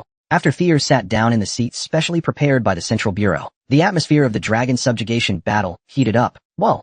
I almost suffocated just now. Are the two of them having a psychological battle? Lord Thier doesn't seem very interested in this. Of course Lord Thier would care too. Both are people truly devoted to power. Lord King Karen absolutely has to win the Dragonfall battle this time, though the audience remained cautious. They were deeply curious about who would have the last laugh between. Some believed Thier would win, citing the weight of his position as heir. Those supporting King Karen spoke of the accumulated power behind each of his strikes. But no matter who they supported, one thing was certain. Whoever seizes the advantage in the Dragonfall battle will take the lead. And so, all eyes focused on that battlefield. It's about to begin again. Lise couldn't stand how things had turned out. Even though he shouted for Thier to wait, no one truly paid attention to him. Even his own kindred, the god of Death Clan, was no exception. Everyone stared at him with unease. Just earlier, Thier and Lord Ragna expressed their intent to forfeit. I'll notify you again. Just earlier, Thier and Lord Ragna expressed their intent to forfeit. He believed someone more worthy should sit upon the dragon throne. And so, even though he had never cared for others' opinions, and walked his own path resolutely, in this moment, as the expectations around him vanished, to say he felt nothing would be a lie. It was as if he'd never been in anyone's spotlight all along. Now begins the battle between Lise, Lord Ragna, and the Nameless One. Will the three of you come to the stage? At a time like this, he wished the voice in his heart could encourage him. You're okay. You can do this, no matter what. But that was impossible. Announcing again, Lise, Lord Ragna, and the Nameless One, please come to the stage. Lise wore a bitter smile on his lips. The voice within was far too silent now. Lise, Lord Ragna, please come to the stage. Any further delay will be considered forfeiture. Lise, Lord Ragna. As his fingers touched the hilt of the talking weapon, childhood memories flashed through his mind. Back then, he had no idea of the burden he carried. He simply lived as he pleased. And then he won it all. Now, I should run just like I did back then. Run without hesitation. Leja, Lord Ragnar. Only 30 seconds left in the match. The countdown begins. As he thought about these things, Lord Leja, my lord, what's wrong? Is something the matter? Leja finally heard it. Countless voices echoed in his ears. The audience, members of the Death God Squad, were all shouting loudly in his direction. Leja frowned. What are they saying? They were gesturing wildly, but he couldn't understand a thing. All the voices sounded like noise. It was frustrating not to understand. Just as he was about to speak, Leja. Among the cacophony, a single voice clearly reached Leja's ears. Then, buzz, buzz. The speaker began to tremble. After clashing with Thier and falling silent, for the first time, he seemed like he wanted to say something. Get up. What are you doing? Leja suddenly snapped awake. Those sounds he thought were just noise finally began to make sense. Leja, Lord Ragnar, you'll be considered to have surrendered, just as the declaration of the duel's end was about to be made. Smack. Leja leapt lightly onto the stage. Standing opposite him was the petite masked figure. Though they called themselves anonymous, everyone present knew it was Amore himself. A soft chuckle. Oh dear, what a pity. I thought I'd breeze into the finals. I spaced out for a moment. Didn't hear it. Sorry about that. Have you made up your mind? Yes, thanks to you, big brother. The laughter beneath the mask grew louder. Lise looked impossibly adorable, though he was late. Lise, Lord Ragna had already safely taken the stage. The match was about to begin. With the host's announcement, the second semifinal had begun. Whoever wins here will face King Karen in the final showdown. Lise gripped the talking weapon tightly. A confidence beyond words suddenly swelled in his chest. Good work. No, I should be the one thanking you. Magara's voice echoed through Thier's mind, a voice tinged with bitterness. Though he was glad to cheer Lise on, not being able to stand beside him left a bitter feeling. His love for Lise remained unchanged. Realizing that Lise was losing motivation, Thier borrowed Magara's strength. But why are you helping us? What? To be honest, from our standpoint, supporting that masked woman would have made more sense. Thier didn't know how to respond. He gave a wry smile. You're the one who's mistaken. I never do anything that won't benefit me. Mistaken? Me? That's right. Why do you think I only had feelings for Amore? Regia is someone I should embrace as well. So, I was just lending a hand. That's all. Let's go. It was then that Magara realized. His view of Fear had been mistaken all along. The breadth of Fear's heart seemed from the very beginning to be beyond what people like him could reach, whether it was Amore or Lija. There was no reason to give up. Fear never forgot Lija's attitude in the temple. Even when standing firmly against him, Lija had the boldness to admit defeat openly. Even when at an obvious disadvantage, he never submitted. Though he had met countless comrades along the way, it was clear that none were like Lija Man, so clean and decisive in battle, worthy of entrusting the next generation. Most importantly, Magra's intense contemplation made him seem even more trustworthy. During this time, in his dealings with the dragon tribe, Fear came to they were always straightforward with their feelings. That alone was enough to make him look at Lija with new eyes. He never lied. His heart was pure, and that won the hearts of the people. One day, in Julius's squad, the desire for talent that Fear had spoken of rose from deep within his heart for the first time. If that person becomes your companion, does that mean I can also be of help? Magra seemed to have understood Fear's thoughts. He cautiously voiced this question. Fear, of course, nodded without hesitation. Thank you, my lord. Magra beamed brightly. At that moment, power was being gathered again. What the heck? Isn't that against the rules? Amore quickly turned around. Tyr protested at the same time. Tyr chuckled softly and gave a signal to the young back. The mask would be removed on the spot, their identity revealed to the world. Seriously? That brat? All this time? That cutesy voice finally sounded a little strained. The face behind the mask seemed to frown just a little. That kind of behavior totally reminds me of him. Amore had a simple reason for hiding her identity and joining the Dragonfall battle, just to smack Julius in the head. He always beat up Team 1 until near death, and it was getting real annoying. During the Troyban War, when she finally protested after all the suffering, the answer she got was infuriating. If you're not happy, then become the boss. Until then, shut up and follow orders. Got it? That smug grin of his still makes her blood. So, Amore made up her mind. She'd become an anti-dragon like Julius and challenge him head-on. That way, it wouldn't be considered insubordination. Of course, she never planned to quit the white-armored mercenary unit. Just wanted to ram into him and call it even. Besides, the one becoming the Dragonfall champion is nameless, not a Moritan, so it should be fine, right? In any case, watching what Tyr was doing now, Amore couldn't help but think he looked exactly like Julius, as if to say, as if no one else could become the next captain of the white-armored warriors. So that position is only for someone from the top ranks. Crack. As Amore unleashed his imagination, Lija swiftly and brutally swung down his massive scythe. With a sound like tearing paper, the space split open. Dozens of streams of aura burst forth clearly. 77. Amore skillfully linked his sword techniques, rapidly releasing his aura. The shattered aura clouded their vision. Crack. At that very moment, Turiper's blade cleverly aimed at Amore's blind spot, piercing toward his throat, unnoticed. The blade had transformed into a symbol, Lija's black flame, blazing fiercely. Refined jade dew, the blade of death. Like the Reaper harvesting souls, the scythe wreathed in hellfire came crashing down as well. Could it be that just because of this trivial matter, I appear so weak? Amore laughed heartily, spinning like a top. Though his tone seemed like advice to a junior, in truth, Amore saw Lija as a worthy rival, believing he had to compete with him. Then, at the moment their attacks were about to collide, I'm getting bored. Let's end. Suddenly, with a sharp sound, a sword fell between them. Clang. Clang clang. Rumble. Amore and Lija hurriedly leapt back, pulled back to create distance, while keeping an eye on the explosion site. What the hell is going on? You? At the center of the stage, King Karen casually sheathed his sword, looking bored. He glanced at the two of them. Whether it's the semifinals or the finals, these low-level skirmishes, just waiting and watching, is nothing but boring. Might as well end it quickly. Let's all go at once. King Karen gripped his sword tightly. Episode 213. Sword Emperor King Karen. 3. Some unfamiliar faces. King Karan's personal guard, the sword rank warriors, tilted their heads, puzzled at those who came with the Bloodwolf swordsman. Lately, while pushing this plan forward, I've met with the Gardner family many times, but today, there are more people than usual, clad in dark blue robes. These people were hard to identify. However, they emitted an unusual aura, like finely honed blades. We are the Azure Wolf swordsmen. Our Lord Argon, said that no matter what, this mission must succeed, so he sent these people. The Bloodwolf swordsman who spoke seemed a bit nervous, but the sword rank warriors didn't notice. In fact, because those newcomers didn't quite match the rumors, they figured Argon didn't really trust them, and had to suppress a laugh. How could you not know? And still request reinforcements? Looks like you're pretty worried, huh? Looks like you're really worried, huh? Yes. Once this is over, please tell them. Things ended much easier than expected. Their workload is less than imagined. That's good to hear. Stay close. The swordsman of Kenshi began leading the way. The Bloodwolf swordsman glanced secretly at the green wolf swordsman, then exchanged looks with the man standing in the corner. Only after the man gave a slight nod, they start moving. Such arrogance. The man, Bracken, watched the backs of the Kinshi and let out a soft chuckle. He knew these people always followed Kinkaren, winning victory after victory on the battlefield. Their strength rivaled even the four great forces. Yet, even with far more people than agreed upon, they showed little caution. He couldn't understand it. Did they think numbers alone were enough? Or was it?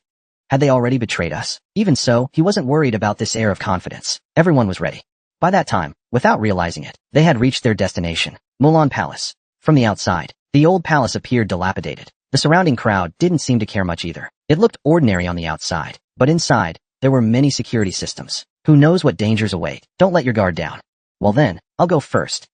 Snap. It looks ordinary on the outside, but inside, there are many security systems. Who knows what dangers await? Don't let your guard down. Well then, I'm heading out first. Asterisk smack asterisk. Following the lead archer's command, the inspection team leapt over the wall in unison. Honestly, a sneaky place like this is perfect for doing shady things. Brack stroked his chin and smiled wickedly. He was the last to move. Deep. Asterisk crash asterisk. With Kinkaron's appearance, the air on the stage turned icy cold. What? You think we're all coming at you at once? Even if you're Lord Kinkaren, that's just reckless. Hard to say. Maybe he's just that confident. Meanwhile, the crowd was in an uproar. That arrogant, commanding posture was something no northerner could hate. What's going on here? Although Lise, Lord Ragna, and Lord Nameless were still fighting, it wasn't over yet. But Kinkaren, Lord Ragna suddenly threw out a new challenge. How will these two respond? What are you thinking, big brother? Lise's sharp voice cut off the host's announcement. His face twisted with emotion, but Kinkaren just gave a small snort. Like I said, it all just feels like a waste of time. Let's wrap this up quickly. Lise's hand clenched tight around his scythe. It felt like something in his mind had snapped with a loud crack. However, because he was, fear stole all the attention. Feeling anxious because of that, Amore's sudden remark was like a bucket of cold water splashing over Leja, snapping him back to his senses. Kinkaron's expression remained blank, but Leja didn't miss it. The slight twitch of his brow. I don't know what you're talking about. Don't know what? Like I said, you were always in the spotlight. Felt good, didn't it? But now it's all been taken away. Frustrating, isn't it? Right? Not strong enough. So you resort to these cheap provocations? If that's the case, what a wonderful mindset you have. What are you saying? You narcissist? What you're doing now is something only a 5-year-old would do. Look at me. Ugh. Amore And though his expression was hidden by the mask, it was obvious he was mocking him. Crack. For the first time, cracks appeared on Kinkaron's icy face. I think that's the first time I've heard that tone from you. That's fine though. I didn't want to fight twice anyway. That's a relief. The playful tone in his voice grew firm. Inside that small frame was an overwhelming presence. Snap. The dominance Kinkaren once held over the stage was suddenly overturned. If you strut out so confidently, then fall flat on your face, it would be quite the sight. With those words, Amore's heart-shaped mask caved deeply inward. Then, Kinkaren returned to his expressionless face and tossed his sword into the air. Asterisk rumble rumble asterisk. A storm of sword aura surged into the sky. Asterisk boom boom boom asterisk. That's the official signal flare. The finals began without warning. What will be the outcome of the Dragonfall battle? It's begun. Tyr stood up from his seat. Though drowned by thunderous cheers, a voice came clearly to his ears. This is Qingyuan Pavilion. This is Qingyuan Pavilion. A group of unidentified individuals has suddenly launched an attack. This is the civilian district. Due to the sudden disturbance, crowd control is extremely difficult. Unknown figures are also moving rapidly near the Central Marshal Bureau, requesting reinforcements. Urgent voices came through the magic communicator. It meant that Kinkaron's hidden followers all over the area had begun their operation. Moreover, skill, Drake's Wrath and the skill, Dragon Lure Sync were activated simultaneously, expanding the cognitive domain. Expanded. They could also spot suspicious figures among the audience. Unit 6, Tyr's low voice, made all the standby members behind him open their eyes coldly and sharply. From this moment on, treat anyone who incites chaos as a rebel. Suppress them all. Yes, sir. Yes, sir. Yes, sir. The team members turned into streaks of light and soared into the sky. Asterisk clatter asterisk. They had already scouted the audience in advance, under Tyr's instruction. So the movements of suspicious individuals had long been identified. Asterisk whip, asterisk, sword aura slash toward the spectators. Asterisk whip, asterisk. What is that? Why would the young master, amidst the chaos?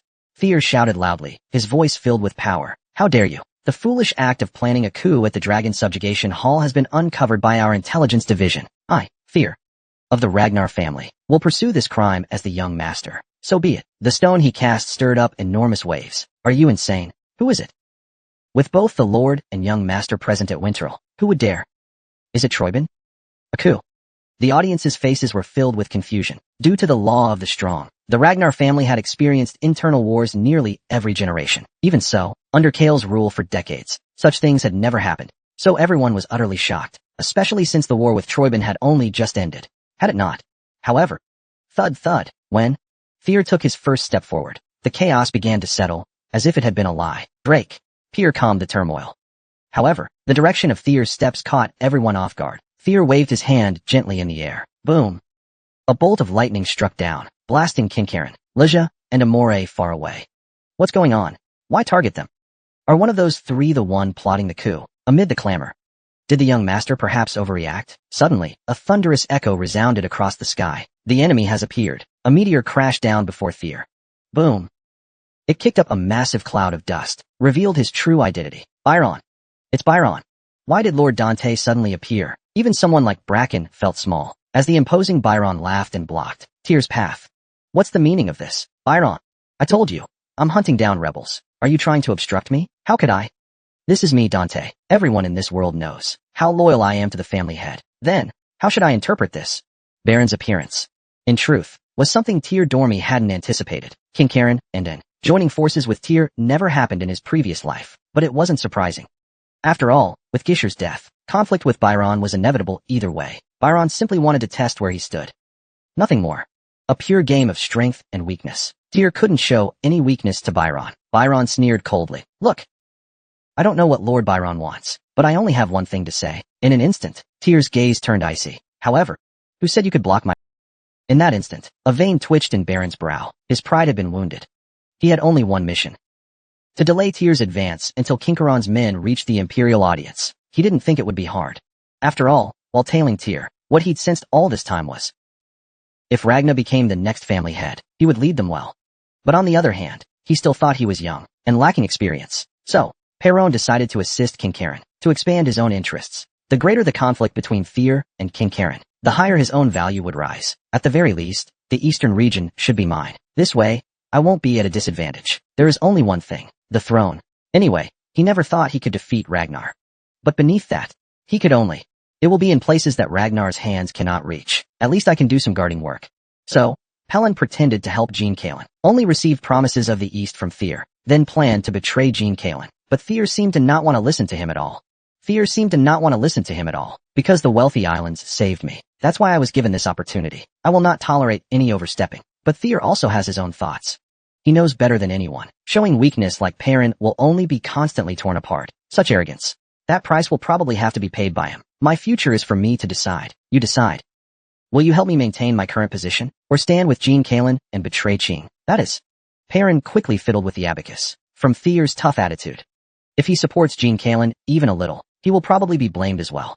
Nevertheless, should he risk breaking Fear's authority to get what he wants, or stand with Fear and wait for the future? The former is a gamble. Losing would mean a big loss. Winning would be a big win. The latter is a safe bet with both gains and losses being minimal. But the trouble is only temporary. He was about to make a decision, and was about to speak. No, master. Standing with Fear and Ragnar is very dangerous. Okay, Fear quickly transmitted a sound. Instantly, a good idea flashed through his mind. There was actually a third option. Perrin sneered and returning to the knowledge of numerical life. Chapter 214. See the Golden Dragon card for. However, bringing up a third option directly seems too obvious. What should I do? Perrin was hesitating. Subordinates normally can't understand a superior's struggles, unlike his usual. This time his word. It sounded more like a soft suggestion. See? In that instant, Perrin felt Tyr had changed.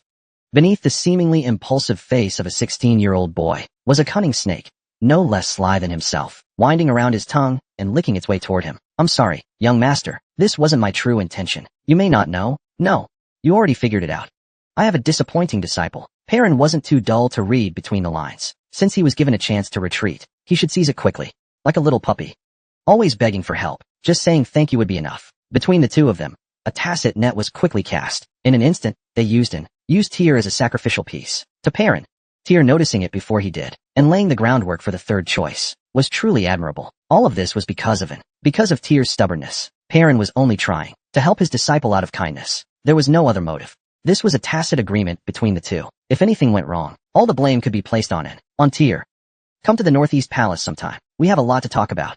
Heh. Can I really? Wouldn't that just cause trouble? Still trying to mooch food. Am I not becoming the shameless old man who depends on others? How could that be? It is an immense honor for me that Lord Perrin could come. Moreover, Fear's eyes slightly lifted at the corners. I recently ascended to the position of young master, and I am becoming more and more concerned about the future of the empire. I need Perrin's insights. I hope you will not refuse my invitation. I was startled. Instantly, Perrin's eyes slightly trembled, and then returned to calm. He had suddenly hit the crucial point. Perrin tried to calm his inner turbulence, but realized that his thoughts had been seen through by Fear. Fear's eyes lifted even more at the corners. How did she know? It's only natural. Apart from Kale, she had never revealed this secret to anyone. Yet Fear knows. The Seeker.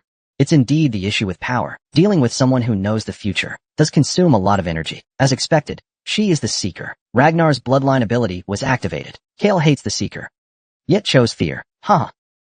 Interesting. On the other hand, she felt curious. In the future that the child saw, what would she be like? Would she sit in the position she desired? Or would she be like Icarus, desiring to touch the sun, only for her wings to melt and fall? In this battle, Kalen lost. Would she be like Icarus, desiring to touch the sun, only for her wings to melt and fall? In this battle, Kalen lost. There's no need to have the losing side take the lead again. Perrin chuckled. I still remember the garden in the East Cedar Palace. The scent of the herbs there was truly unforgettable. Please prepare a cup of herbal tea for me. You're welcome at my home anytime. However, I'll be heading east very soon. I won't be late. At this age, it's hard to sleep in the mornings. In other words, he'll visit before sunrise tomorrow. On the other hand, it also means that before leaving today, he must wrap up the Understood. We'll have hot tea ready for you. Upon hearing Tear's reply, Perrin silently vanished. Master. Master. Tear's anxious voice echoed helplessly, but Perrin gave no response. Besides, how about remaining neutral and stepping down for now? If you choose to go further, then please state your position clearly. From the audience, Tear spoke. After meeting Tear's gaze, he instinctively stepped back in fear. Suddenly, he saw someone behind him with a blade. He bit his lower lip. Please come with me. Lord Tear. Aaron's cold voice maiden. Tear finally faced the reality. He would never again dream of taking the throne. After swiftly clearing the distractions, Tear slowly stepped onto the stage. Pada. Perrin's true identity was someone originally from the royal family, a little-known distant royal family. In order to sit on the empty throne, he immersed himself in Ragnar. Pellin's endless desire for power and his obsession with behind-the-scenes manipulation are simple reasons. Because he wants to become the emperor, but in the distant future, he will ultimately be unable to sit on the throne. Why? Because, including Ragnar, the 18 electors will not allow it. The royal family will soon become a mere formality. The 18 electors want to use this power vacuum to manipulate the empire. In this situation, the one who ascends to the throne will be the sorceress empress. Of course, Pellin, with his tyrannical tendencies, will naturally be excluded. Of course, he can think this way as well. If Pellin becomes emperor, can the great chaos be avoided? Fear's thoughts on this are simple. I don't know. Maybe it can be avoided, maybe not. If it's the former, it means Pellin's will for power is strong enough to prevent it. If it's the latter, it means that the conflict between Pellin and the 18 electors will intensify, leading to even greater chaos, right? But one thing is certain, whether it is the sorceress empress or Pellin, from the moment they take the future operation of the royal family will fall into Fear's hands. So, as soon as this is sorted out, we can start running toward the future from now on. Boom. Fear completely ascended the podium, looking at Jean Kalen. He and Amore were in a tense standoff with Legia. Then, all three of their gazes focused on Tear's body. Amore, Legia. Tear kept his eyes on Jinkalong. Then he spoke. The dragon-slaying duel has just been interrupted. When Tear spoke as the clan master, Legia and Amore froze in place. I am Amore's clan master. What are you saying? Interrupted? Explain yourself. We've received intel that Jinkalong is plotting a coup. We are now preparing to arrest him. Make your choice. Which side are you on? Amore and Legia exchanged glances instantly. Amore let out a small laugh first, and stood beside Tear. I'm not Amore. But since the clan master commands it, I must obey. Wasn't it just to eliminate an enemy easily? Oh dear, as if that's possible. But the dragon-slaying duel will still continue, right? Tear chuckled lightly. He felt as if his thoughts had been seen through. Legia hesitated, but in the end, he also stood beside Tear. Since I've already returned the brush, if we're lining up now, then this is the right place to stand. So you did know, huh? Tear smiled quietly. Then, Tear's face turned cold and stern again. Bring him before me on both your orders. Asterisk clack. Asterisk. Asterisk clack. Asterisk. Amore and Legia sprang into action again. Blades flashed, as if whoever beheaded Jinkalong first would earn the right to slay the dragon. But their blades never reached Jinkalong. 2 sword wielders descended from the sky, blocking their asterisk clang clang clang, asterisk, disguised swordsmen of the sword ground. The ones known as Jean Kalen's right-hand men. The 2 remained silent. They just waved their swords. It seemed like they were creating a private space for Jean Kalen and fear. According to the original plan, there should have been chaos everywhere due to terrorist activities. The Emperor's palace should have been in my hands by now, but nothing happened. What's going on? What is happening? I've been cautious all along. Jean Kalen's calmness is suspicious. Did he mess up the whole plan? Gardner. As expected, he was just talking. In the end, there was a loophole. How foolish. Then, Jean Kalen contemptuously stuck out his tongue and said, "Anyway, I never intended to stage a coup. Even if I say so, you wouldn't believe me, right? You dare say this?" After plotting behind the upper echelons, seems like everyone is truly awake. Fear Michi's eyes said, "Put down your weapons and surrender. If you do, I will handle it appropriately. Give up everything. Bow down and admit defeat. Is that it?" Humph. How could that be? Jean Kalen's gaze flickered coldly. How much hardship did I endure to sit in this position? How could I give up this position to a wet behind-the-ears younger brother? The moment Jean Kalen put down his sword, his aura began to surge. Boom. Perhaps this is also good. In front of everyone, show who is more suitable to sit in the position of the master. Then everyone will truly be convinced. Fear silently drew Drake's blade. Asterisk crack. Asterisk. Asterisk crack. Asterisk. The 2 auras clashed fiercely. Sparks flew constantly in the air. Come on. You're one of the few younger brothers I acknowledge. To teach you a lesson, I'll let you strike first. Just don't move your feet. Such arrogant words. Tyr had no intention of stopping from carrying that burden of arrogance. Oh really? Then I won't hold back. Tyr sneered and raised a sun into the sky. A mocking glow. Oh no. In that moment, Jinkalong instinctively sensed something was off. Come to think of it, among Tyr's proudest techniques, there was one that could turn the surroundings into a sea of fire. Solar hour. At that moment, another white sun rose in the sky. Asterisk whoosh. Asterisk. Like a spinning top, hot air surged outward, instantly turning the surrounding air scorching hot. Danger. As Jinkalong raised his sword to strike the sun, Tyr had already swung his greatsword. Asterisk slash. Asterisk. Asterisk rumble. Asterisk. Asterisk flash. Asterisk. Asterisk flash. Asterisk. Asterisk crack crack crack crack. Asterisk. The shattered sun split in 2. Its fragments turned into bolts of divine thunder, striking the ground one after another. The stage of dragons and tigers collapsed. Buildings fell. Dust filled the air. Even the sword-sane imposters' urgent cries couldn't be heard. The audience's screams were drowned out too. Ah! That blinding tsunami of light. The deafening, thunderous roar. In front of it, Jinkalong had no choice but to reflect. As the eldest brother, I intended to teach him a move, but I didn't expect it to be a finishing move. No matter what. It seems like it's over. Life. Chapter 215. Swordsmanship. Jean Kalen. None. Jean Kalen gathered almost all his ultimate skills into his sword and detonated it. Boom. Lightning shattered. Dozens, hundreds of fragments flew everywhere. Crack, crack, crack. Jean Kalen had to keep swinging his sword to knock those fragments down. Knock them down. Again, knock them down. In such intense battle, his arms were almost breaking. Pant, pant. Jean Kalen stood in the completely ruined area, but his appearance was truly disheveled. His outfit, which was still neat during the final match, was scorched by fire. The sword blade was almost broken. The stage was half destroyed. Its shape couldn't even be recognized. The surrounding flames looked very suspicious. Did you push it too much? Under Fear's mocking laughter, Jean Kalen's expression became stiff. He once said he would teach Fear a few moves. The problem is, I'm definitely not inferior. Surrounded by flames, Fear's momentum was absolutely not weaker than his. Amore and Leja also seemed difficult to defeat easily. Fear possessed such power. Why didn't he participate in the Dragon Slayer battle? Does he know that people have always doubted his strength? As long as he participated in the Dragon Slayer battle, it would be enough to dispel those concerns. Could it be because of me? In an instant, Jean Kalen felt a chill running up his spine. Including Jean Kalen, Leja, and Un. The reason why Fear participated in the Dragon Slayer battle is very simple. It was to prove to the vassals, and to the clan head, that they were in no way inferior in the power struggle. They still hadn't let go of their obsession with authority. Or, Tyr. They could be classified as potential dissidents. In other words, using the dragon-slaying duel to filter out those who dared challenge him was not a bad idea. Moreover, as long as, in the end, he pinned the right charges on them, and defeated the ones who made it to the finals, the entire spotlight of the dragon-slaying duel would fall squarely on T.A.O. All the things others painstakingly prepared, I scooped up with a spoon, and devoured them greedily in one bite. And now, I've ended up like this. Down here, the ability to wear a mask was not mine alone. Perhaps Tyr saw several moves ahead before I did, breaking our agreement. Perrin's sudden disappearance. Could it be because of that reason too? To a boy still so young, almost like a child of his own, even brats like him could play others in the palm of their hand. That fact, why is it so infuriating? Jinkalong took a deep breath and collected his thoughts. That's right. Maybe this is a good thing.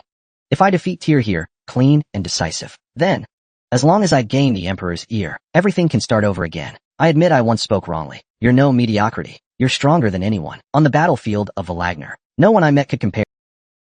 And Tyr just quietly watched, his upright posture. Countless brothers have once drawn swords against me, but the one who pushed me to such a dead end, you are the first. You could say it's a compliment, but that introduction was too long. How could I say such flattering words to an enemy who wants my life? It's just the truth, that's all. He chuckled. Jean Kalen laughed. For the first time. Even so, I still had this thought. Even if I die here, I won't feel particularly wronged. At least, I was killed by someone stronger than me. Killing centered on Jean Kalen. A wave of heat surged. Blazing winds wrapped in flames. Mysterious energy formed a vortex, soaring into the sky. The prophesied flames swirled around Jean Kalen on countless battlefields, turning into 10 unique techniques. Opposed to the hellish fire that spread, the soaring flames reminded people of the giant dragon symbolizing Ragnar. Of course, I think you won't be an exception. Boom. Jean Kalen violently slammed into the ground. This was completely different from the previous battle momentum. Boom. Wherever he walked, the twisted flames spiraled around. The hellfire burned fiercely. Facing it, a towering fire wall rose from the ground. Whoosh, whoosh, whoosh, whoosh. To capture Jean Kalen, 4 swords shot out like arrows. It was like having 4 more. Tier. Gorgeous and varied attacks. But this time, Jean Kalen effortlessly proved it. This is why I am called the king of swordsmanship. It looks like he knocked back the sword of Ling Miao, flying straight at him. With a slight turn of his head, he dodged the Dragon Sha sword aimed at his back, and kicked away the Longhua sword. The Yubai sword deliberately struck late, sweeping toward his lower body, but he also repelled it with his flame sword. All the movements were as natural as flowing water. The moves Tyr barely managed to see. With the help of the sword pillar, he effortlessly performed. As expected, in terms of experience, he is several times stronger than me. Tyr realized that using ordinary methods, it would be absolutely impossible to defeat Jean Kalen. The two were equally matched in strength, but in their understanding of swordsmanship, Jean Kalen was clearly superior. So, how can I make up for this gap? Though unwilling, Tyr opened Nirvana. At that moment, his awareness speed increased. The time that made up the external world began to slow down. Starting Nirvana, to expand the capacity to perceive the external world, a part of the clockwork's arrangement was activated to accelerate the time of awareness. Tick-tock, tick-tock.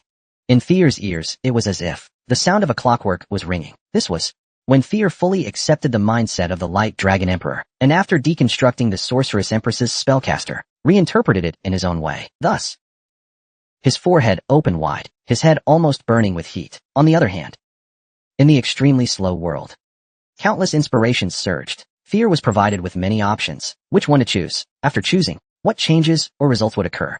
599. 00:13:55, 399. 00:13:55, 399. What changes or results would occur? What risks still need to be considered? Then, how about this choice? Although it's a dangerous choice, if it succeeds, it will bring Jinkalong's head. On the contrary, countless possibilities and expected outcomes flash by like ants. The foresight that predicts the future. This can also be seen as the Magic Empress's proud future history. Future prediction, right? The problem is, too many choices can sometimes cause hesitation in the chooser. Tyr listened to the voice in his heart and impulsively stretched out his hand. Asterisk slap. Asterisk. Tyr's choice was very simple. A direct confrontation. Asterisk boom boom boom. Asterisk. Drake's blade collided violently with Jinkalong's proud sword. Period. The collision was fierce. You want to face me head on? I heard you also use some magic and possess quite a few innate skills, but this doesn't seem like a good choice. Jinkalong tilted his head, puzzled. What's the problem with using swords with swords? Tyr just asked in return. Swords are for swords. That's true. Asterisk clang clang clang. Asterisk. In an instant, several strikes collided. Drake's blade and period. Each time they collided, it triggered several explosions, vibrating the swords. Asterisk crack crack. Asterisk the surface of the greatsword showed the first cracks. This meant that Jinkalong's sword technique was extremely powerful, but in the end, the consequences would be his to bear. Then came a series of fierce strikes. Whoosh whoosh whoosh whoosh. Da-da-da-da. That could almost be called bombing.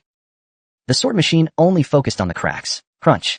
The broken sword flew into the air. This is Tyr's most beloved weapon. It is also the broken treader mark, known as the Yiksha star. But Tyr showed no panic. He quickly closed the distance with Jean Kalen, shortened the distance between them, then reached out to grab the back of Jean Kalen's neck. Like an eagle's claws hunting prey, Jean Kalen intended to resist with equal force, but the sudden pressure from his instincts forced him to retreat and raise his sword. Therefore, Fear nearly grabbed the inside of Jean Kalen's sword blade. The moment Fear tightly gripped the power, Peliod also instantly shattered. It was completely... In fact, Peliod was already close to its limit when it collided with Drake's blade. Moreover, Fear's immense strength could no longer be contained. It had long exceeded human limits. How did he know? Fear had awakened the dragon blood, and even added the muscle power of ancient dragons, further enhancing his brute strength. But he clearly realized this was dangerous. Jean Kalen thought, if I get any closer, Fear will really cause a huge disaster. So he stepped back several times. The sword broke. He had to wait until he got a new weapon before he could attack, but this was exactly what Fear had originally wanted. The Yubai sword and Longsha sword had been stuck in the ground, but at some point, they had already been grabbed by Fear's hands. Oh no.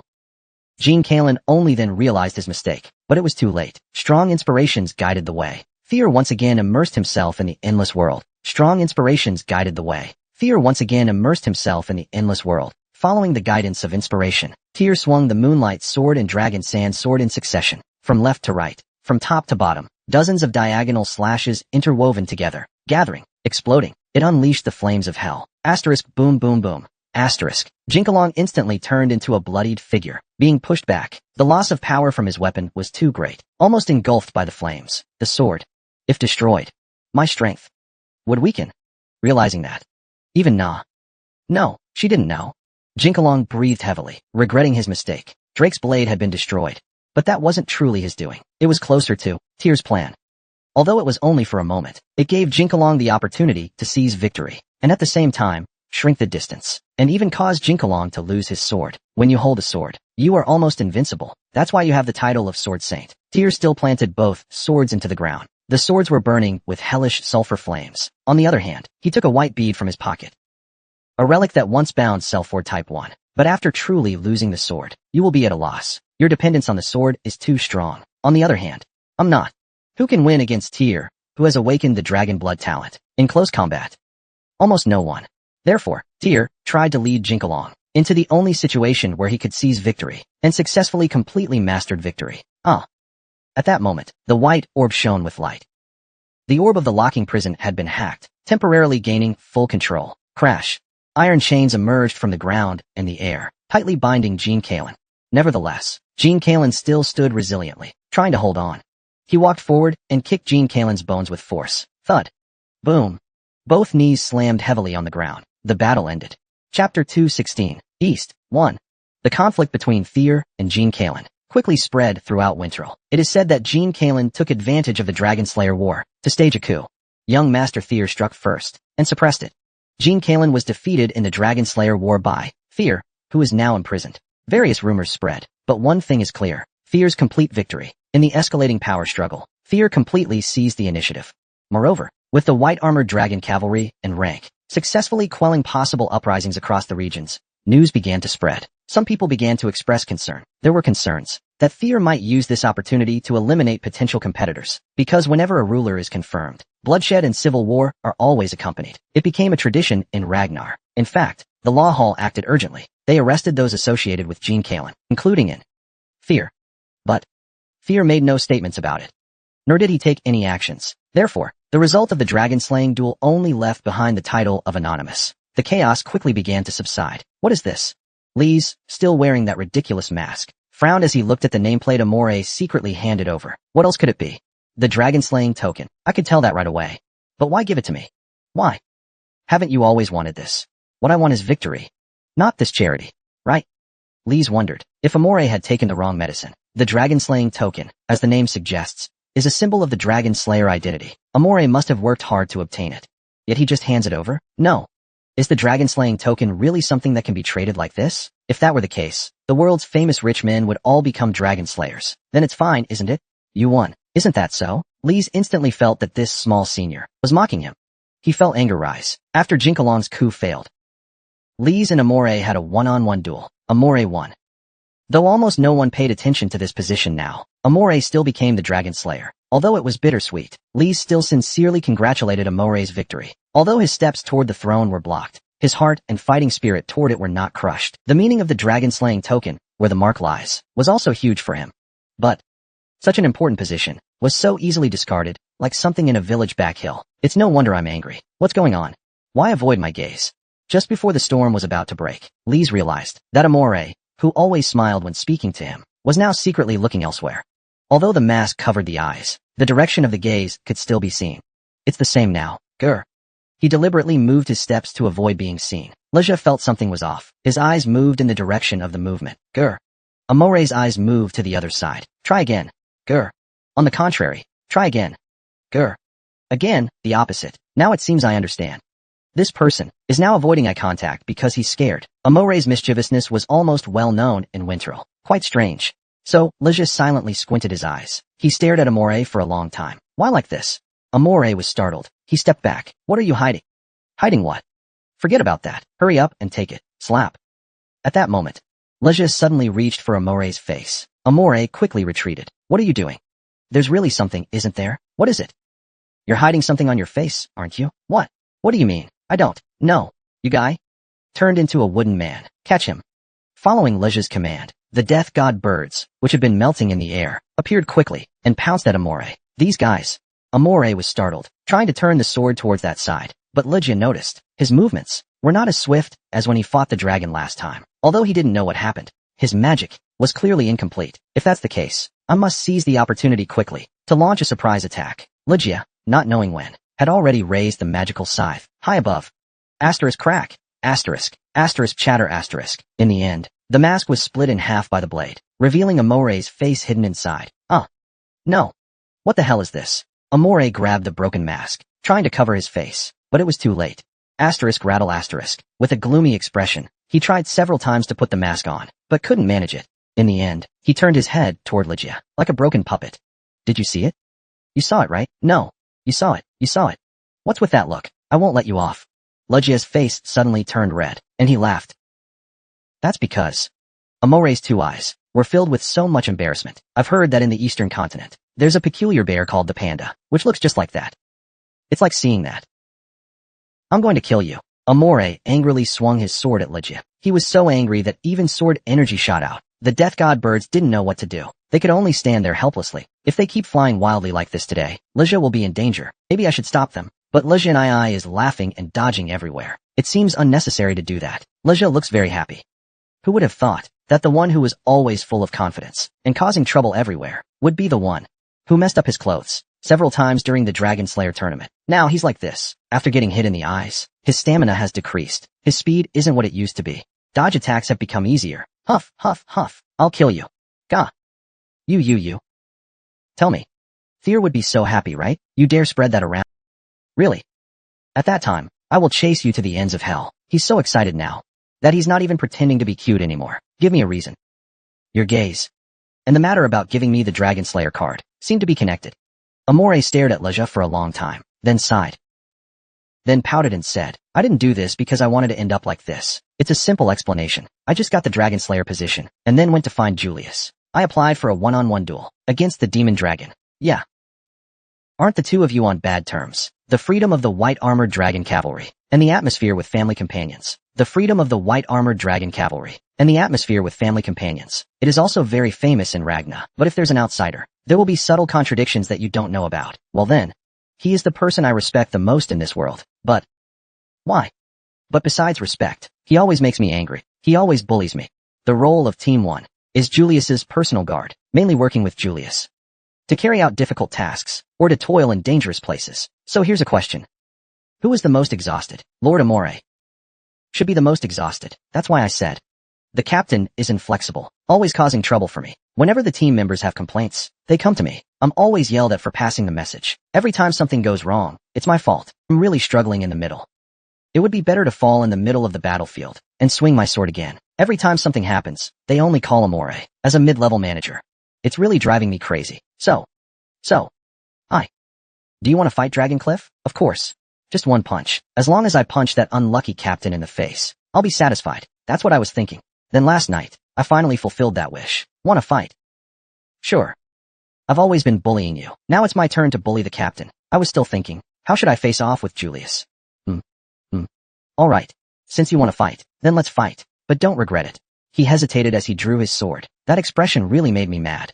Then, With an excited look, he rushed forward. Afterwards, I was really exhausted. The result is just like what you see now. As long as a punch lands on that unlucky face, I'll be satisfied. Leja comforted himself, saying it was tough, while deeply realizing how strong Julius was. The rankings among the 9 dragons were indeed clear. Anyway, this is for you. After all, revenge didn't succeed. It means I'm not planning to leave the white-armored dragon cavalry. In the end, Leja could only accept the dragon card in confusion. But what but? During the Dragon War, Jean Kalen's head flew off. I withdrew. So who else but you? And most importantly, I recognized you. Who dares to say anything? Anyone like that, bring them over. I'll tear them in half. Leja quietly. The rough feeling in his fingertips brought a wonderful sensation, a feeling that words couldn't express, filling his heart. If you think this isn't yours, then help us. It means you should fully stand with fear now. After a long period of thought, Leja silently nodded. Fear quietly watched Jean Kalen, locked in a cell, with his eyes closed. Jean Kalen was still the same. He firmly stated he wouldn't say anything. Anyway, you wouldn't want to answer anything I ask, right? I understand. So, I can't be bothered to trouble you. You only need to answer one question. In the dim corridor, Tyr's eyes flickered coldly. The key to unlocking the seal of the relic. Where did it come from? 217 frames. East, 2. Before meeting Jinkalong, Tyr unlocked the seal of the Emperor's Monument and the seal of the Tycho Dragon Relic, and began the trial. Where Tyr opened his eyes was a huge hall. Under a luxurious crystal chandelier, court musicians played their instruments. Men and women in magnificent dresses and masks danced together in the banquet hall. On a throne higher than all this sat a lazy man. Tyr was familiar with this face, though it looked much younger than when the aura exuded was enough to overwhelm. There's probably only one person in this world, Hygard. Oh, you recognized me right away. Although many descendants have come, almost no one could recognize me immediately. The corner of my eyes, which were once bored, now showed a hint of interest. The music now became a background, having little effect on the two people's awareness, though it was just by chance. But I've seen the real you, if it's the real me.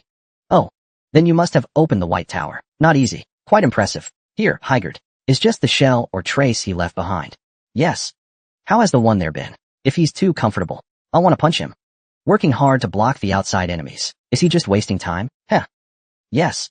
Only I am struggling here. He's having fun. Impossible, impossible. The laziness on Hyde's face gradually disappeared. By the way, are you still doing that? The days of me running around desperately are long gone. Anyway, those temple folks only pretend to be serious. They have no real substance. Tyr seems to understand now what Hyde's character is like here. So, are you going to continue struggling here? Yeah. Isn't it time for me to rest? I've been struggling here in this cramped place for years, you know? Since then, Hyde's complaints really give me a headache. How long has he been stuck here? How hard it is to deal with the occasional visitors. The residents living here do the same thing every time. How boring, etc. If it weren't for a sense of responsibility, I would have given up on everything by now. I wasn't really someone who talked this much. I always feel like this closed environment had turned this person into this. That's how it is. Yes. You're right. You weren't listening to me at all, were you? How could that be?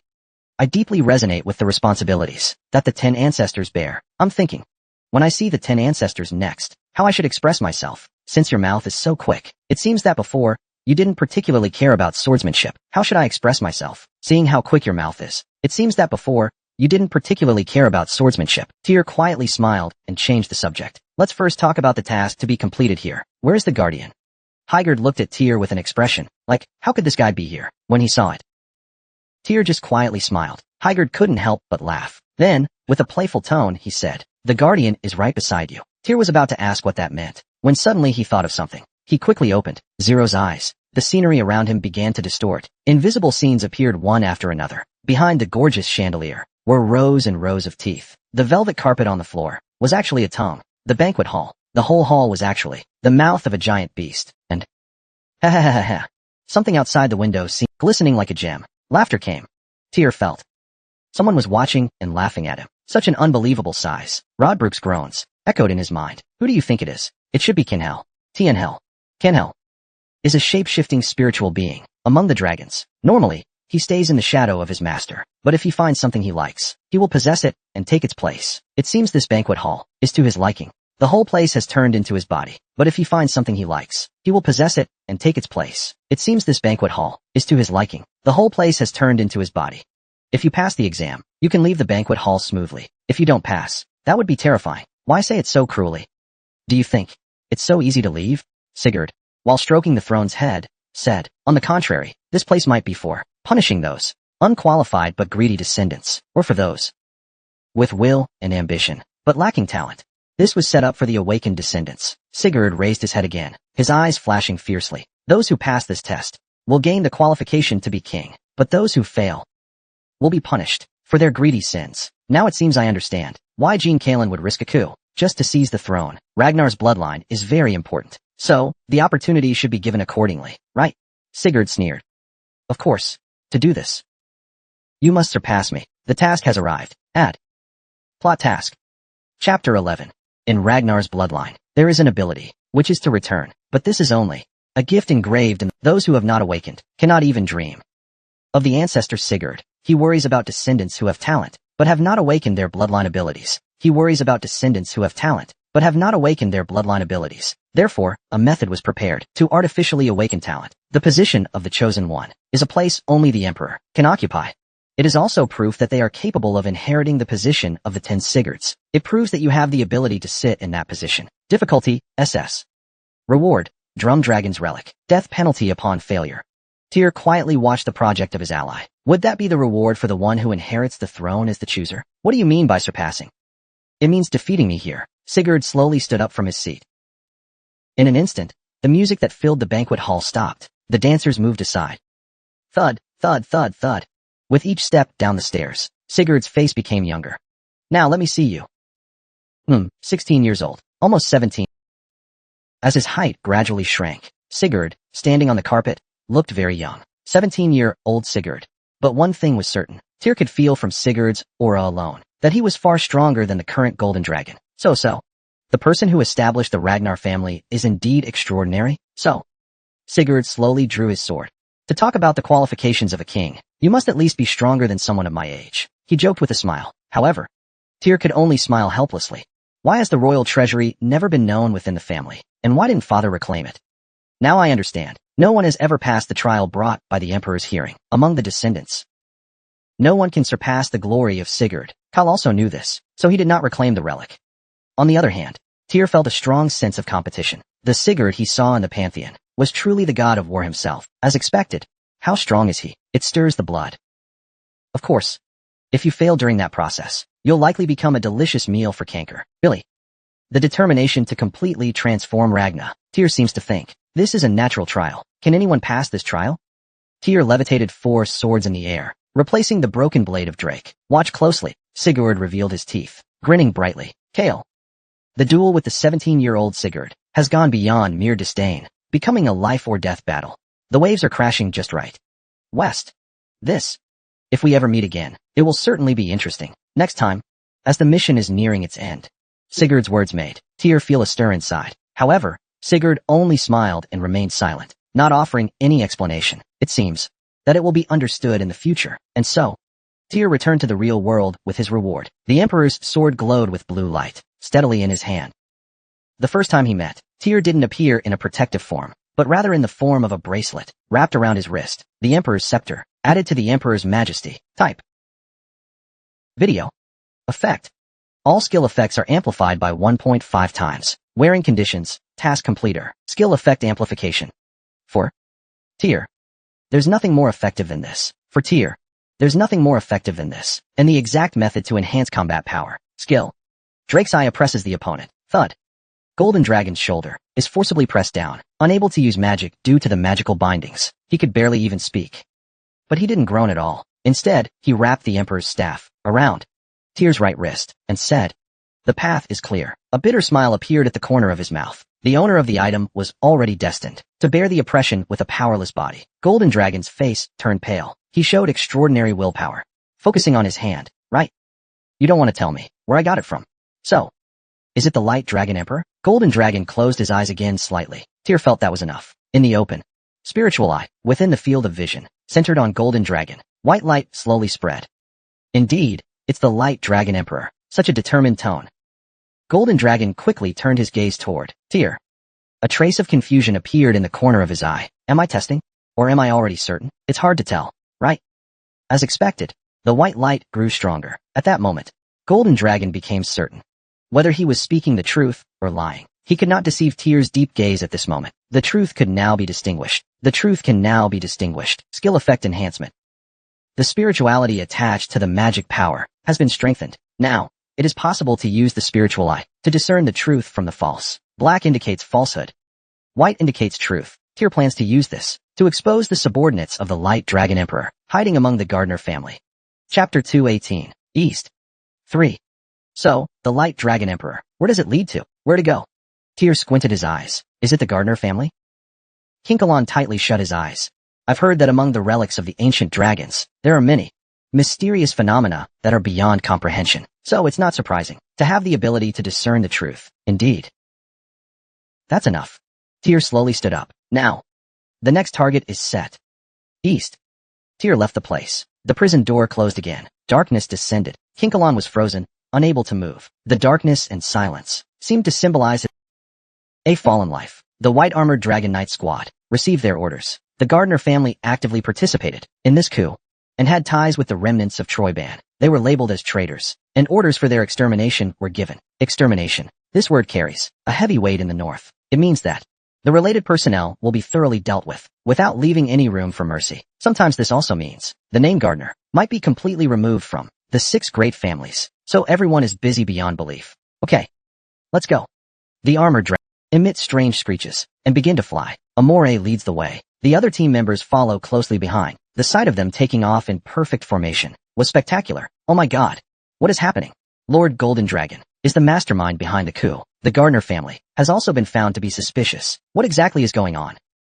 How long has it been since the end of the war with Troyban? Looking at the sky, dense with hundreds of flying dragons, people desperately hoped that nothing more would happen. Shining, dazzling, shining, dazzling. Tyr did not join the expedition team, but instead came to the Basque workshop. What is this? Jelson bit his bare paw, frowning as he looked at the large sword Tyr quietly handed over. As you can see, I've suffered a lot to make this. Jelson tightly gripped the back of his head, struggling to suppress the rising anger in his chest. Is it because of those guys flying above? You mean it was caused by the coup? Tyr awkwardly scratched his cheek. Yes. So, how about releasing your anger on the guy we're about to catch? Anyway, this foolish donkey, Jerson. The blade of Drake, which was chopped in half, was fiddled with back and forth, his brow furrowed even deeper. This madman. This makes it harder to handle. This can't be used. No matter how much I try to piece it together, it will never be as functional as before. The blade of Drake not only used materials from a low-grade Drake, but also many precious materials, so it can't be repaired. It's better to melt it and remake it, of course. If I do that, it would be putting the cart before the horse. However, with this, it's hard to repair as well. What has he brought? This is... Jerson almost got angry, but his eyes grew wider. He merely touched the materials Tyr handed over, as if touching a precious treasure. He was afraid of damaging it. His trembling hands carefully stroked the surface. Look at this posture, this feeling, this hardness. Ah. Is there such perfect material in the world? He. Grabbing it. Jerson, unknowingly, drooled. Tell that elf. If you come any closer, I'll dirty myself. He. Hurry up. Hurry up. The saliva was about to drip when Lornold Block desperately tried to stop it. Hurry up. Hurry up. When the saliva was about to drop, Lornold Block desperately tried to stop it. It feels worse. It clearly wasn't like this at the beginning. The closer I get, the more I can't help but be drawn in by Thyr's cunning look. Where did this come from? Gilson held on to him for a long time. Lornold Block's ribs were in turmoil. He only came to his senses afterward. But from the way his eyes were still wide open, and how he seemed to be smelling new money, it seemed like he had caught the scent of fresh gold. I can't say much in detail, but only the sect leader can take this special route. That's all.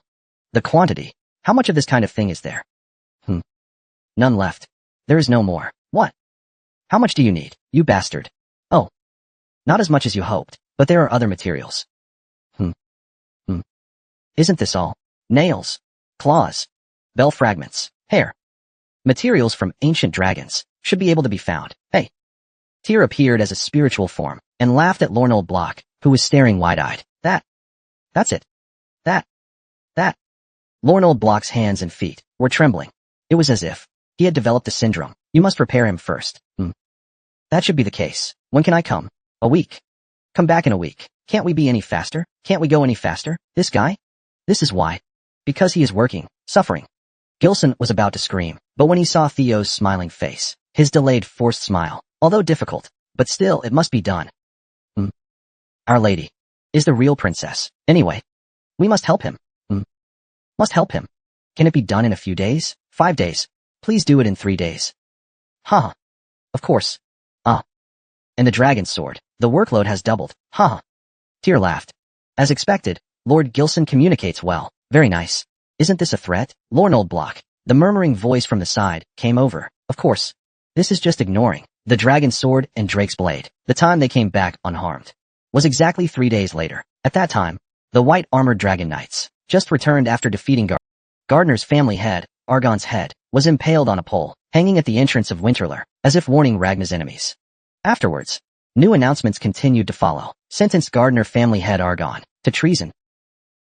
As punishment, half of Gardner's privileges will be revoked. Another punishment, it is to rank Gardner as the 6th among the 6 major families, and allow for about a month of ranking competition. The positions of the 6 major families not only represent the families that serve by Ragnar's side, but also mean being recognized as the designated lord by Ragnar, and being allowed to claim part of the northern rights, and represent the family that collects taxes, of course.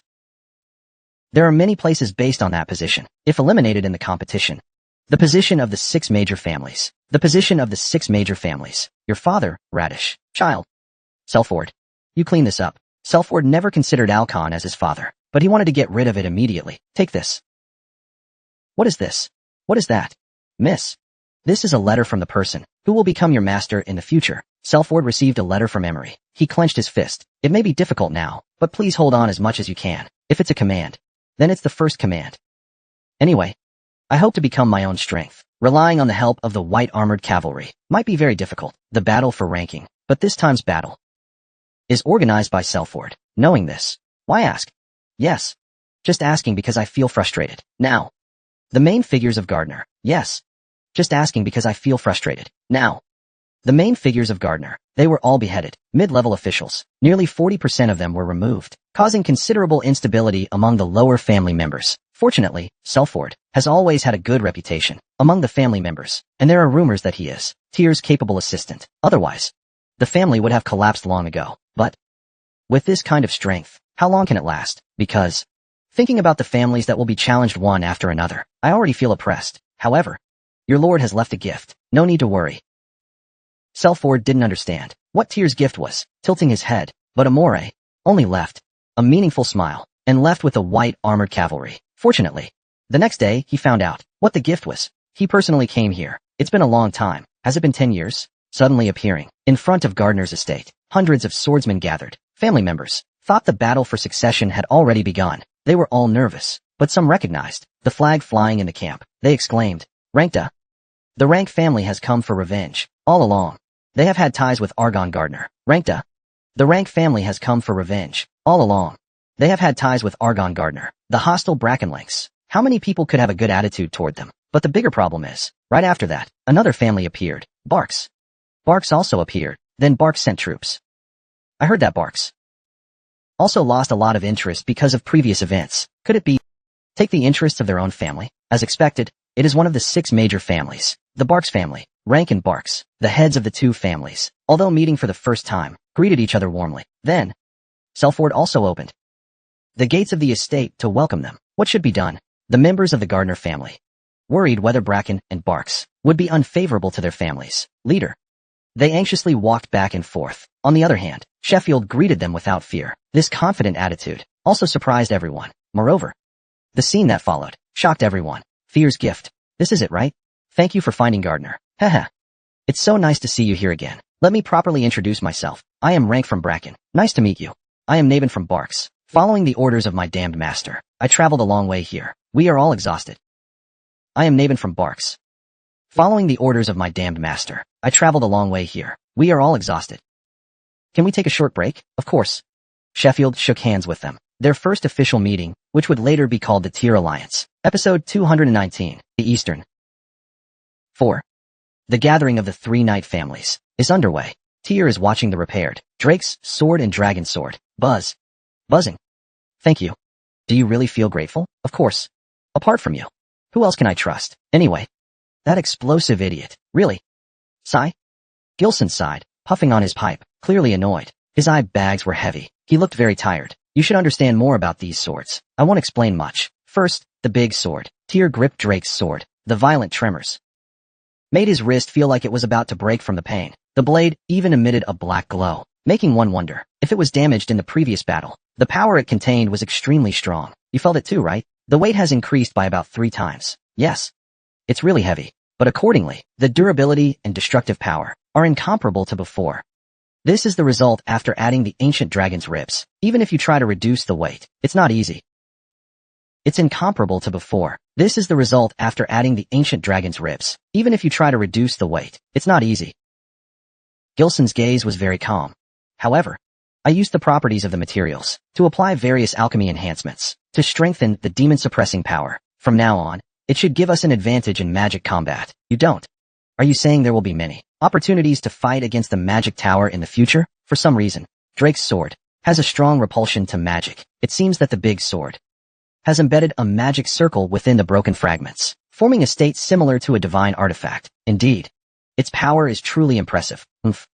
That arrogant elf blacksmith's craftsmanship. Is it still good? This is made from my bone machinery. Isn't it natural? Isn't that level of craftsmanship natural? Lornold grunted, but in reality, he seemed to have similar thoughts as Tyr. It seems like he must have used some kind of lure to strengthen it, but it's hard to tell exactly what the lure is, right? Even Lodi can't tell. How nice would it be if I knew everything? But that thing looks like something secretly passed down by the high elves, like a potion or something. Their alchemy or magic system is mostly independent from ours. High elf potions. Tyr, out of curiosity, observed Drake's sword with 0 eyes. Their alchemy or magic system is mostly independent from ours. The high elves' elixirs. Trier, out of curiosity, observed Drake's blade with his 0 eye. But nothing special was found. In addition, the enhanced Drake's blade. Type: two-handed sword. Artifact accessory. Attack power 300 to 500. Equipping conditions. Strength 120. Agility 100. Effect: when attacking, there is a certain chance of dealing critical damage. Target's defense is reduced by 30. Wound deterioration chance 50%. Against magic, there is a certain chance to nullify and reflect the magic. Unknown lure effect. Has self-repair function. In addition, unknown. I wanted to ask, but Tyr knew very well. Gilson wouldn't answer properly, so he didn't ask. However, Tyr had some guesses about what this was, because in his past life, this matter had caused quite a stir in Bast's workshop. In that case, I truly received a favor that I can't repay with anything I've done before. Next is Harrenhal. Tyr's thoughts stopped here. He strapped Drake's sword to his back. In its place, he placed the dragon's sword on his knee. Of course, that sword was already in a dead state. Reviving it, no matter how hard I try, it's difficult. Gilson seemed to have noticed that the dragon sword wasn't a normal relic. So, to restore its function, other methods were used. Other methods. Resonance. Resonance. Resonance. Fear tilted his head in confusion. Gilsong's nostrils, however, were big and wide. The relic of the ancient dragon. The more it gathered, the stronger it became. You know why? Because they can. Ah. That's right. Although the chant in Herlin's hooves was destroyed, the function did not disappear. So, the activation authority of that function was scattered across multiple places. It was originally carried by the inner breath of the Dragon Slayer's guardian. Now it has been distributed to the guardians of other relics. This way, each guardian's burden is lightened. The Dragon Slayer's use also becomes smoother. Of course, the command systems are different. There may be some confusion in between, but that small matter should be resolved on its own. Of course. Fear nodded. I think I can completely do it. After all, the control tower has always been my responsibility. Keratoxis, now the number of legions, has become quite large. Isn't it time to show my true power to the master? With Keratoxis's laughter, the relics in his hand trembled. It seemed that they could also fully bear that responsibility. Besides that, the other weapons you possess, I have also adjusted them. I have added many small and large functions. Take your time confirming. From Kriemhild's helmet to the other relics, Fear looked at the weapons and equipment. He expressed his thanks. In the past, Gilsong and his elite team, Fear looked at the brand new, sparkling weapons and equipment. He expressed his gratitude. In the past, Gilsong and his elite team, the result of close cooperation. Just a glance, it left a shocking impression. Jurlson's lips curled into a smile. Next time, Tyr felt a surge of anger. Jurlson is indeed formidable. Please. Anyway, this old man only knows how to boss people around. Once the task was completed, Tyr quickly left. After expressing his gratitude, Tyr left. Jurlson stared at the spot where he disappeared for a long time. Then, silently, he lit his pipe. Jurlson smoked silently. He didn't know how long had passed. The craftsman, who was usually treated like an apprentice, walked over cautiously. However, rather than the rough demeanor typical of a craftsman, he looked more like someone studying diligently in a library, the pointed ears faintly visible under the cover of his face. He was one of the elven craftsmen Jurlson took in, according to your orders. The World Tree lead. Good. You've worked hard. Do you have something to say? Why do you seem like an anxious little dog? The leaves are now down to only 20%. Really? After using so much, there's still a lot left? Looks like we made quite a profit. Jurlson gave a wry smile, but the shadow on the elven craft hadn't faded in the slightest. That's our lifeline, don't you know? I know. I know very well. Those old men. They want to chop off my head right away. Do you think I don't know? Then. That's why I did it. Do you think I just tucked it away? Then. That's why I did it. Do you think I just tucked it away? Will this really improve our situation? Instead, we need to invest everywhere. Good quality grain buried now will eventually. Bro, do you understand? Do you believe? That Tyr is the good quality grain? He is indeed the grandson of Gilsong. In the future, he might inherit Ragnar's position, but entrusting the fate of the family to him, it's still too early. I think you misunderstood something. Gilsong decisively interrupted his words. His eyes, slightly moving, conveyed meaning under a look of dejection. Tyr was not overlooked because of the good quality grain. To be precise, we must make him become that kind of person. If you don't understand this distinction, I'm afraid I'll be very disappointed in you. The elf craftsman seemed to want to say something. His lips moved slightly. Then he lowered his head in realization. I am very sorry. I understand what you're worried about. It's unfortunate and regrettable, but you may feel there isn't much time left. But precisely because of this. Gilsong put the pipe back to his mouth. No. Because of this, we need to see further. That child of magic will become our sword. This is the thing we can do right now. If my guess is correct, the substance on the sword should be World Tree Leaves. What? World Tree Leaves. Rodbrock's voice revealed a significant surprise, responding to Tyr's words. The World Tree is a divine tree that supports the world, unbound by time and space. It is said that all life in the world is nurtured from it, because of its extraordinary vitality and natural power. Both humans and dragons strongly desire to touch the World Tree. Whether it's humans or dragons, they all strongly desire to touch the world, the tree. Especially the World Tree leaf powder, made from grinding the leaves of the World Tree. And the World Tree leaves, which can only be collected in small amounts. Its value is so high, it can truly command 100 responses. Among alchemists, it is even considered a miracle drug, on par with the elixir of immortality or the immortal grass. However, the seeds of the World Tree cannot be spread without the permission of the High Elves, who hold the tree hand position. It is absolutely forbidden. Jurlson was originally the tree spirit who managed the World Tree. He later stole the leaves and ran away. He became a criminal. That was... Yes. This is a serious crime punishable by the death penalty. Even so, no execution order has been issued to this day. It is truly remarkable. Right now, the High Elves are too busy to care about these matters. The World Tree is dead. It is said to be due to the bad influence from the magic sea. Therefore, the High Elves are busy cultivating new World Tree saplings. They have no energy to focus on Jurlson and his followers. Tyr had worked in the intelligence department in his past life, so he vaguely knew this information. Due to being classified as top secret, the details were unknown. But at the time, Jurlson's conflict with the High Elves of other races was growing increasingly intense. Ragnar was considering how to intervene. As far as I know, Jurlson came to the outside world to find a way to resurrect the World Tree. He tried to find a way to resurrect the World Tree from the powers of the ancient dragon relics. Is that so? That is indeed worth considering. Lord Brock confirmed it. And now, only you can use those ancient dragon relics. It seems they've placed all their hopes on you. Right? Tyr thought to himself, since he had already decided to block that nameless lord, then the responsibility of resurrecting the World Tree was also closely tied to him. Perhaps while dealing with matters related to the World Tree, he could find a way to defeat them. The fourth arena was more serious than ever. Can we really do it? We must. If I don't do well, it's over. Phew. So nervous. In the past few days, Tyr had been strictly training his followers, conducting the basic training for the white-armored dragon cavalry. Some of them were here for the selection of the 6th squad members, and today was the long-awaited exam day. Although they had memorized everything they were supposed to, what if they fail the exam? Even if they fail, I heard they'll take anyone willing to go to the east. The security maintenance team is also recruiting, but that's just a logistical role. However, the security maintenance team is still recruiting. That's just a logistical role. I want to fight alongside Lord Tyr. I think so too. Why hasn't it started yet? All candidates, gather, at the examiner's command.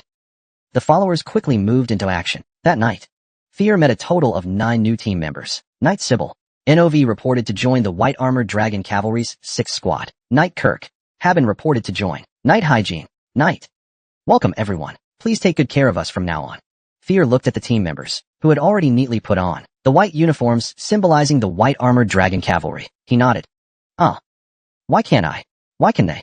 Damn it. I'm so envious. And those who didn't make it bit their clothes corners, swallowing the bitterness, swallowing the bitterness.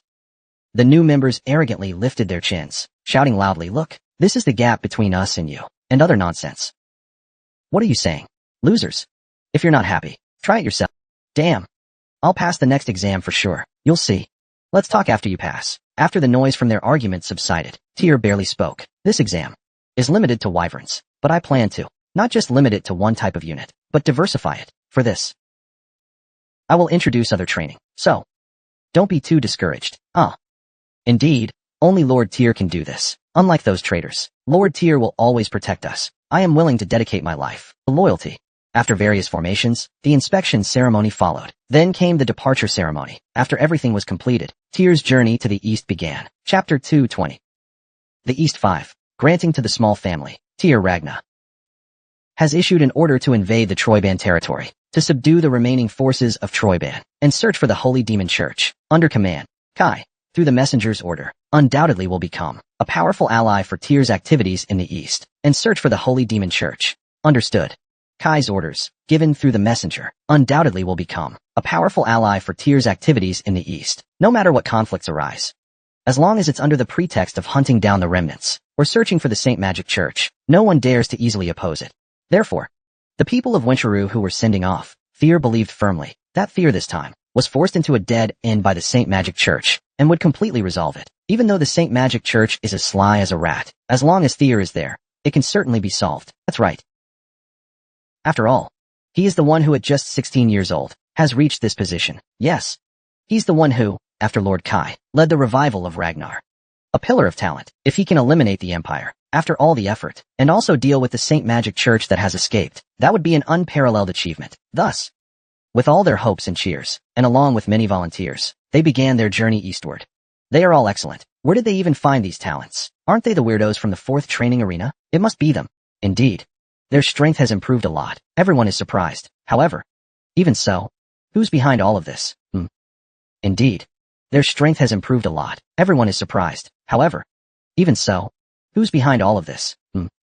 It seems that everything is part of the plan, my lord. But everyone's gaze was completely focused on the final part of the master's procession. A very familiar face, but one who was completely out of place in the procession, was also moving among them. He himself seemed to be aware of this. He merely pressed his lips together and silently followed the procession. Just a few days ago, he was still a criminal, but now, there were no restraints on him. It was him, Jinkernon, the elder brother. During their last meeting in prison, when Tyr was about to leave and close the door, he suddenly turned around and spoke to Jinkernon. I've always treated you as a criminal. And now, suddenly you're so polite. Is there something else you want to ask me? Would you like to come with me? Jinkernon stared at Tyr, thinking he must have misheard something. But Tyr smiled. As you know, I must go to the east, but in order to fight the Holy Ma Church, I don't have time to manage. Should I have you manage the Troyban lands? Why not? Did you eat something that you shouldn't have? I'm fine. But you once made yourself my enemy. Even tried to take the position of the chosen, and now you want to rely on me. Since you already have confirmed talents, why take the risk? Why choose someone else? Jinkernon couldn't even laugh. Instead, his face twisted coldly. If you want to mock me, then this is where it ends. To inherit Ragna's family. How incompetent you are. Then this is where it ends. To inherit Ragna's family. How incompetent you are. If it's just to mock me, there are many other ways. Big brother only needs to answer whether you are willing to follow me. Jinkernon stared at Tyr, thinking that Tyr was mocking him. But Tyr was not mocking him. He just stared coldly. Jinkernon understood. This guy no longer sees me as a dangerous opponent. Is it because he was defeated? Is that why he's so arrogant? Tyr seemed to be ready to crush him whenever Jinkernon rises again. Moreover, Jinkernon immediately understood why Tyr had that kind of look. Unlike himself, who wanted to return to the past and seize new opportunities, Tyr was gazing at the distant future, trying to seize another opportunity. That's the difference in attitude. The person looking at the past and the one looking at the future. The latter, who only cares about moving forward. How could they fear the former, who is stuck in place? Isn't that obvious? Wow. In the end, Jinkernon heard the sound of his last bit of fighting spirit shattering. Combat. Posture. Awareness. Everything was defeated by himself. Do as you please. Here. The only thing Jinkernon could do was tightly close his eyes and leave all decision-making to Thier. Then, we'll meet outside next time. Thier naturally accepted Jinkernon's surrender and placed him among the members of the 6th squad. Of course, this decision of the day, this decision caused a huge stir in Wintrura. Even the Black Dragon and Princess Plum Blossom came to find Thier to express their concerns. But isn't Ragnar's rule that the victor is king? I won. Jinkernon lost, so I have earned it. There's no problem with the process, I know.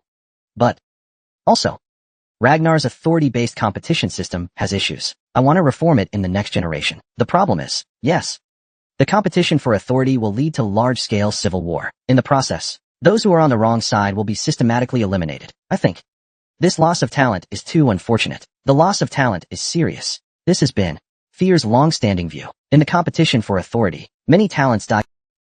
What should be done about them? How many talented individuals are unable to be reused simply because they chose the wrong side? How many? The victor and the loser, their hatred toward each other, only hinders Ragnar's unity. Hilda, the Light Dragon Emperor, Kale, the Supreme, Jinkernon, and even more. If we can integrate these mentioned people, Ragnar would not fall into such a survival crisis. This is what Thier thinks. Infighting is no longer my hobby. Even if it's a tradition, I will no longer continue the wrong traditions. Thier declares this, and yes, if that is the Ragnar you envision, then we have nothing to discuss. Your era will have a new Ragnar begin. The Black Dragon and the Plum Blossom Princess did not specify Thier's determination, although their brother created a different direction for Ragnar. Even though their ideal dreams were denied, they respected Thier. Could not stop the arrival of the new era. It was something they had hoped for since the era of resistance against the oppression of the Light Dragon Emperor. The ancient Light Dragon Emperor failed to do it, but they had to gradually compromise and prepare to give way. And under Thier's determination, the newly admitted member of Group 6, not just Jinkernon. Wow. This feels off. Hey, young master, we're not cows, nor are we being led by the nose. Please answer. Is that so? Yes. Is that so? The personnel transfer order. I also agree with Sister Legia's opinion. This kind of cruelty has never been heard of. Legia and Thier is also among them. Both of them haven't fully given up on competing for authority, so the resistance is strong. But Thier simply vetoed it. If you two are dissatisfied, then let's have a fight. If you don't like the personnel transfer order, then you can make it non-existent. Such a novel logic. The problem is, right now, the two of them lack to win in a confrontation with Thier. In fact, the two of them were not in a good situation either. Legia had just ascended to the position of 9 dragons, and he must prove that he is the right candidate. In fact, there was no better opportunity than eradicating the cult. On the contrary, and Thier suddenly gained support from Bylon. In reality, he could only rely on Thier. If he wanted independence, he would have to sever ties with Bylon. But in reality, that would mean abandoning his foundation, so it was impossible. Upon careful thought, if I help the young master organize the East and make a great contribution, my achievements will rise, right? I should make the decision for a great victory. The Death God, Ancestor will also actively help. I agree as well. The master has also expressed that he will help the young master. Now, the most important thing is the unity of the family. I will also participate, right? For Thier, it's better to place them where they can be easily used, rather than letting them be daggers that could strike at any moment. It's better to use them freely. They won't have any other thoughts, because everything has been planned out, how to utilize them. Such poisonous people, they will even squeeze the marrow from my brother's bones. Rodbrock looked at the 3 people whose fate and was filled with a sense of shared misfortune. 5. On the magic-powered train, it was already the 4th day. As soon as they got off the train, they immediately felt the eerie atmosphere of the station. Was it always so desolate here? Legia awkwardly looked around the station. The main city of the Troyban territory, Parrington City, had once been comparable to Winterler. No. In some aspects, it was even more prosperous than the metropolis. Legia had visited here before the Northern War, so he knew very well how prosperous Parrington City had once been. But around the station, there was no sign of crowds. All the shops were closed. Even the usual street vendors were gone. This is the fate of the losers. It's such a miserable end. Even so, the new lord has arrived, yet there isn't even a welcoming party. What's going on? Even if the city's economy is struggling, there would usually be a Ragnar organization to take control of the city. But for the vice lord to arrive, and not even a shadow can be seen, Legia may have been forced to come. But he couldn't tolerate such disorder. Rommel.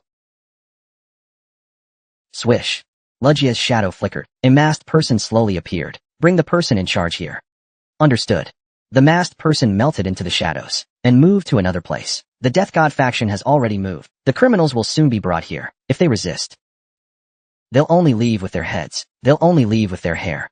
It feels a bit off when I come back.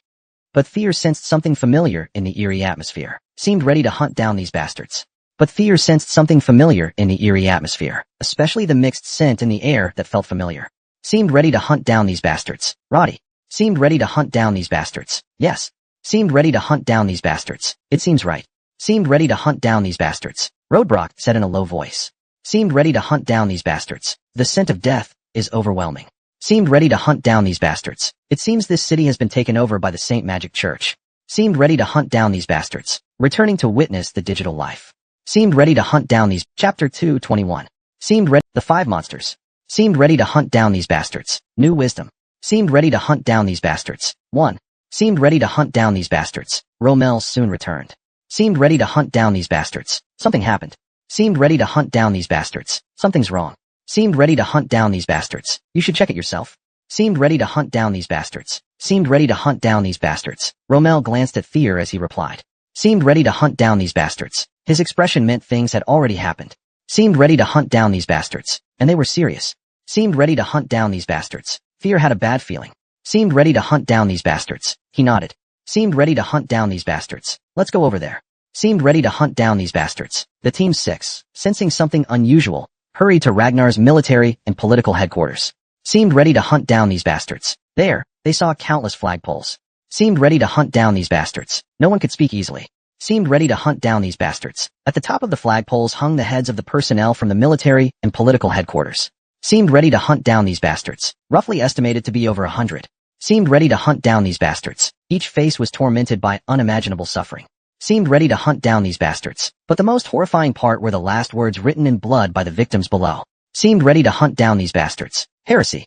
Seemed ready to hunt down these bastards. Soon you will face God's punishment. Seemed ready to hunt down these bastards. It was clear this was a message from the Saint Magic Church to Ragnar. Seemed ready to hunt down these bastards. Kata. Seemed ready to hunt down these bastards. These lunatics. Seemed ready to hunt down these. Look. Seemed ready to hunt down these bastards. Lejeune gritted his teeth as he spoke. Seemed ready to hunt down these bastards. His bloodshot eyes. Seemed ready to hunt down these bastards. Seemed ready to hunt down these bastards. And tear them apart. Jean Colin felt the same way. The atmosphere grew tense, making it dangerous to touch. Fear was no exception. Tyr is no exception. They were all. Tyr was forcibly brought here, or defeated. But the pride in Ragnar within him is unmatched. On the other hand, Tyr silently observed the battle closely. How the battle unfolded. Whether there were any signs of survivors, or the dead. There should be a village nearby. Does anyone know where it is? It feels like those from the Holy Ma Church also went that way. Do they not even spare innocent civilians? The group hurriedly began searching the nearby villages. Wow. These lunatics. How could they do such a thing with human skin? Pellington's main residential area. Ordinary village. Satellite city. The group searched through Pellington's living areas. Not a single curse was uttered. In the end, it was hard to find a place intact. The streets were filled with corpses. Mothers who died protecting their children. Couples whose hands were tightly clasped together as they closed their eyes. Elderly people who died in agony. Young men who fell without even holding their swords properly. People who tried to resist. Bodies torn apart and hung on rooftops. Heads hacked off and rolling around, or piled into towers. It was a hellish scene everywhere. The weak-willed swordsmen couldn't hold back and soon vomited. Those who could barely endure gathered the bodies together. They dug pits and buried them. Now, the rotting corpses were bad enough, but what was even worse was the plague. What were they thinking? Doing such a thing? The mentality of if I can't have it, no one else will, must have been behind this. After all, Pellington was once one of the top cities in the East, even if they were a group of mad fanatics. As humans, did they not have a shred of conscience or guilt? What about compassion? None. So they are from the Holy Ma Church. Tyr had the angry members confirm whether there were any survivors hiding. At the same time, organizing the doubts brought from the military and political headquarters, he reached a conclusion. Roddy, I think so too. This is the sacrificial agent. Are they going to hold the resurrection ceremony? But rather than a ceremony, it's more like a simple slaughter. A massacre, and there are traces of magic everywhere. Are you saying the command system is in chaos? Yes. It seems like it's because of orders from different command centers, and the confusion they caused. Being torn between them, unable to make a decision, Tyr saw the magical traces drawn on a collapsed wall, and was sure of his judgment. It seems I was right. Two commanders, usually at odds, acted together, which caused confusion in the steps. One of them seems to have carried out the slaughter. and suggested holding the nameless monarch's resurrection ceremony, while the other one just seemed to want to vent and finish it quickly. Thus, they disagreed, and their subordinates were at a loss, unable to take unified action, and then split into two factions. So, does that mean? Yes. At least 2 bishops were involved. A bishop is the second highest rank in the Saint Magic Church, after the apostles. It seems this will be a tough battle. Fear felt a tightness in his chest. This was a major event that never happened in his past life. Until he closed his eyes, Parrington was still one of the few great cities. Even though Troyben had collapsed, his influence did not fade. On the contrary, through his connection with Winterl, his economy expanded even more. But now, Parrington had suffered such a massive blow. It could no longer be called a great city. In fact, this was the butterfly effect caused by the Northern War, which occurred several years earlier than in his past life. Although Thier took action to minimize the potential damage that could happen in the future, but also felt guilty, because innocent people paid the price for it. On the other hand, he also wondered why he knew this much. Winterler had yet to receive a report. Thier decided to first deal with those who caused this disaster, but were still unharmed. Where could these guys have gone? At this moment, survivors. Found survivors. Where? Over here. Arlen hurriedly ran over and shouted. Thier quickly ran towards that direction. A collapsed church building. It seemed like a fire had occurred. It was hard to find any survivors, but there was a presence. With sharp spiritual senses, he detected faint sounds beneath the church ruins. Sister, how much longer do we have to stay here? 3 days. We just need to wait for 3 days. Understand? Mom and Dad will come and save us soon. Just hang in there. Okay. I'm scared. Please. Please don't come. Don't come. No one. It seems like someone is coming from outside. Could it be a rescue? It looks like there's a bunker below. Hey. Through the cracks in the collapsed building, an iron door connecting to the ground could be seen. It seemed to have been discovered, and the rubble blocking the iron door was cleared away. I want to open this door, but it's too heavy. It won't budge. Thier nodded. It seemed like it was designed to prevent external intrusion. If it wasn't open from the inside, it would be impossible to open from the outside. If magic was also set, that makes it even harder to open. Did you try leaving a message inside? I tried. But it seems they don't believe it. We urgently need to build trust. Although we don't know how much food is stored in the bunker, Thier judged from the air that the number of people is much larger than what the bunker's size can hold. Water won't be sufficient either. Even just a few days without a proper bath could be fatal. A slight cold could bring a deadly blow. Bang bang. Thier knocked forcefully on the door handle of the iron door and said, I am Ragnar. I'm here to rescue you. Please open the door. Ragnar. He said Ragnar just now too. Is that true? Do you believe it? You fool. They're trying to trick us out. Even if it's really Ragnar. Would they let us go? It would be even worse. They would lock us up even longer. That's how it is. Well, that's true. Let's wait until they leave before deciding. As residents of the general Troy territory, their distrust of Ragnar seems just as strong as that of the Saint Magic Church. Afterwards, though Thier spoke calmly, the iron door remained motionless. It seemed sealed shut. There was no sign of it opening. What now? Aling looked at him with an expression that meant it must be forced open. Thier sighed deeply. His expression turned cold. There's no choice. A sword must save people, right? Bang. Before Thier finished speaking, the 4 swords flew up. They were lodged in the inside. Please stay away from the iron door. It's dangerous. What? What are they saying outside? Dangerous. What is this? Are they trying to force the door open? No. Then, with a violent tremor, the iron door shook violently. It seemed like it would shatter at any moment. The iron door is going to fall. Crazy. Those guys are breaking in. No, don't. Mage. Hurry, call for the mage. Now. Helmet muttered to himself. Thier heard an unexpected word, tilted his head in confusion, but still used his immense magical power to forcibly blast the door open. Boom. The 4 swords drew diagonal lines, and the iron door bounced up like fireworks. A passage leading deep underground appeared. I'll go in and take a look. Hey. It's dangerous. Thier didn't wait for Arlen to stop him. Holding Drake's knife, he jumped into the hole. Thud. It took a long time to reach the bottom. What made Thier feel uncomfortable was the expected stench of decay. Has someone died here? What? Holding a knife, as expected. It was a fanatic of the Holy Demon Church. Damn it. Put down the knife, right away.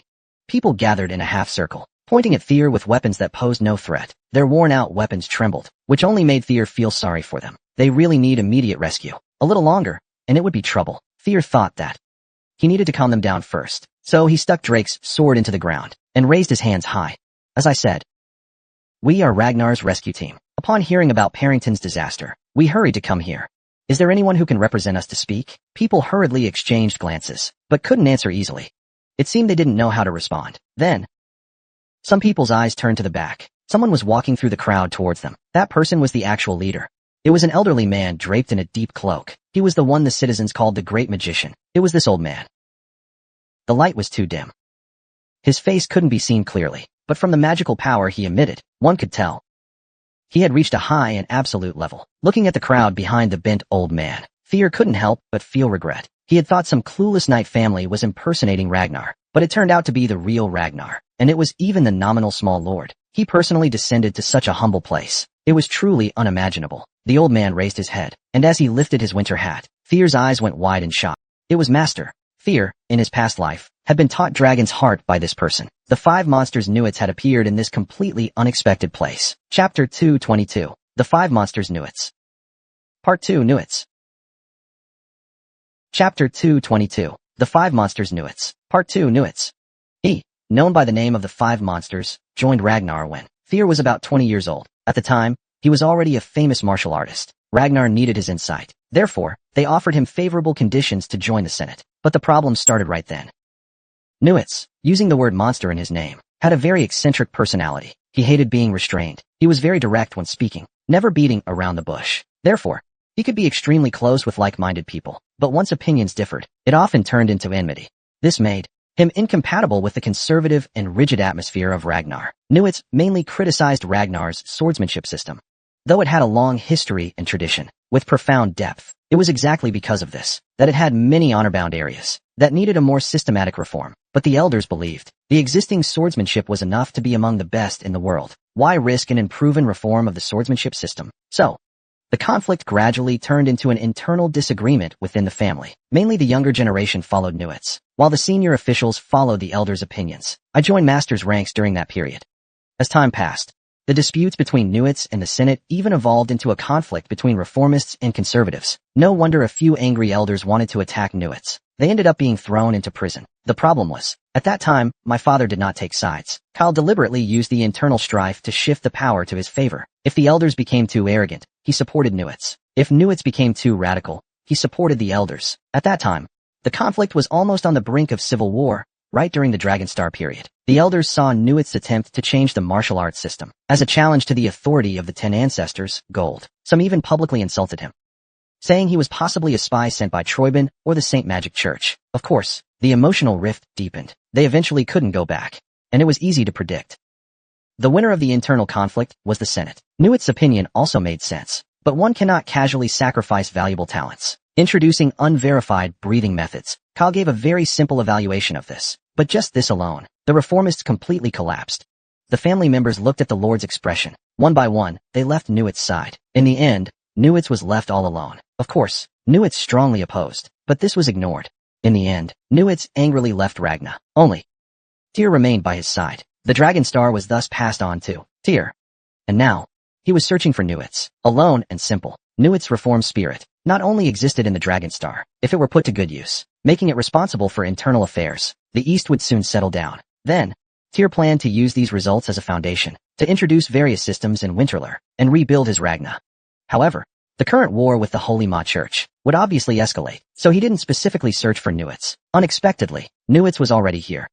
Logically, you should be busy with martial arts research in seclusion. What brought you here? Master. Tyr almost couldn't hold himself back and rushed over to hug.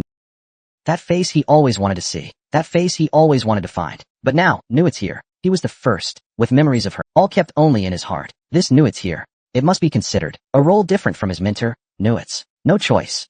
So, Fear barely suppressed his joyful feelings. Fortunately, Fear had a certain skill in acting, from his time in the intelligence and staff departments. Besides, Nuits' eccentric personality made him less sensitive to other people's emotions. Not at all. Now, this land is also under Ragnar's protection. Fear tried to put on a friendly smile. He greeted him. Greetings, the unlearned Nuits, Lord Bowen. I am Fear from Northern Ragnar. Ragnar. In an instant, the corner of Nuits' eyes formed a strange wrinkle. Do you know me? I've always been very interested in martial arts. I've read many of Lord Nuits' works, especially the one you wrote 11 years ago, The Origin of Dantian Breathing in Eastern Martial Arts, and the one you published 6 years ago, in the Burvis Journal. The correlation between forehead opening and swordsmanship development, I found them very interesting. As a swordsman from the rough northern regions, your attitude towards swordsmanship is very proper. Nuits' slightly reddened nose tilted slightly. He coughed lightly. It seemed he got a good score. Thier was certain that his words left a very good first impression on his mentor as an unlearned man. Newitz was defenseless to those who recognized him. What's more, the two journals Thier mentioned, if he wasn't a longtime fan of Newitz, he wouldn't have known them. But because of this, Newitz was very proud. Just mentioning them left a good impression. May I ask why Lord Newitz is here? May I ask why Lord Newitz is here? This is my hometown. Didn't you know?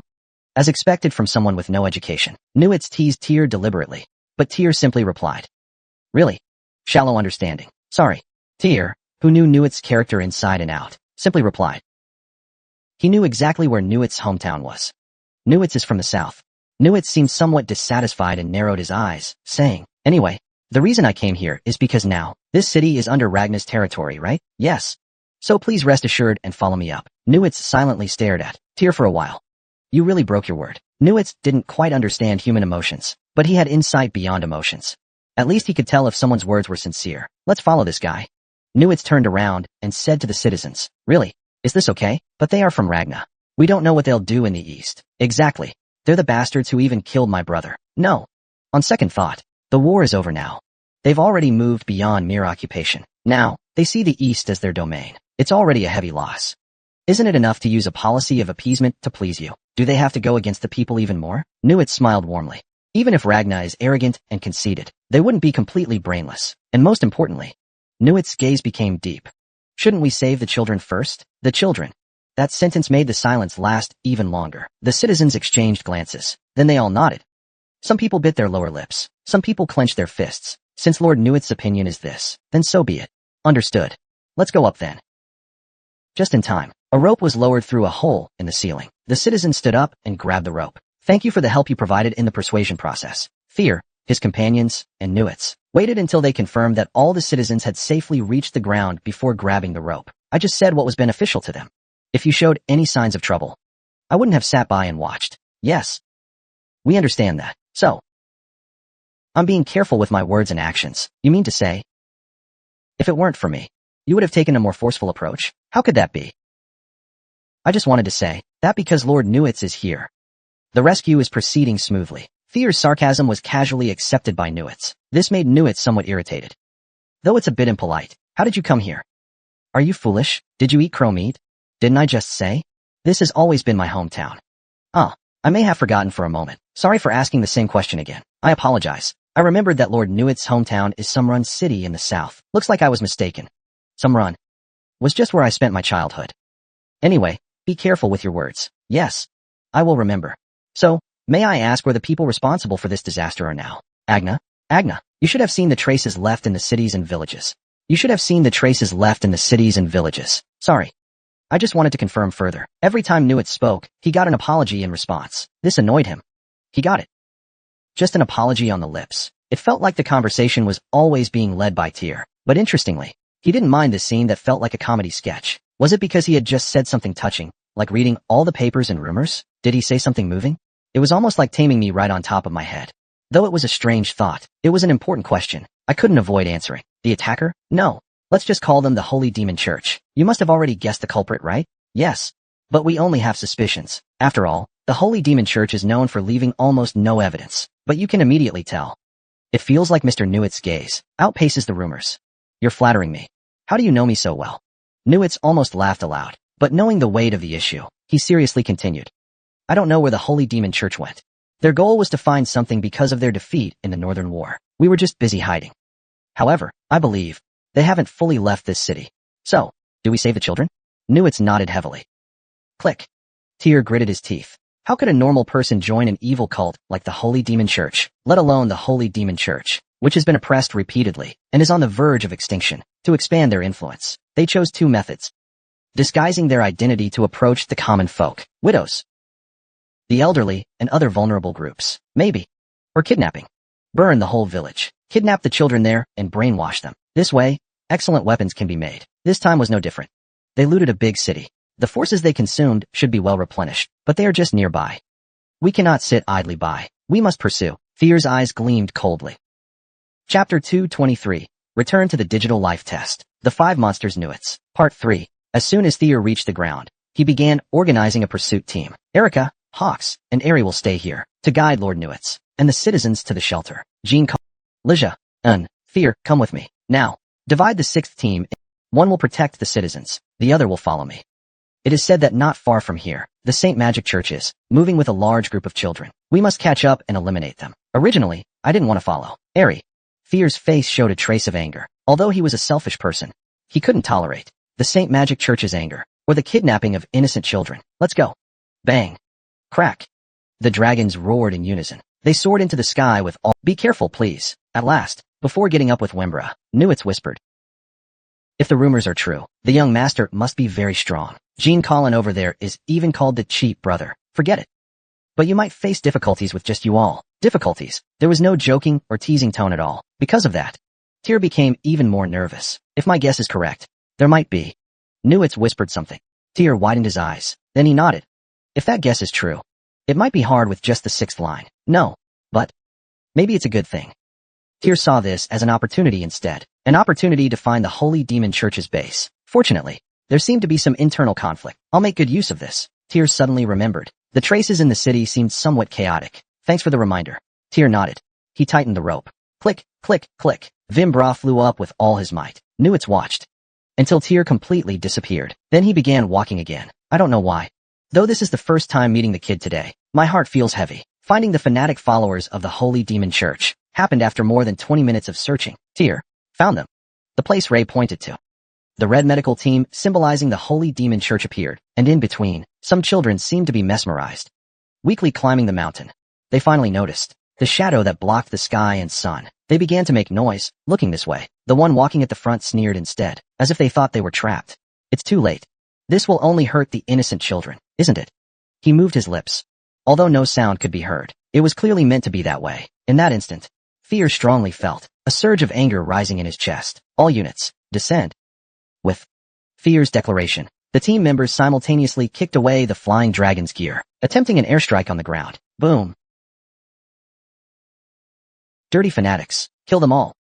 The first to act was Gene Collin, replacing the sword that had broken earlier. The sword Fear had found at the Basque workshop was specially crafted. It would make Gene Collin's strength shine even brighter. Whoosh, whoosh, whoosh. The sword energy continuously surged. Clash. Leja and En led their own guards as well. They spread out on both sides, sweeping through the fanatics. Those who dared to defy the teachings of the gods, pay with your lives. Saint Magic fanatics. The shout from the only fanatic wearing black clothing spurred the other fanatics to become even more enthusiastic. Then, a burst of blood-red light exploded. Bloodlight intertwined. Whoosh, whoosh, whoosh. Now, Fear fully felt the might of the nameless monarch. The bishop level. It was clear that they were determined. The bishop rank in the Saint Magic Church's hierarchy is one of the highest positions after the apostles like the Mad Dragon Emperor. When such people act, it means this is not a simple move. Tyr believed that before colliding with him, Tyr believed that before colliding with him, he needed to ensure the victory first. Even as a superstar, he needed to ensure the victory first. He is still human.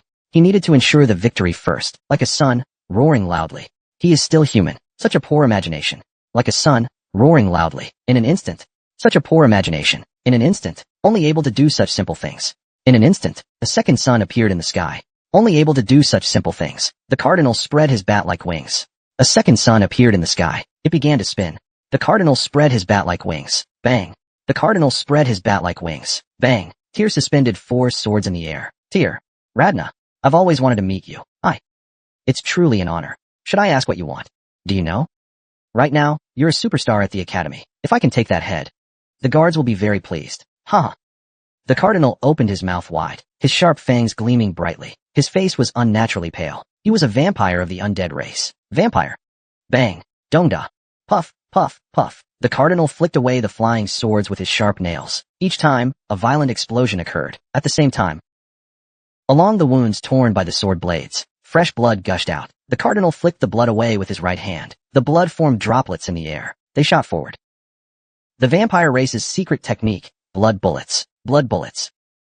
Tat, tat, tat, tat. While running, Tyr violently swung Drake's blade. At the same time, he flicked away all the blood bullets and tried to slide, then attempted to sweep through the cardinal's lower body. The cardinal spread his bat-like wings. He spread his wide sleeves, flying into the sky. Thus, Drake's blade only swept through the empty lower half. Red. The cardinal mocked Fear's foolishness. He prepared to land, like a hunting eagle, ready to take Fear's life in one swoop. But The one with a lack of imagination is you. What? Ah. The cardinal turned around, his eyes widened. The sword that had clearly been flicked away had somehow, like a guillotine, closed in from both sides. He tried to perform acrobatics in the air, barely dodging the attack. But thud, 2 more swords rushed up. Piercing his shoulders, he crashed to the ground, like a pinned doll. Ah, no. If this continues, I'll die. In this sense of crisis, the cardinal quickly transformed into dozens of bats, attempting to escape from the specimen. Although splitting into dozens of bodies weakens the power, it is a very useful escape skill. That benefits me. This was also expected by Fear. The insight he received had already foreseen the dozens, hundreds of deaths of the cardinal. Purgatory. The second sun in the sky exploded. Dozens of lightning bolts struck the ground. Not only did it eliminate the main leaders of the Saint Magic Church, but even the bats were all burned. No. Before the cardinal could make a move, he met his demise. The barely surviving bats were all turned to ashes in the continuous sea of fire. The team took the opportunity to protect the children, while also clearing out the disoriented Holy Domain followers. But Tyr's battle had just begun. The cardinal was just the first obstacle. The man smiling in the sky was still alive. It seemed as if he had nothing to do with the fanatics. He was standing far off to the side, just observing this side. Boom.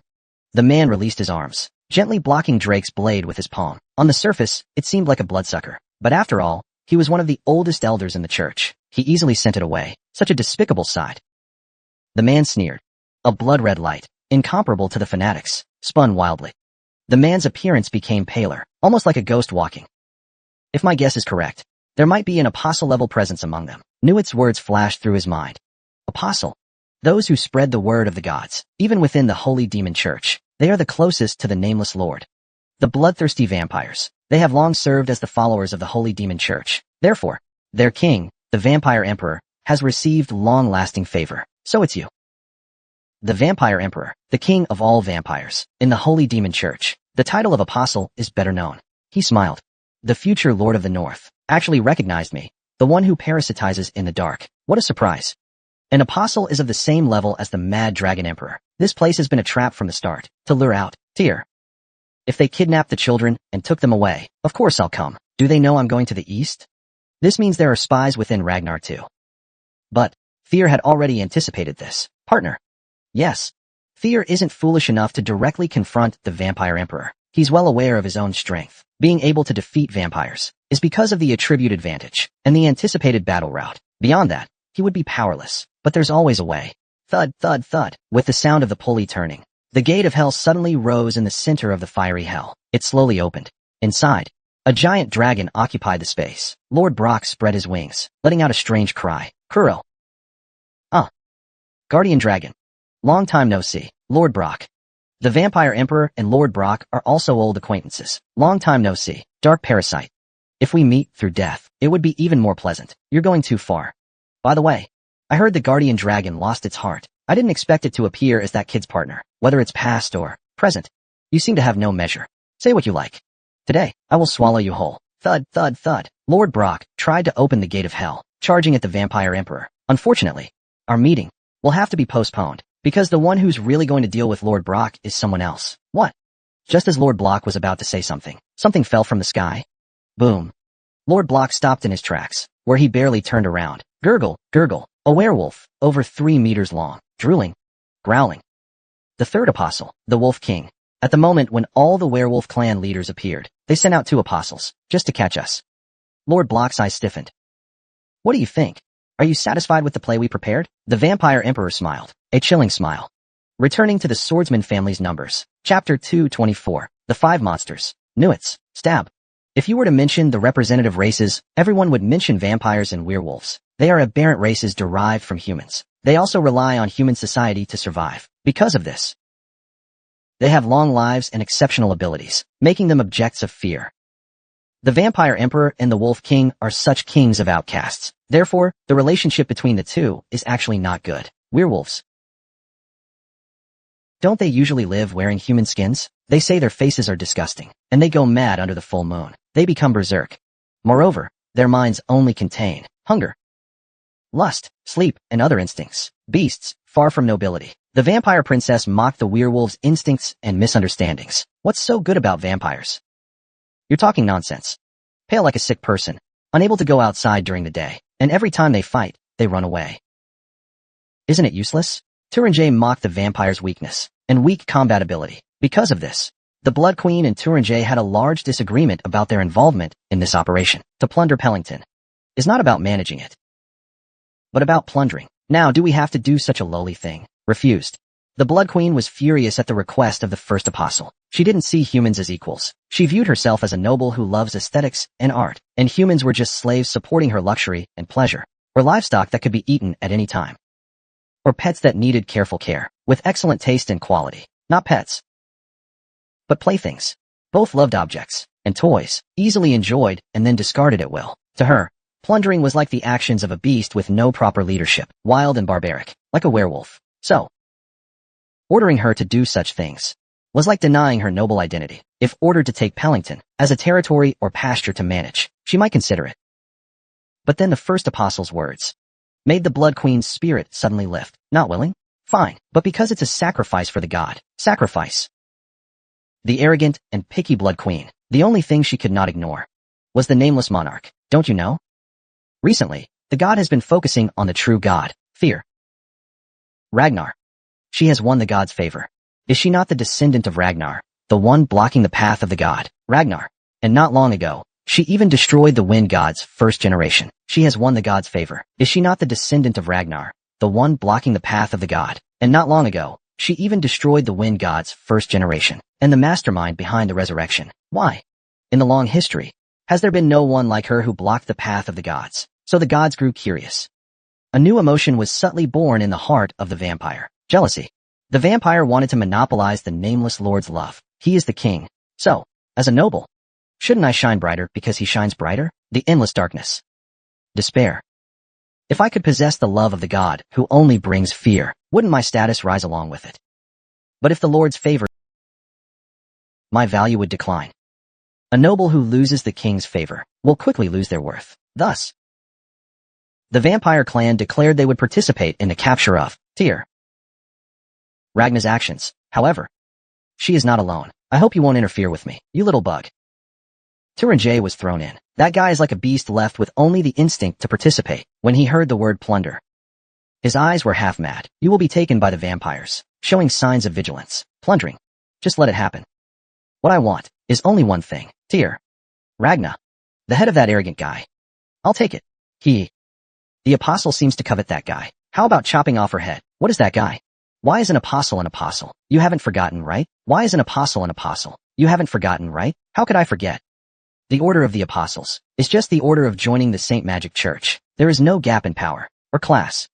They are all masters of the Saint Magic Church, only those with certain territories and the authority of leadership. When the nameless monarch descended to this land, the first apostle chosen initially only made requests when giving them instructions, never giving orders. So, even if the light dragon emperor dotes on his grandson, there is no need to worry. No. Instead, he would cut off that guy's head and place it in front of the nameless monarch. Perhaps we can see an interesting expression. Originally, the Blood Queen was not very satisfied with the light dragon emperor's joining, but she thought this might be a good opportunity to understand that guy's true intentions, or it could be a signal of warning. So, the Saint Magic Church split into two factions, Turanjay and the Blood Queen. They began their mission. As expected, Turanjay and the werewolf clan only know plundering and killing. How cruel and filthy. The Blood Queen did not want to associate with such people. She retreated to the back. Instead, she eagerly awaited. Just waiting for Tyr's appearance. Here is Gickel. After Ragnar, the Saint Magic Church's primary target for elimination. Tyr, Ragnar's huge trap. The beast caught in the trap will roar more ferociously than ever before. But that is only a struggle to escape the fear of death. Now, Tyr's reaction is different. The demon unloader thought of it. Tyr. Now, Tyr's reaction is different. The demon unloader thought of it. Tyr. Lord Ragnar has awakened the dragon's eagle. This rumor has spread widely within the academy. If this is the trait that has remained dormant for 1,000 years since the progenitor Sigurd, then the answer can only be one. The demon slayer adjusted his attire with an elegant gesture of an ancient noble. He respectfully bowed. This must mean Lord Block has returned. If that's the case, as the hosts welcoming the guests, we should, of course, greet them with the appropriate attitude. Host. Yes, this was originally our private breeding ranch, and now you will become the new additions there. The blood demon's cheek was torn, and its sharp fangs gleamed particularly white. Ah, it's so noisy. How long are you going to keep talking, Blood Demon? If you're going to tear it apart, just hurry up. Tolanga shouted loudly. The Blood Demon frowned. A beast that doesn't even understand the aesthetics of waiting. All right, a barbarian like you wouldn't understand etiquette and justice. Fine, do as you please. Ha ha ha, the feeling of tearing apart a bone dragon. I can feel that sensation again. Thud, thud, thud. Tolanga laughed brutally as he charged forward, each step causing the ground to shake violently. This seems to indicate how strong he is. Demigod. Although unwilling to admit it, that guy is gradually shedding the body of a mortal. But there's nothing to be done. Lord Brock frowned with displeasure, exhaling roughly. Flames and hellfire intertwined, forming a massive tsunami. But Tolanga's wild laughter never stopped. Crack, crack, crack. Yes, that's it. That's the feeling. With his violently swinging claws, the flames were split apart, and the path to Lord Brock was opened. Boom, the two beings collided head-on. How dare you treat me like this? Even though his heart hadn't fully healed, Lord Brock had once been the king of bone dragons. The very fact that such a lowly being dared show its fangs was something he couldn't accept. Most importantly, Tolanga knew both the Blood Demon and Lord Brock very well. 1,000 years ago, another of Tolanga's nicknames was the Dragon Slayer. He openly tore apart the mouth of a giant dragon, enjoying the sensation of burying his nose in its torn neck, drinking dragon blood, chewing dragon meat. That sensation brought him great pleasure. Lord Brock had also witnessed the massacre of his kin. He would stop at nothing to tear this guy apart. Boom. Countless magical bombs followed. Tolanga tore apart, tearing again. The real battle had begun. The church of who follows the king, who follows the gods. Werewolves and vampires hidden among the bloodletters of the Holy Magic Church revealed their identities and rushed into the chaos. Hold the formation. Don't get disorganized. Children, retreat to the back. The bats flew upwards. The top must be blocked as well. Werewolves are natural hunters and warriors. In terms of physical fitness, they are no less than Ragnar. Therefore, they were tasked with pushing the sixth group. The vampires turned into swarms of bats, attempting to launch a large-scale flanking maneuver or a strong attack from the air. They used various tactics. Karnan dealt with the werewolves, while Luzha and Otto blocked the vampires. They responded in an orderly manner. They also didn't forget to make the children escape. No matter who looked, the sixth group was in a very disadvantageous position in the battle. Crack, crack, crack. Strom. Otto gritted his teeth as he fought against the Blood Demon Princess. The opponent is an apostle. If we just talk about untapped potential, he is comparable to a light dragon. This means he is not an opponent that can be easily dealt with. But on the other hand, no matter what, he must be defeated. Thud, thud, thud. But fortunately, he's not a light dragon. If I say this to the Blood Demon Princess, she might get angry. But Otto has integrated the thoughts of the light dragon and can make an objective assessment. The Blood Demon Princess hasn't reached the level of the light dragon. The inspiration can predict the Blood Demon Princess's moves. That's the evidence. And being able to predict means it can be dealt with. Although it's difficult, at least it can be dealt with. He used Drake's sharp blade to pressure the Blood Demon Princess. While continuously stabbing 4 invisible swords, he attacked continuously with his mind, while using a sea of flames to block the Blood Demon Princess's path and limit her moves. Crack, crack. Your sword, your eyes, they really annoy me. Remind me of someone. No need to say. You know who it is, right? That's why I want to tear you apart even more. What to do? Let's give it a try then. Huh. Really full of confidence. Alright, let's see. Actually, I don't want to get entangled with low-level opponents like you. The Blood Demon Princess's pale skin began to turn red. The bloodlight shines even brighter than ever before. Unseen, the breath of the nameless ruler rises like smoke, tightly wrapping around his body. He is about to unleash his ultimate skill. Iya. Above that guy's head, the nameless ruler's remnant image appears, coldly smiling, as if mocking him. The sound of ghostly wails spreads, and that thing cannot be stopped. A loud alarm rings in Tyr's mind. His spiritual sense screams that it cannot be stopped. There is only one way to stop him. Yama. Only the yet undeveloped third form, like a sun, can do it. Survival form to 225, 5 monsters, new Veer, 5. But the biggest problem now is that Tyr's understanding of Yama is still insufficient. No matter what, I still have to challenge it. The insights gained from multiple encounters may still be possible, but the problem is, that clue is incomplete, and incomplete clues might become poisonous, leading back to oneself. Yama absorbed the power of hellfire, releasing the energy outside, creating an explosive force like a sun, not just control, but completely absorbing it into oneself. That is how one gains power that rivals the gods. That is Yama.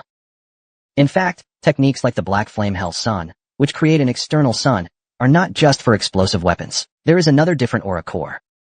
The stronger intent is to create another massive magical mechanism. The aura core one possesses, and the external aura core formed. If both can be mastered at the same time.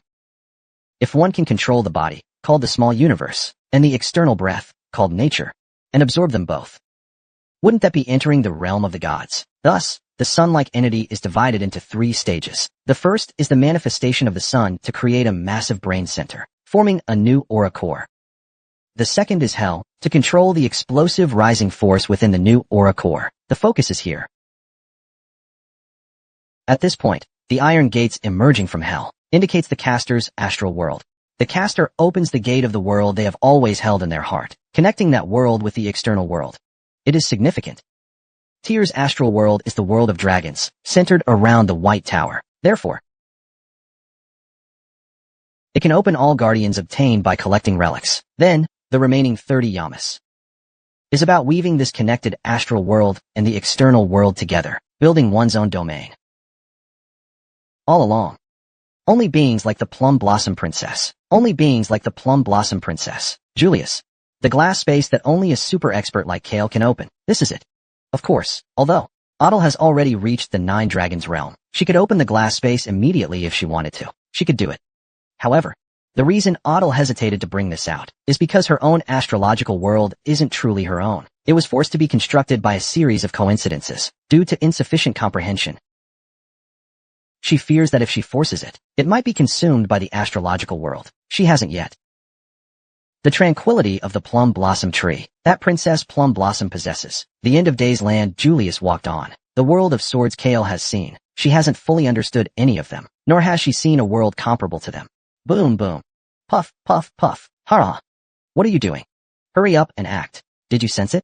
The hesitation of Adel. The Snow Demon Emperor now truly looks like he's wearing the mask of an evil spirit, mocking Adel. Clap, clap, clap. Although he is not human, with each collision, Adel's body was pushed back.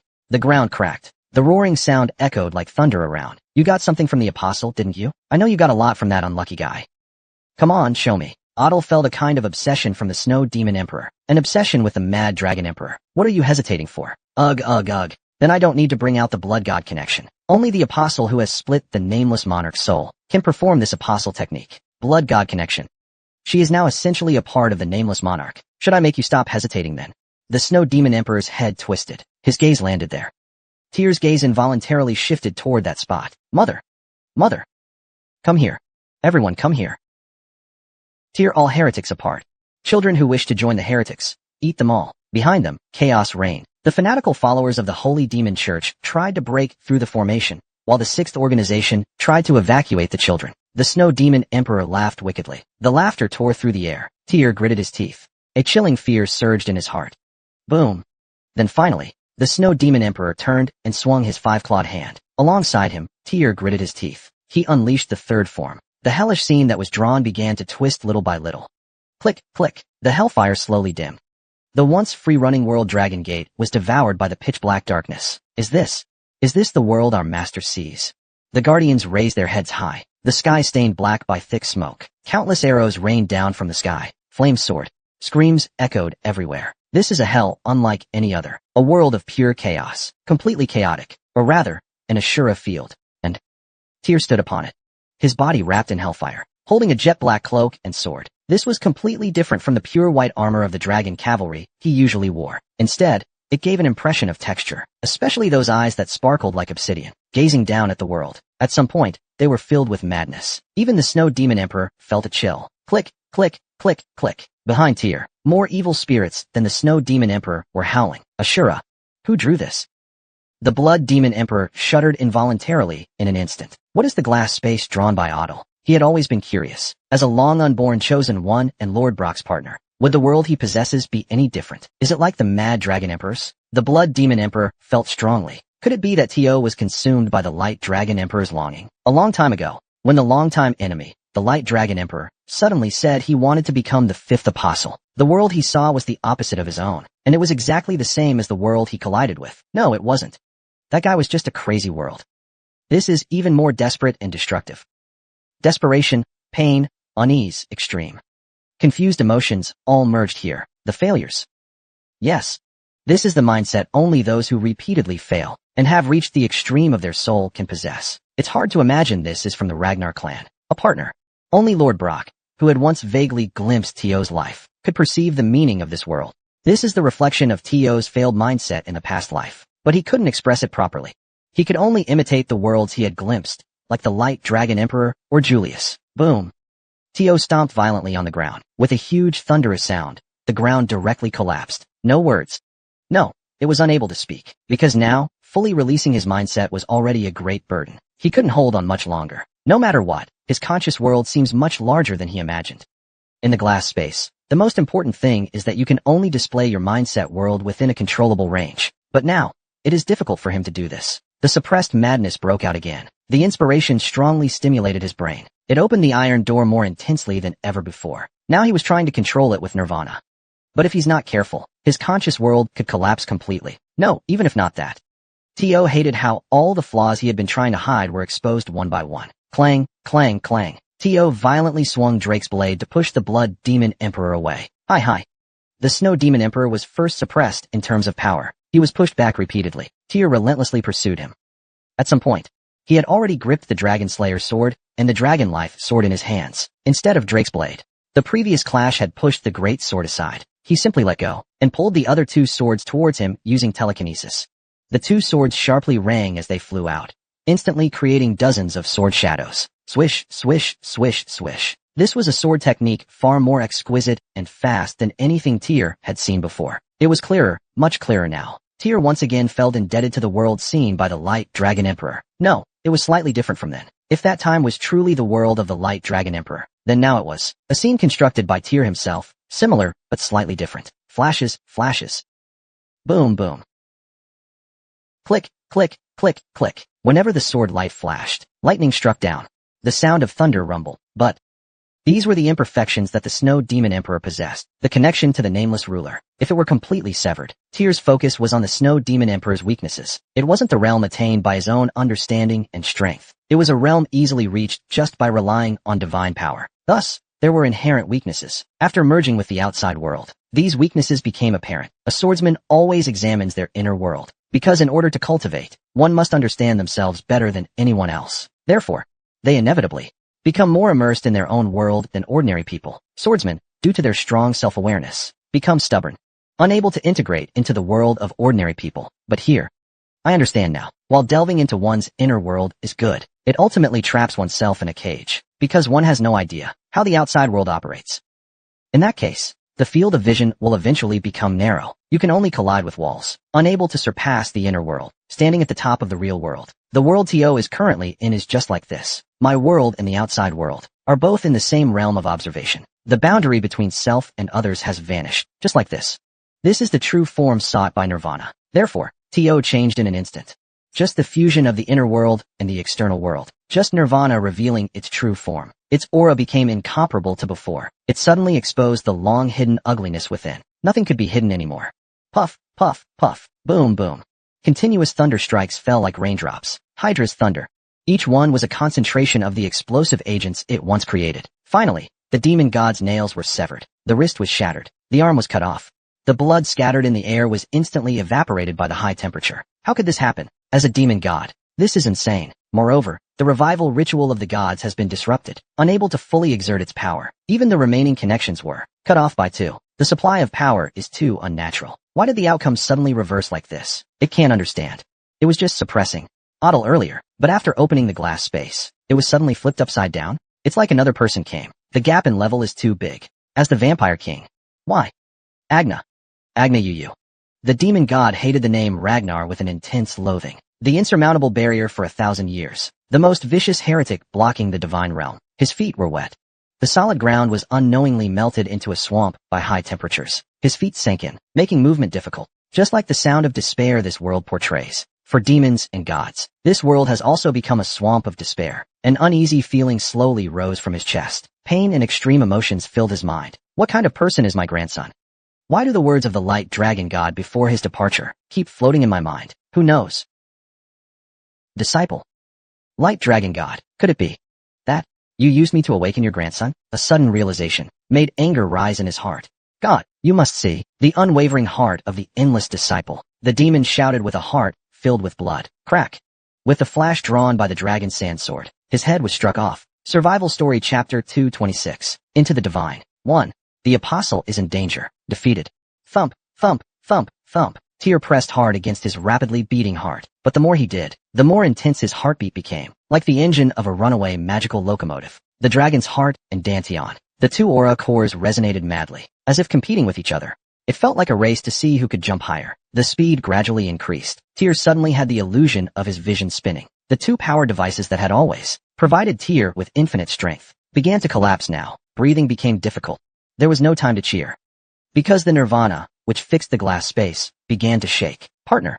Rodblock realized Tyr's condition was critical, hastily trying to move forward. Not long ago, Otto broke through to a new realm. He also released the seal as a result. Power increased. Now, he has almost restored 90% of his peak power. He is about to reach the demigod realm. But there is no time to rejoice right now. Otto's mental barrier, stronger than ever, was in danger of collapsing due to the sudden expansion. He knew this was a very critical moment.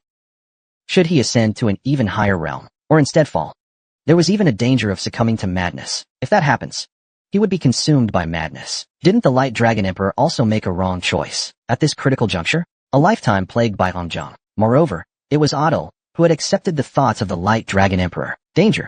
Even greater danger. Exposed once again to the threat of the Light Dragon Emperor. So, he must find a way to stop it.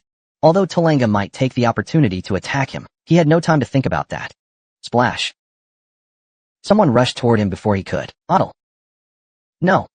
Tolanga roared and pounced at Otto. His eagle-like eyes, furious and gleaming, made it hard to believe he had just been immersed in joy moments before. Confronting Lord Brock, Tolanga was angrier than ever. For him, the demon dancer was his lifelong enemy. If anyone should take that life, it should be himself, not that bastard from Ragnar. Black Claw fighting madness was like holding a hook, with his claws raised sharply. Then, he swung them fiercely, tearing through the gap in the space, like holding a hook. His claws were sharply raised. Then, he swung them fiercely, tearing through the gap in the space. The black afterimage stretched long and fell toward Tyr's head. Crack, crack, crack. The two crossed swords not only blocked Dronzer's attack, but also displayed a monstrous strength that pushed him away. Tyr's eyes became visible, though not bloodshot. They were filled with chaotic energy, and the hellfire surrounding him was burning more intensely than ever before. Danger. The instincts honed from years of living in the wild warned him. If he angered Tyr now, the consequences would be unimaginable. The problem is, the aura Tyr was emitting now somehow resembled a mad dragon, but it seemed even stronger. It was like seeing the god they served. But there was no time to think further. Dronzer was pushed back. Tyr quickly retreated. Suddenly, Tyr suddenly charged forward, brutally swinging his right hand. Boom. The flashing lightning wrapped around the hellfire, dividing Dronzer's body in two. Dronzer's head rolled to the side. The last sight he saw was the lightning not only struck him, but completely destroyed the werewolves behind him. Hellfire raised a tsunami, even triggering a storm. Boom. Boom. Boom. Vampires. Werewolves. Rampaging beasts. The cursed were all consumed by hellfire. There were no screams, no monstrous howls. Everything was swept away in an instant. It was over. When the storm subsided, the hellfire vanished as if it had never existed. Sigh. When the storm subsided, the hellfire vanished as if it had never existed. Crack, crack.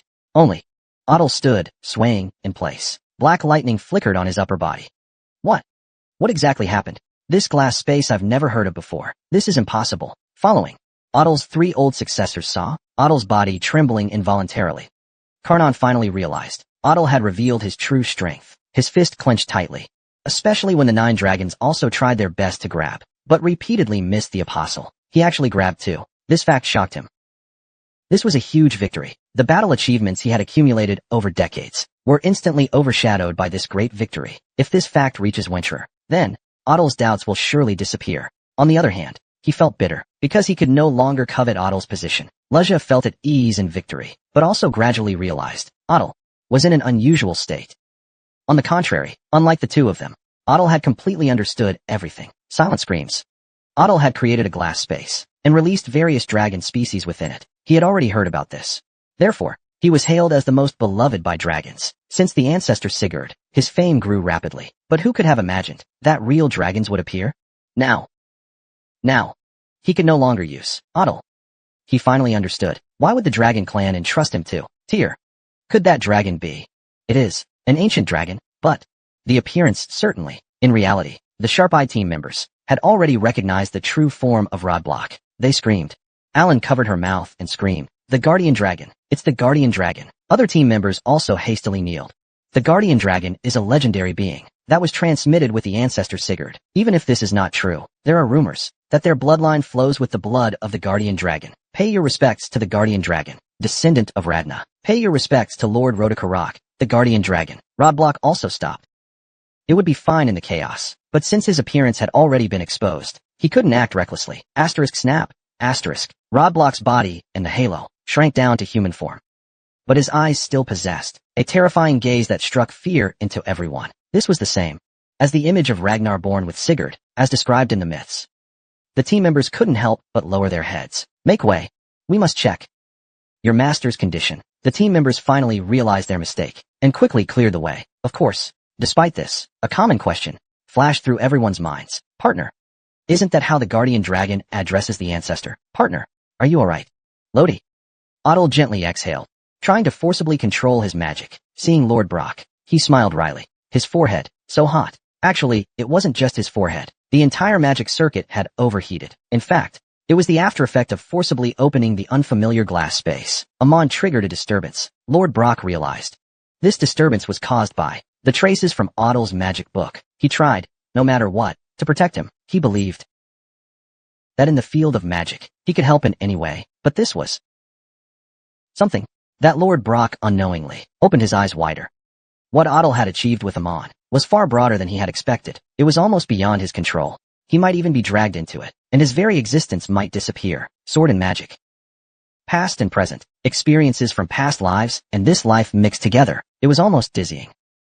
In this state, to still maintain consciousness was already quite remarkable. Is this truly the scale of the conscious world that a human can have? Otto, without realizing it, tightly closed his eyes, entering observation mode. This was to control the runaway heat in his forehead. From here on, this was a realm that dragons like him could not participate in. Only humans walking the path of the sword could touch this world.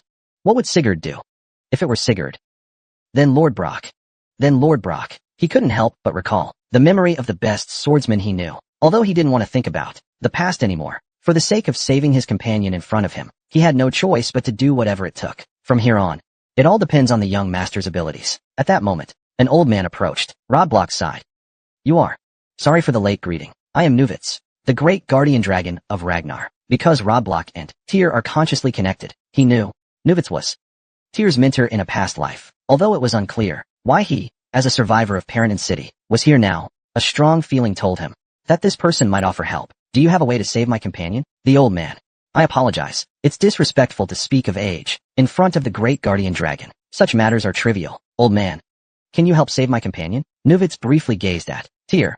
Though it was their first meeting, for some reason, this child seemed to understand him very well. He was also a child who, unknowingly, felt familiar. The reason for coming here might also be to seek help. Perhaps, in the current situation, it was no coincidence that he met Tyr. Thump, thump, thump, thump. The most important thing is that the magic this child possesses now is somewhat similar to the heart of a dragon. Then, he must be able to provide help. He had been striving for rebirth. Because of this thought, perhaps this is fate.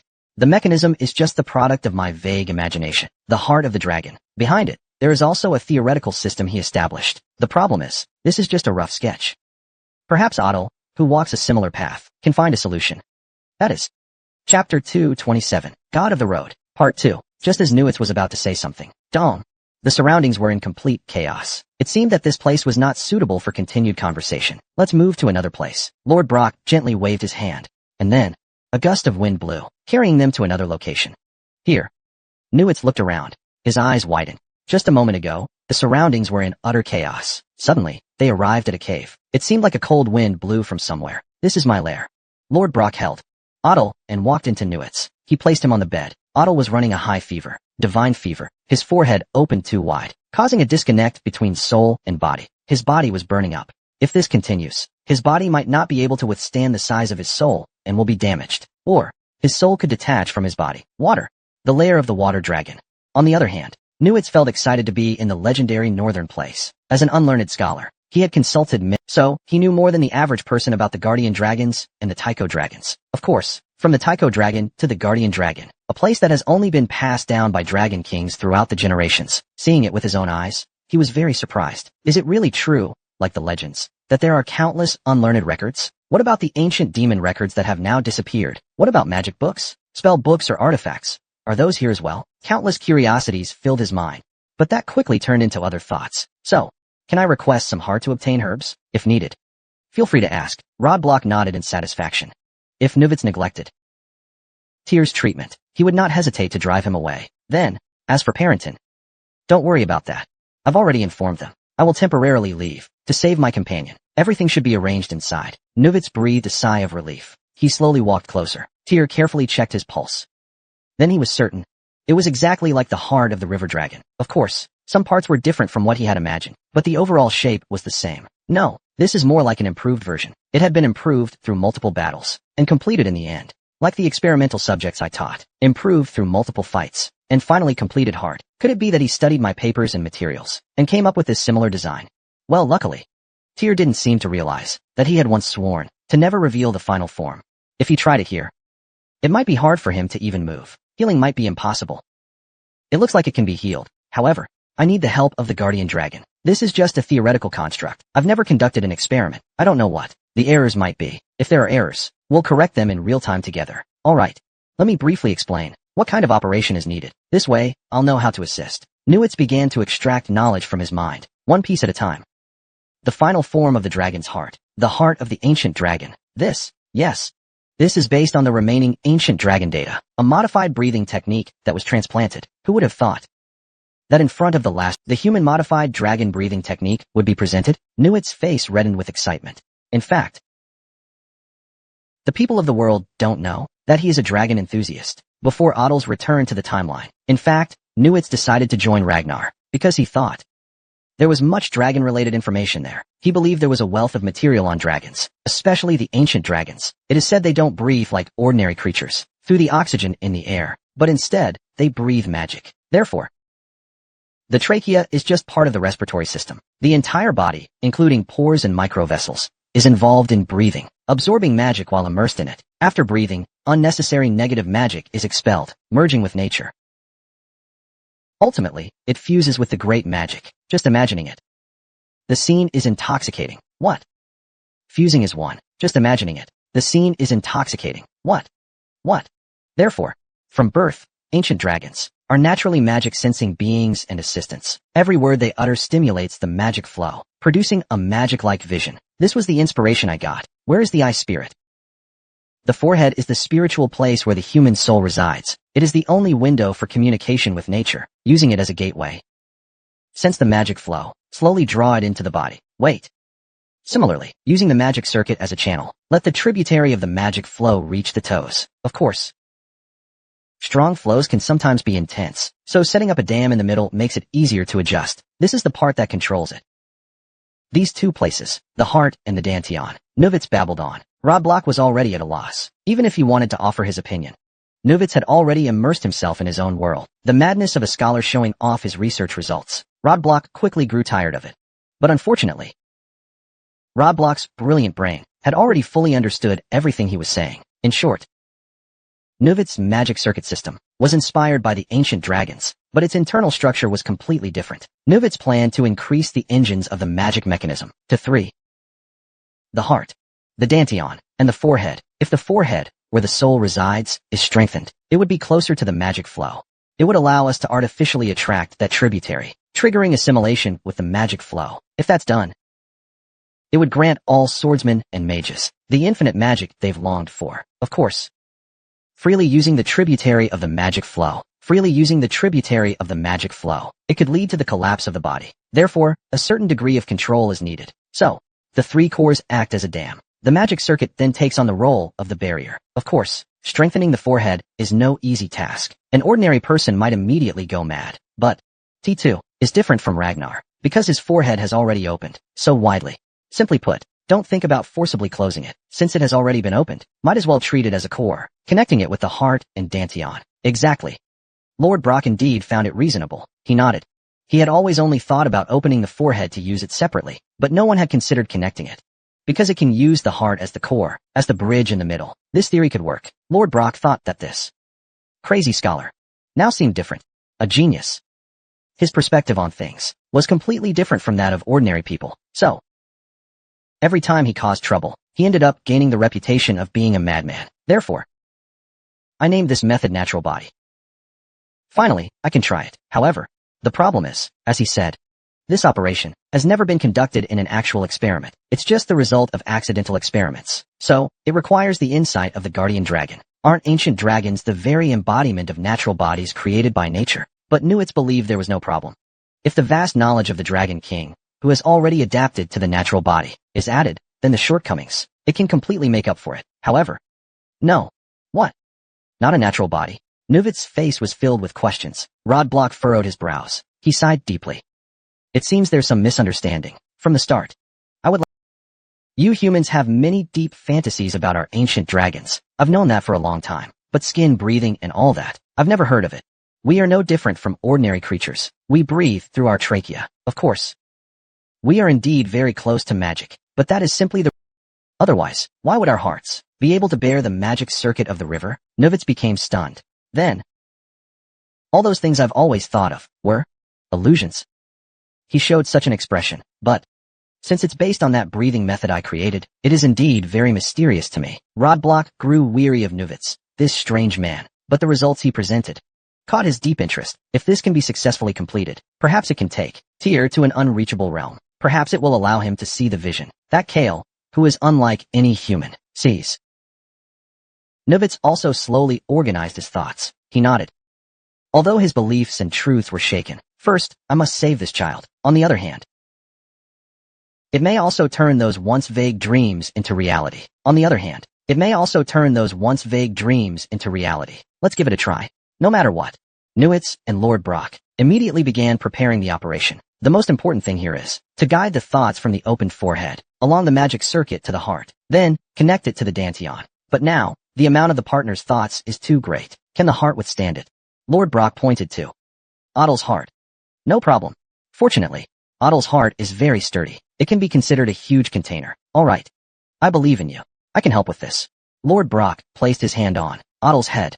He closed his eyes. Although directly touching the forehead was a tough job, guiding the thoughts through pairing wasn't difficult. Partner, can you hear my voice? Otto had fully immersed himself in controlling his body, completely unaware of the external situation. He injected his will inside. It immediately responded. Rhodey. Now, I will guide Nirvana, according to my direction.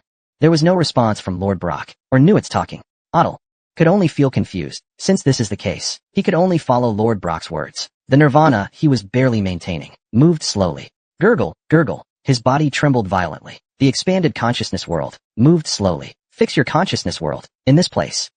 Slowly. Tyr's heart had always regarded the dragon's heart as a secondary magical power source. Tyr felt very curious, but he still had to believe it to make it work. With the thought of just trying it, he poured his focus into the direction of the dragon's heart. He had thought it would quickly be filled, but to his surprise, the dragon's heart unexpectedly acted like a black hole, absorbing a large amount of focus. It seemed endless. All right. Take it slow.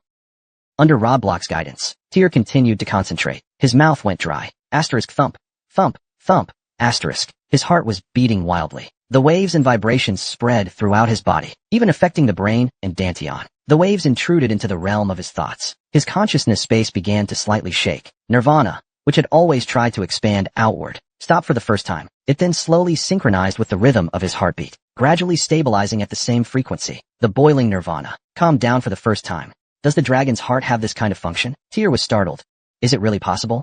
He had never thought of this method. All along, the dragon's heart, he knew, was only used to strengthen the body. Rodblock. Tyr was startled. Is it really possible? He had never thought of this method. All along, the dragon's heart, he knew, was only used to strengthen the body. Rodblock. It's impossible to know this. If he knew, he would have told me long ago. Then, Master. It seems Nuits is trying to improve the dragon's heart on site. Ordinary. This heartbeat is different from the previous. Excited.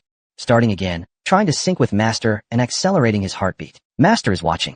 In my past life, Nuits wasn't just his master. He was like a real father to him. Carl and the others treated him like he didn't exist. Only Master gave him the warmth of family. So when Master closed his eyes, how much it hurt his heart. Looking back now, Master was also a victim in Ragnar's competition. This life must be different from the past. Though it's hard to tell you about my past life, I can still convey that intention. Not the foolishness that made Master sad again and again. Fear. But through victory, making Master happy. Fear. Ragnar. Yes. Just like this. while adjusting the fluctuation frequency, making the dragon's heart and forehead resonate, then gradually expanding the range, using the dantian. If the dragon's heart and forehead successfully resonate, then bringing the dantian here will be very easy, because all along in battle, what's been done is resonance between the heart and dantian. Just like this, the three cores unite through one fluctuation frequency, combined as one. When the dual core constitution upgrades to triple core, the triple core constitution, a miracle happens. Crash. The once chaotic mind suddenly becomes clear. The demonic influence troubling the body. The frenzy subsided. The magic circuits expanded wildly. The original circuits grew bigger and thicker. New circuits formed alongside. The expanding circuits gradually moved up along the neck. Crack. Then they fully connected with the forehead. Magic also flowed there. The thought flowed to the dragon's heart. The magic flowed to the forehead. An exchange occurred. Thought and magic merged together. They fused into one nature. The body responded to this. Essence, chi, and spirit. There's no hierarchy among them. They are all one. The demonization subsided. The three cores. Just this alone. It can be said that a new level has been reached. Perhaps now I could draw my sword against Julius. I think. From now on, I will be able to fully control Nirvana's rampage. So, to show my gratitude to Newitz and Rodbrook, I withdraw all my... I'm preparing to open my eyes. Is that all the old man wanted to convey? Is it over? What? Doubt arose in Tyr's mind. By the way, let's try something bigger. Thump, thump, thump, thump, thump. The heartbeat intensified. Let's try it. The realm of the gods. Tyr remembered the pleasure he felt when conquering the White Tower. It felt like embracing the world. The all-powerful vision he once had. Is he going to climb that high again? Humph. It's easy to understand what you're thinking. Whether dragon or human, this is what men are like. Rodbrook, though tongue-tied, seemed quite expectant. Then let's go. Thump, thump, thump, thump, thump. Yes. I understand. Now your will and magic have completely fused. Even your body completely senses it. No need to worry about falling into demonic state or rampaging. 3 flowers atop the head. This is how the old man referred to it. Newitz always uses hard-to-understand words to differentiate levels. Maybe now, even without consciously focusing on magic, as long as the mind moves, magic and will come naturally. Easily accomplish anything. For example, now, using telekinesis to unfold. With intent, it takes only willpower. A state where everything can be done with just willpower. This is the true understanding of seeing with intent. Not mimicking seeing with intent using telekinesis, but the seeing with intent done by Kale. Thought division, thought acceleration, thought expansion. Things that need thinking about have become easier, especially the inspirations that once troubled you. Now, they fully belong to you, even surpassing predicted levels, reaching a future like... Indeed, Master, accurately read my state. Never mentioned anything about the Light Dragon Emperor and Sword Spider, but simply through true energy. He could sense the after effects and concerns he experienced. That inspiration now fully belongs to you. Trust it and follow it. Fear nodded, understanding. Now project the fixed intention in your body outward. The target is the flow of magic. Under Lord Brock's guidance, the intention gradually moves outward, expanding. Nirvana naturally follows. Different from before, the movement is very stable. The entire world within the field of intention becomes as clear as if placed in the palm of the hand. Not only that, if willing, it seems possible to manipulate some of the laws. What if you project the starry world here? No longer the chaotic glass space from before. Instead, a complete glass-like spatial world will emerge. I've already begun to wonder what it will look like, and being able to face the enormous energy flowing through nature. It looks like calm waves. Yet it's also like a fierce storm. Once you're caught in it, you might not even leave a trace of existence. Don't worry. Nirvana will maintain your identity. The important thing is that you and the magic flow are indistinguishable. Recognize this, and accept it easily. Though fear still lingers in your heart, believe Newitz's words. You've connected to the magic flow. Click. In an instant, the vision was filled with light. It should be fine, right? Rodbrook swallowed. He turned to look at Newitz. His body was covered in cold sweat. Fatigue filled his eyes. Nirvana believed he had smoothly completed the synchronization of the 3 cores. In reality, this success was largely due to Rodbrook's help. The forehead, the heart, the dantian. These 3 organs actually seek different functions. Forcefully matching them requires significant attention to detail. Once the magic, which should flow evenly, is disturbed, everything will be ruined. Rodbrook was responsible for these parts. When he wakes up, he'll have to pay the price. How dare he use me like this? He even broke my ribs when repairing the sword. I'll make him pay for this. Yes. Thanks to the Guardian Dragon's help, everything has gone much smoother than expected. Luckily, this old man seems to appreciate his efforts. That's something he's a bit pleased with. But from here on, what can be gained depends entirely on Tyr's decision. Don't you know what you might get? Yes. If you can control it to some extent, then the communication between heaven and earth will open, and this communication... oops. I didn't think this through. Lord Dragon may be hearing this term for the first time. Heaven and earth communication refers to the ability to interpret the natural flow of air and will between heaven and earth, thus allowing communication. Lord Brock really wanted to slap his own mouth for speaking so carelessly. Why did I ask such a question? And that term 3 flowers atop the head I asked earlier, I don't even know what it means. As a result, I got a heavy scolding. Is it referring to the 3 flowers atop the head? MHM. This is a term from the East. The 3 flowers refer to the vital energy that forms a flower shape when cultivated to the extreme. The spirit. This guy is explaining it terribly. If there's anything you don't understand, don't ask again. Otherwise, your ears will suffer. So what happens if you accept a lot? If you accept a large number of tributaries? Well, luckily, the newly raised question finally made this never-ending speeding train stop. But the next words stunned Lord Brock. God. Fear felt as if he had entered the deep sea. The entire world was a deep blue. Everywhere there were strange creatures swimming, like fish or goldfish. However, their appearance was different from typical creatures. Here, they were semi-transparent, their insides visible. There was always a mysterious feeling. What should I do here? Fear suddenly thought. But before he knew it, he had already started moving his feet. Lord Brock's voice no longer sounded. For some reason, he knew what he should do. Those might be spirits formed from the gathered spiritual energy in the magic flow. If that's the case, shouldn't there be one ancient and powerful spirit among them? Of course, finding such a spirit might require wandering. But Fear didn't think this was hard. Because someone was guiding him. No, not someone. But some people. The spiritual energy gathered around Fear, walking ahead of him, forming dragons of various sizes. Here, Tyr's guardians are guiding the way. The one is waiting for you, where they have arrived. There is an entity curled up there, deeply asleep. Its size is several times bigger than Rodbruk's original form. But what Tyr feels is not oppression, but warmth. It's like seeing long-lost grandparents. Has it finally arrived here? At that moment, the entity slowly opened its eyes. Its pupils were much larger than Tyr's. It contained Tyr. Tyr seemed to know who the entity was. Greater than Rodbruk. An entity the Guardians would respect. There's only one in this world. Isn't that so? Tyr respectfully bent down and lowered his head. Descendant of Ragna, greeting the ancient dragon. The Way of Survival, Chapter 229. Entering the Trance. 4. Ancient dragons' nests are occasionally discovered, but ancient dragon corpses have almost never been found, because most of them, before dying, return their bodies to nature. Therefore, most of the bodies found are those killed by dragon slayers. Even these bodies became rare due to the last ancient dragon, eliminating them. Because of this, information on the ancient dragon, the origin of all dragons, is practically impossible to find. Even if it exists, it's mostly just legends passed down, in most areas. Even in Ragna, people acknowledge the existence of the guardian dragon, but are half-believing when it comes to the ancient dragon. Tyr was also one of those who originally doubted the existence of the ancient dragon. After all, the ancient dragon is the source of all dragon species, including the ancient dragons. This means, from that one species, countless varieties have evolved, even considering evolution, if not for millions. An existence from tens of millions of years ago. That's also impossible. But since I obtained the relics of the ancient dragon, I understood. Its existence is real. In fact, the ancient dragon is not just something expressed by the term origin of dragons. It's more than that. The magic flow that constructs the natural cyclical ecosystem, it itself is. Just like that. There's a problem with that statement. Fear couldn't help but be startled. Those slightly smiling eyes seemed to see through all of his thoughts. Although I did influence the magic flow cycle, I am not the magic flow itself. Because the magic flow is already the foundation of nature. Fear was completely shocked by the existence of the ancient dragon. The magic flow is both the ancient dragon and me. It's you. It's Lord Brock.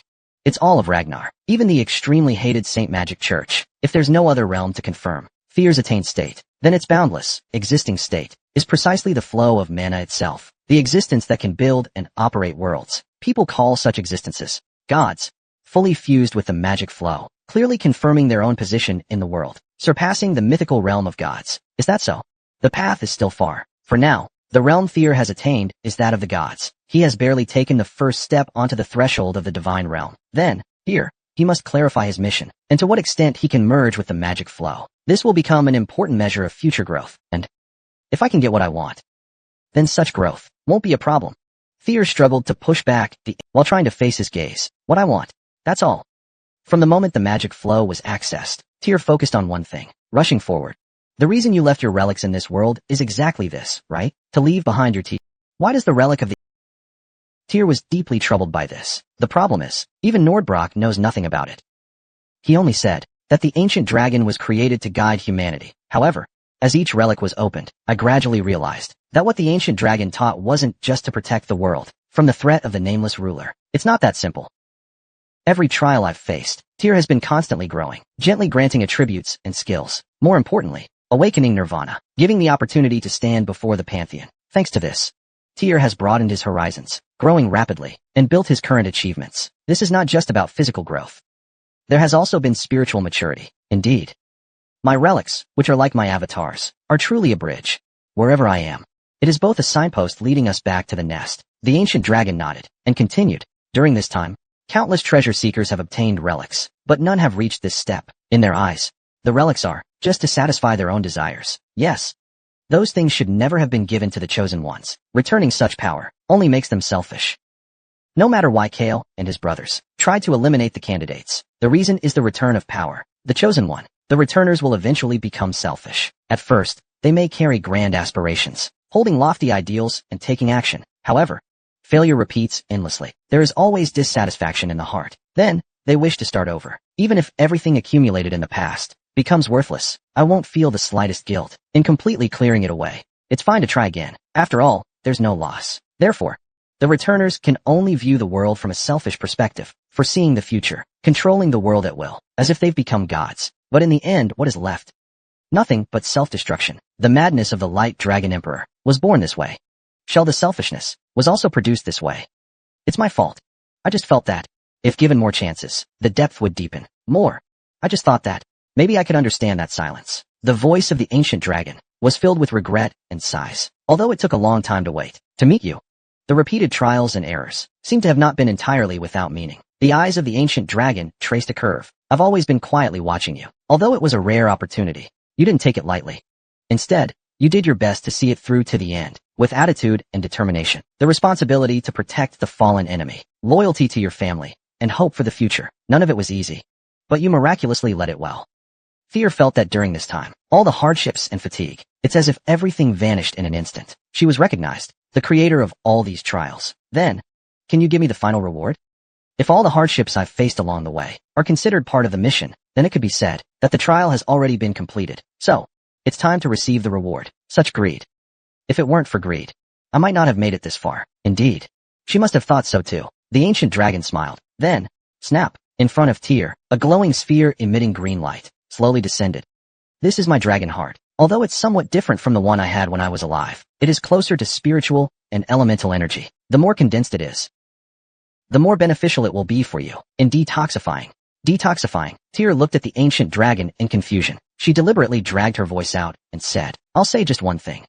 My attention to you goes far beyond mere interest. It's an extreme focus and interest. You should understand, because this is the first time since the 10 ancestors that I've caught that guy by the ankle. No.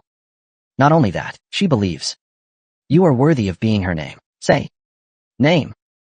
Do you know what the true name of insult is? The nameless ruler, isn't it? No. Isn't it? No. That's just an insulting nickname. It has nothing to do with her real name. Her real name is unknown. Even other outer gods don't know it. Tyr's eyes widened slightly. This was an unexpected statement. Because I volunteered to become the vanguard, the reason for being bound in this world was also because of that time. Because I believed that a name in this world was the true purpose of it was something that Theros heard about for the first time. I always thought that the goal of the nameless monarch was to control this world, so I didn't pay much attention to it. If the true goal is something else, then the story would be very different. Sometimes it might even be possible to stop her before she achieves her goal. But, yes, that guy sees herself as the name, the nameless monarch. If the name is found, what will happen? No one knows.